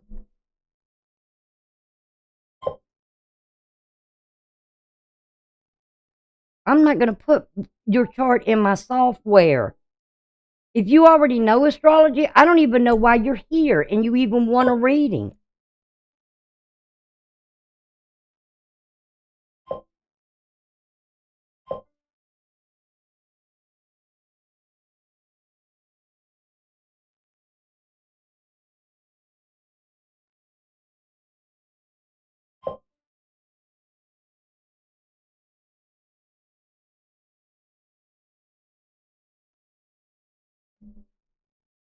Okay, I'm just going to do a reading on you, and that's it.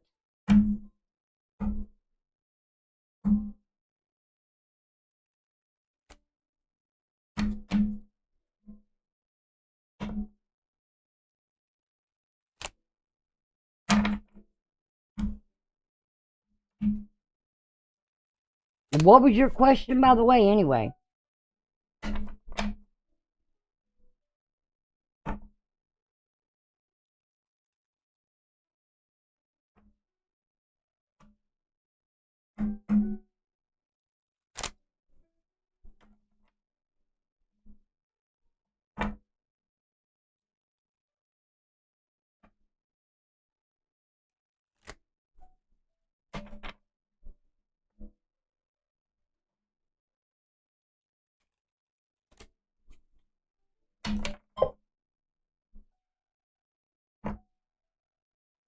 All right.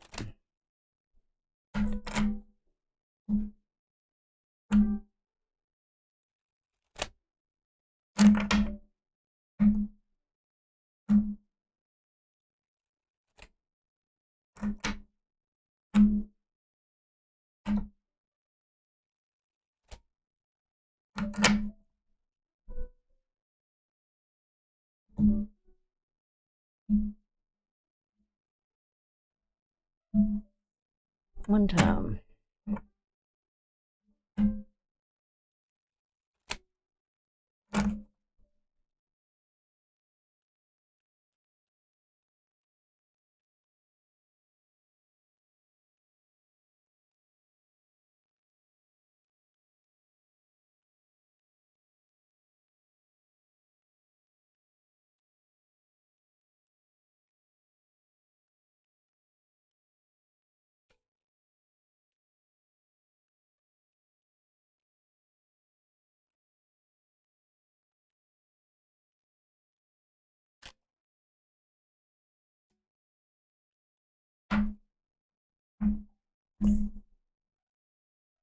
All right, what you got the Wheel of Fortune, Jupiter energy, which is in Taurus right now, and it's retrograde.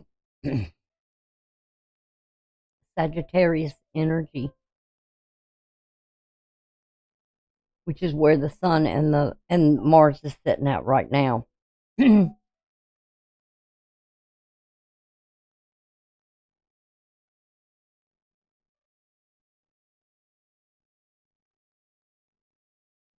So the focus is on Neptune. The challenge is on Neptune. Let's see. Queen of Coins, stability, Capricorn energy. Mercury being retrograde in Capricorn.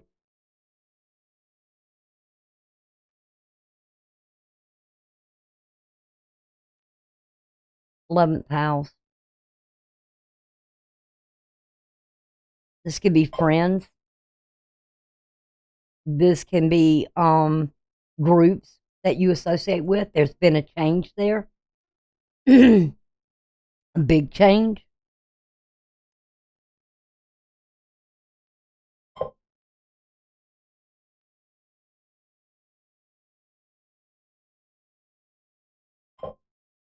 Wheel of Fortune Jupiter, it can be about luck as well.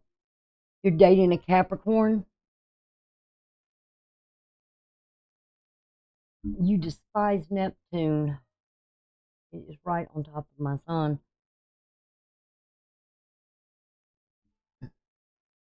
Well, it's challenging you spiritually.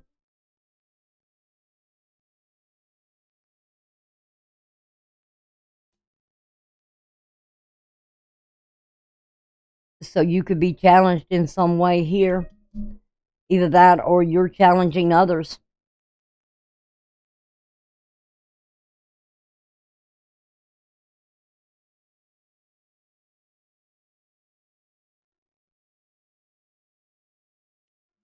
In your foundation, you've got the root of everything. You've got the Queen of Cups here, Cancer energy.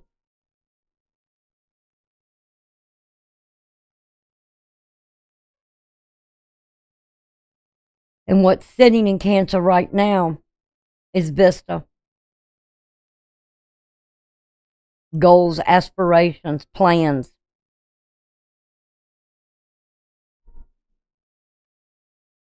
Devotion to something here.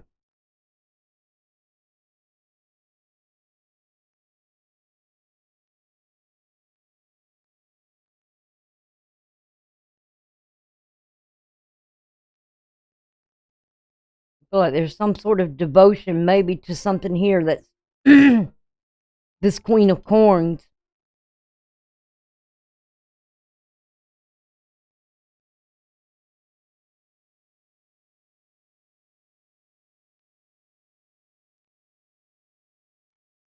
Why is it why is it challenging here?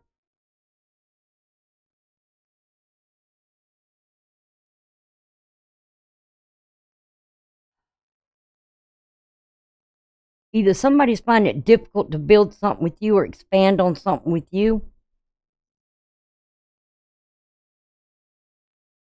Either that or you are. Of something growing here. Three of Swords. As above, so below. Some type of sorrow going on here. Emotional sorrow.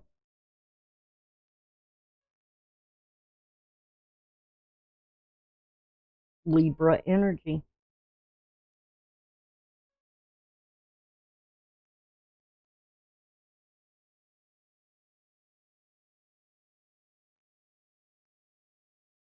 Something not working the way you want it to, or not going in the direction you want it to go.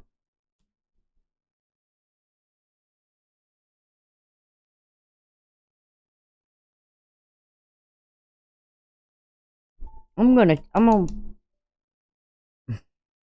in the past there's this Three of Coins, Capricorn energy again.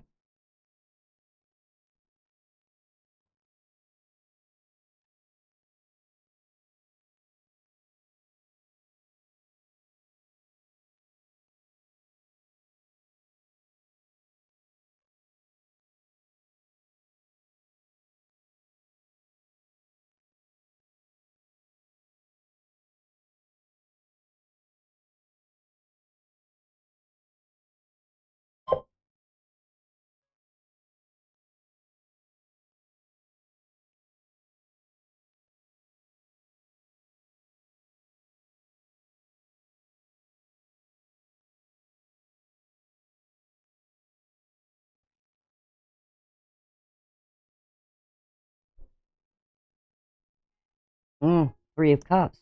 333. Mm-hmm.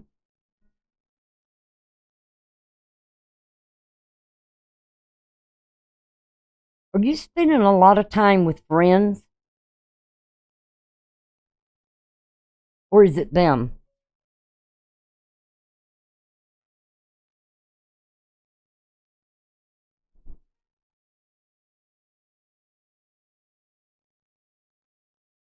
There's something very spiritual going on here. I know that because when I see 333, there's a message coming in that you're not paying any attention to.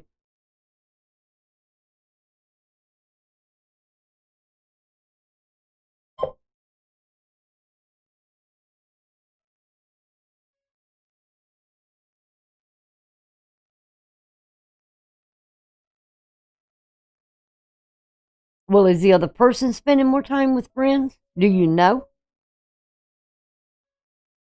Because I feel like you've been getting some kind of spiritual message here that's been telling you something and you're not listening to it.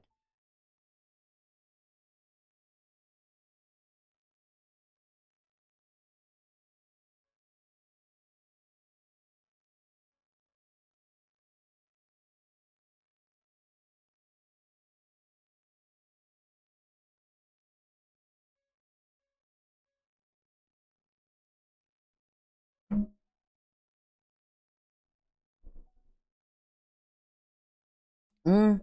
The energy around you is the Chariot.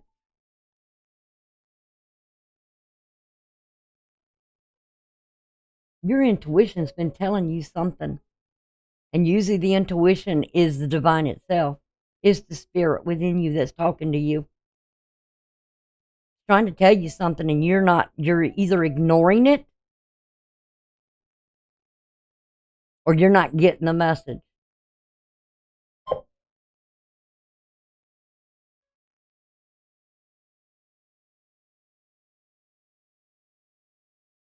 But it's been coming to you.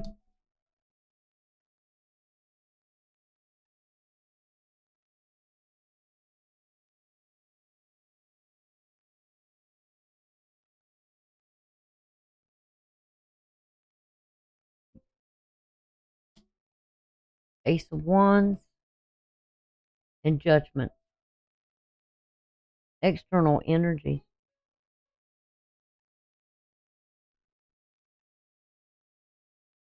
Somebody here,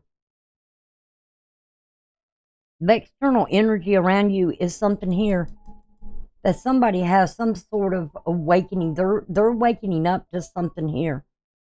An opportunity. It's like a resurrection.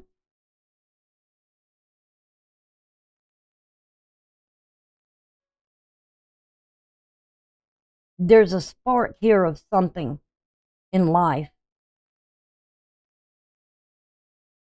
Is this person have any faith, or are they a spiritual religious person?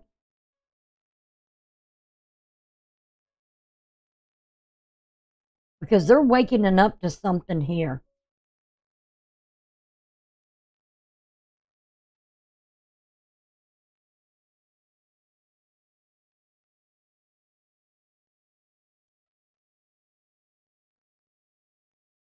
Either that or something's trying to wake you up. Your potential outcome is the Eight of Coins,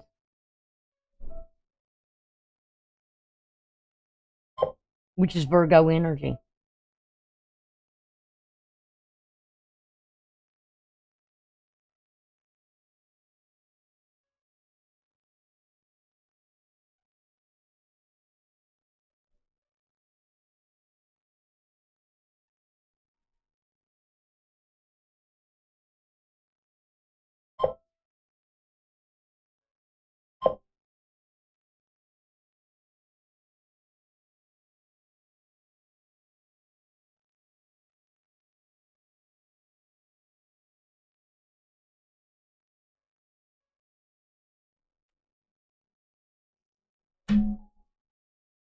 At the bottom of the deck, you got the Four of Coins. Somebody's holding back here. And the Five of Coins. We go 5, 4, 6 of Wands, Justice, some kind of balance.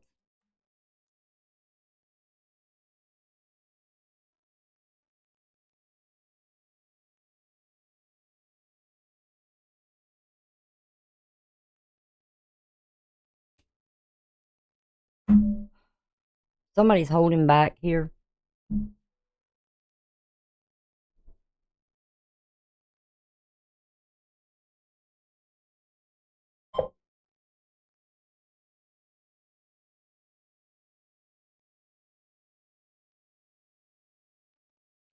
I'm going to clarify this one here because I want to know about this Queen of Cups, Queen of Coins.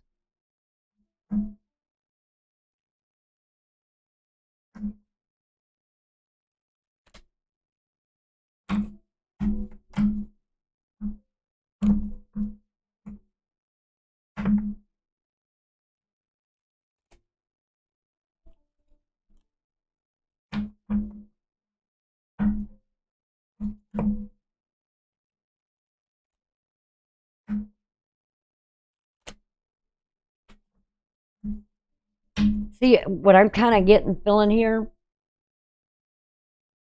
as it with this, they're awakening, but they're not awakening to what you want them to awaken to.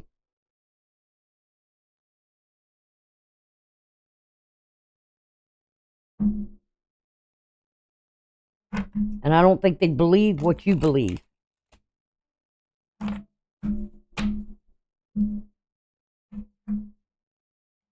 In the way that you look at spirituality. When I say spiritual, I'm talking about scripture, I'm talking about the Bible, I'm talking about God.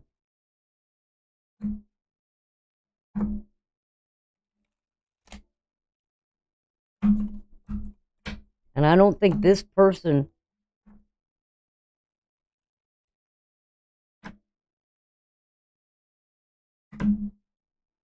believes it in the same way you do.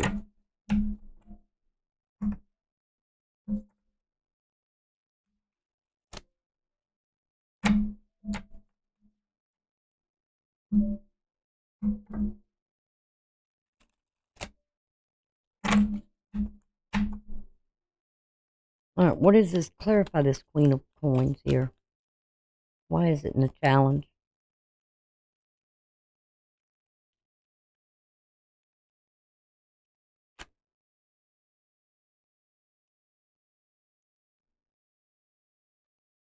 Queen of Coins again. Six of Coins.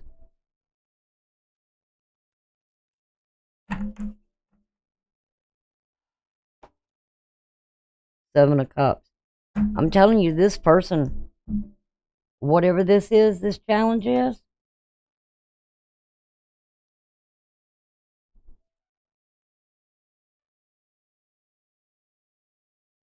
again, I'm looking at the scales.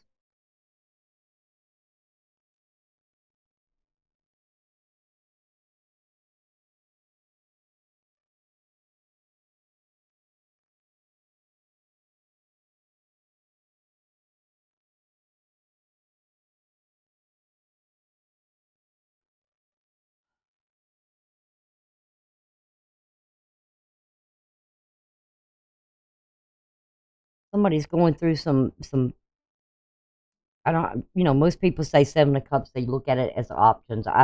That's not me. Um,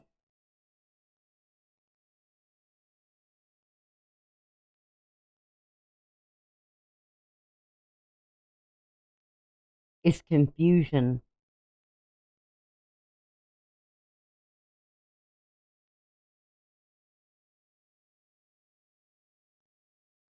Because you got the Queen of Coins. I mean, Coins is there twice.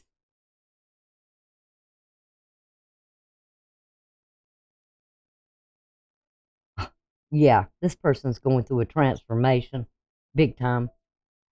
And I mean, you've got Pluto, which is the transformer, brings in transformation in Capricorn. So this person's going through some has been going through some big life changes. And they may not understand it, what is happening.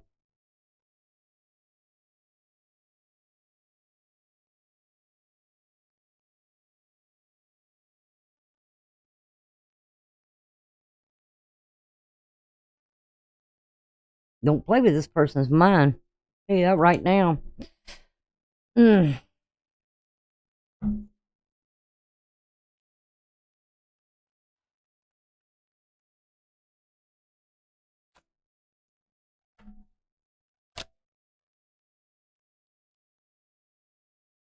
because they're already in enough doubt.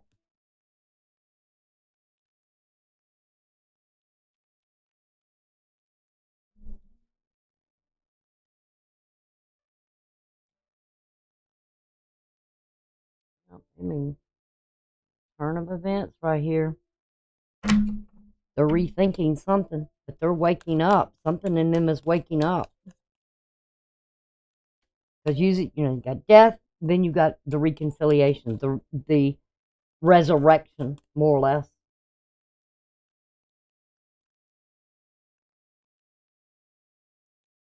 What is this in this Ace of Wands in this Judgment?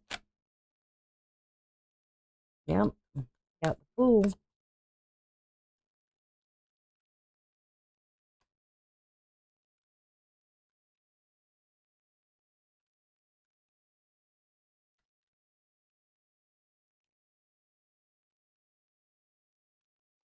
What I call born again.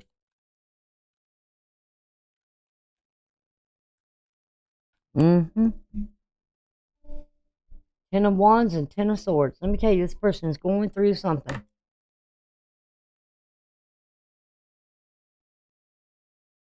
And when somebody's going through a transformation in their life, if you keep pushing something at them, you're going to push them away. You're not going to draw them in. You're going to be able to push them away.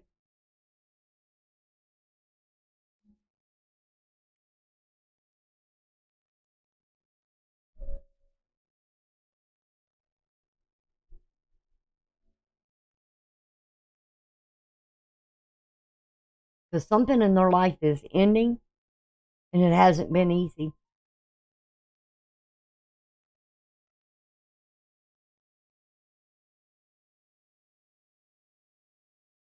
Has not been easy at all.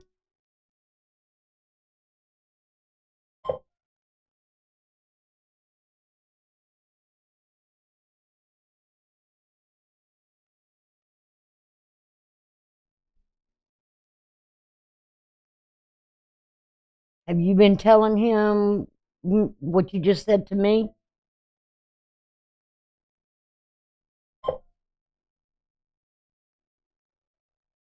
What was it you said? Something about y'all been through many past lives and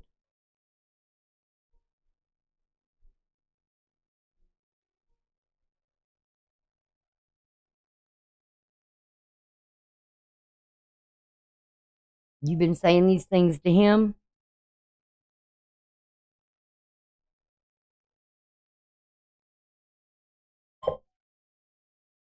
As far as what? What I just asked, what you just said to me. You wrote it, I didn't. Have you been saying to him that, what you said to me? Telling him, oh, we've been past lives together and that he's a soulmate and all that?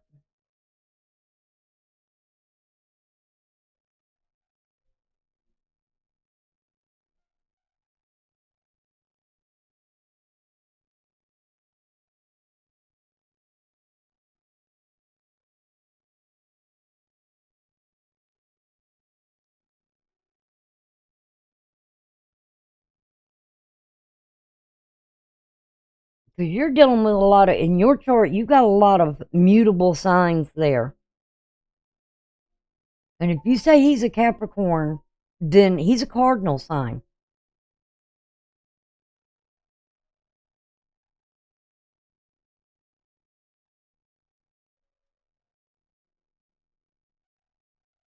And something about with him, he's going through something where he's trying to take his power back.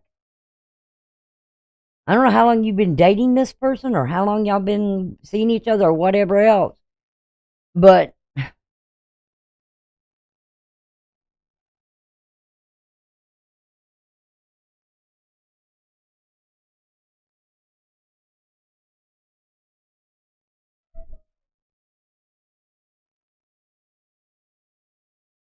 I just feel like there's two different things here.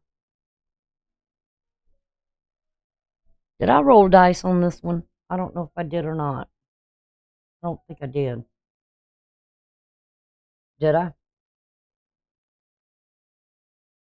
I know I had Cancer, Mars in the 11th house.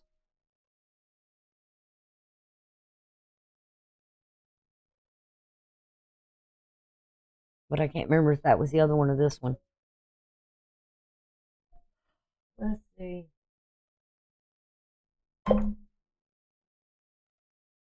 No, no what? No, I didn't roll them.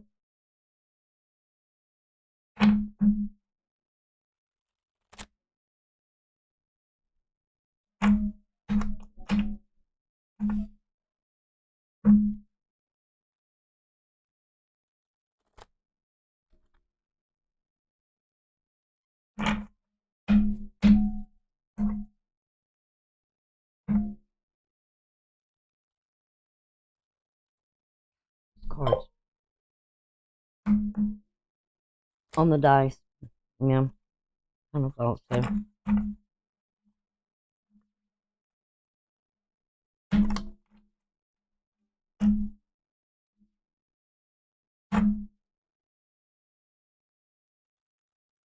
These cards act like they just do not want to be used tonight.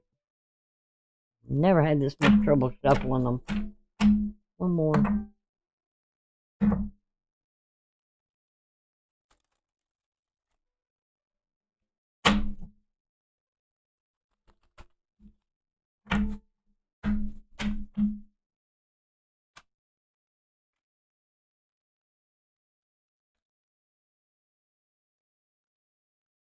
What is it with this person over here?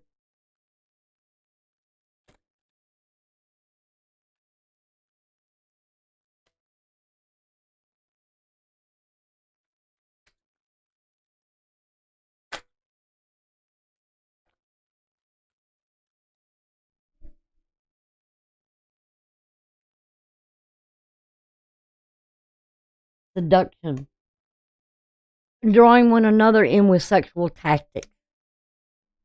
Last try. They've given up on love. This is their last effort. I'm telling you, I'm seeing 10-10.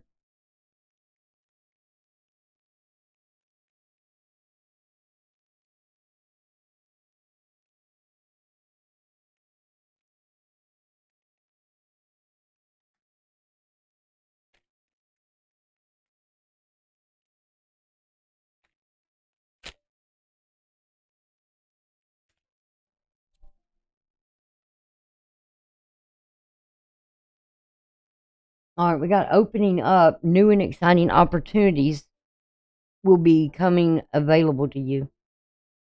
I know there's an opportunity there, and something in life is opening up for this person. I don't know what it is, but there's opportunities opening up for them. Like I said, that's going to be opening up for them, and I don't know what they are.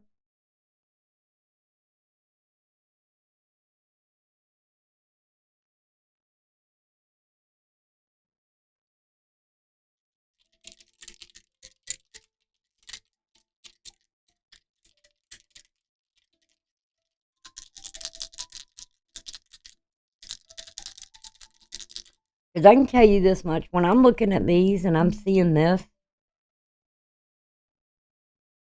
and knowing of my own experiences that I've had, when I pray on something or I'm releasing something, mostly when I'm praying on something, and I have to have patience and wait for the answer. And I wait and I wait. And then all of a sudden something will come out of nowhere. And it could be a word, it could be a place, it could be anything that just happens to pop up out of the blue in my head for some unspeakable, unknown reason, because it's happened to me over and over and over again. And I ignore it I will get the same repeated message 3 times. And each time it gets louder and louder until I'm like, okay, I get it. Or if I don't understand it, what it is I'm getting, I have to go back into prayer again. And I have to say, I don't understand what you're saying to me. I don't understand what you're trying to show me. Because it's just sometimes it doesn't make sense. And so I wait again for the answer or to be shown. And it does. But it doesn't come in my time. It comes when I need to know it. And I feel like there's something here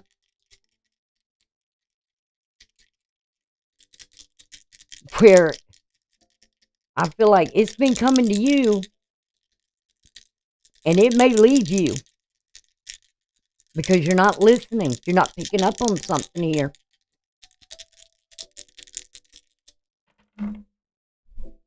Huh? You've got Pluto, again, very strong. It's showing up.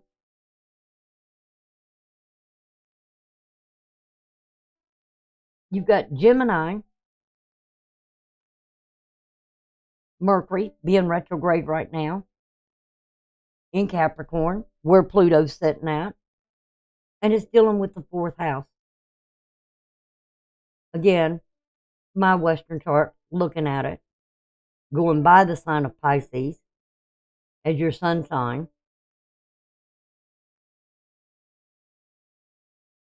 Gemini is your 4th house.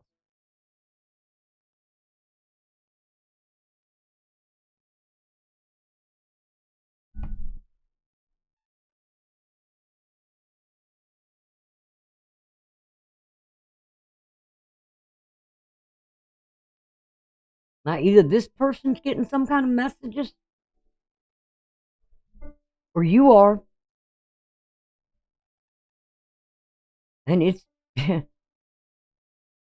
when I'm looking at the Wheel of Fortune, which is usually when it's in a house, Jupiter's in a house, it expands things. But right now it's retrograde.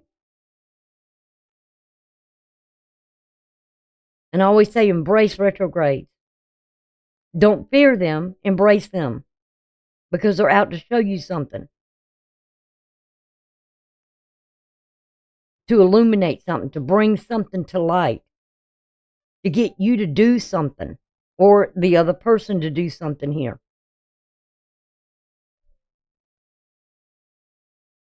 But whatever's going on, I would say the wheel is dealing with you. And what's challenging it is the Capricorn energy.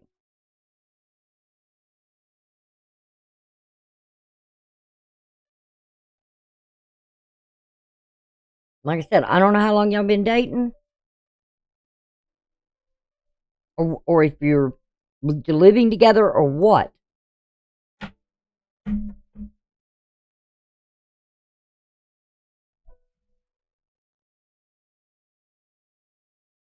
But the moon is playing a big role in this. And like I said earlier, you got the sun, the moon, Mercury, Mars, and Pluto that are very intense along with the midheaven.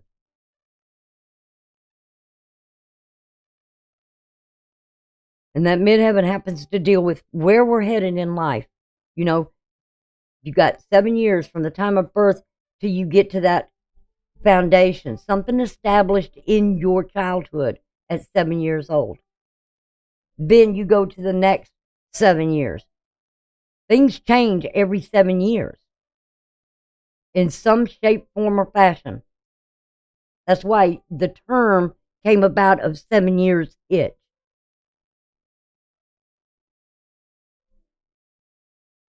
That's why it's known as divine timing.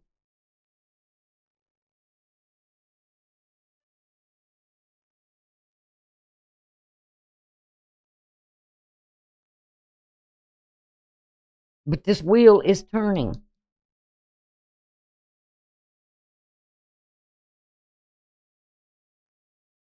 And Jupiter's going to go direct at the end of this month. And it's going to move toward Aquarius, toward Uranus. And they're going to go into conjunction. And that energy, whatever that is going to expand. It's going to grow. It's going to get bigger.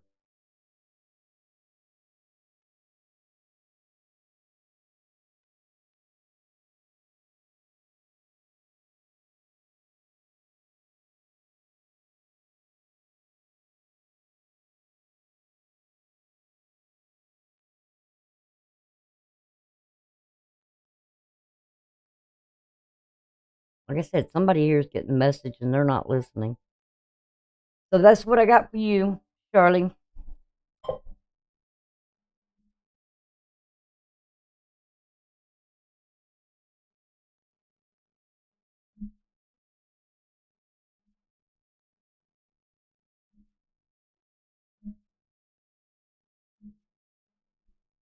Okay. All right, I'm done.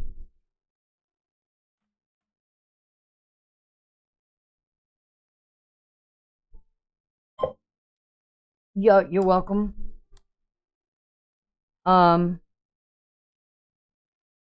Goodman, thank you. Thank you for becoming a mod. Did a great job. Just like my Jen. He's super.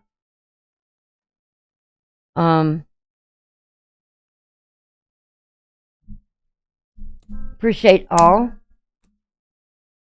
And thank y'all for joining me. Thank you for becoming a mod, Goodman. Appreciate that. And hanging in there with me. Y'all take care. And I guess I will see y'all later on. I've got 2 more Aquarius and Pisces readings to do. And I got some work to do this weekend. All right. Y'all take care. Been fun. I've enjoyed it. Enjoyed having you here as well. I don't do these very often. So just wanted to try and just test it out a little bit. All right. Oh, you're quite welcome. You're very welcome.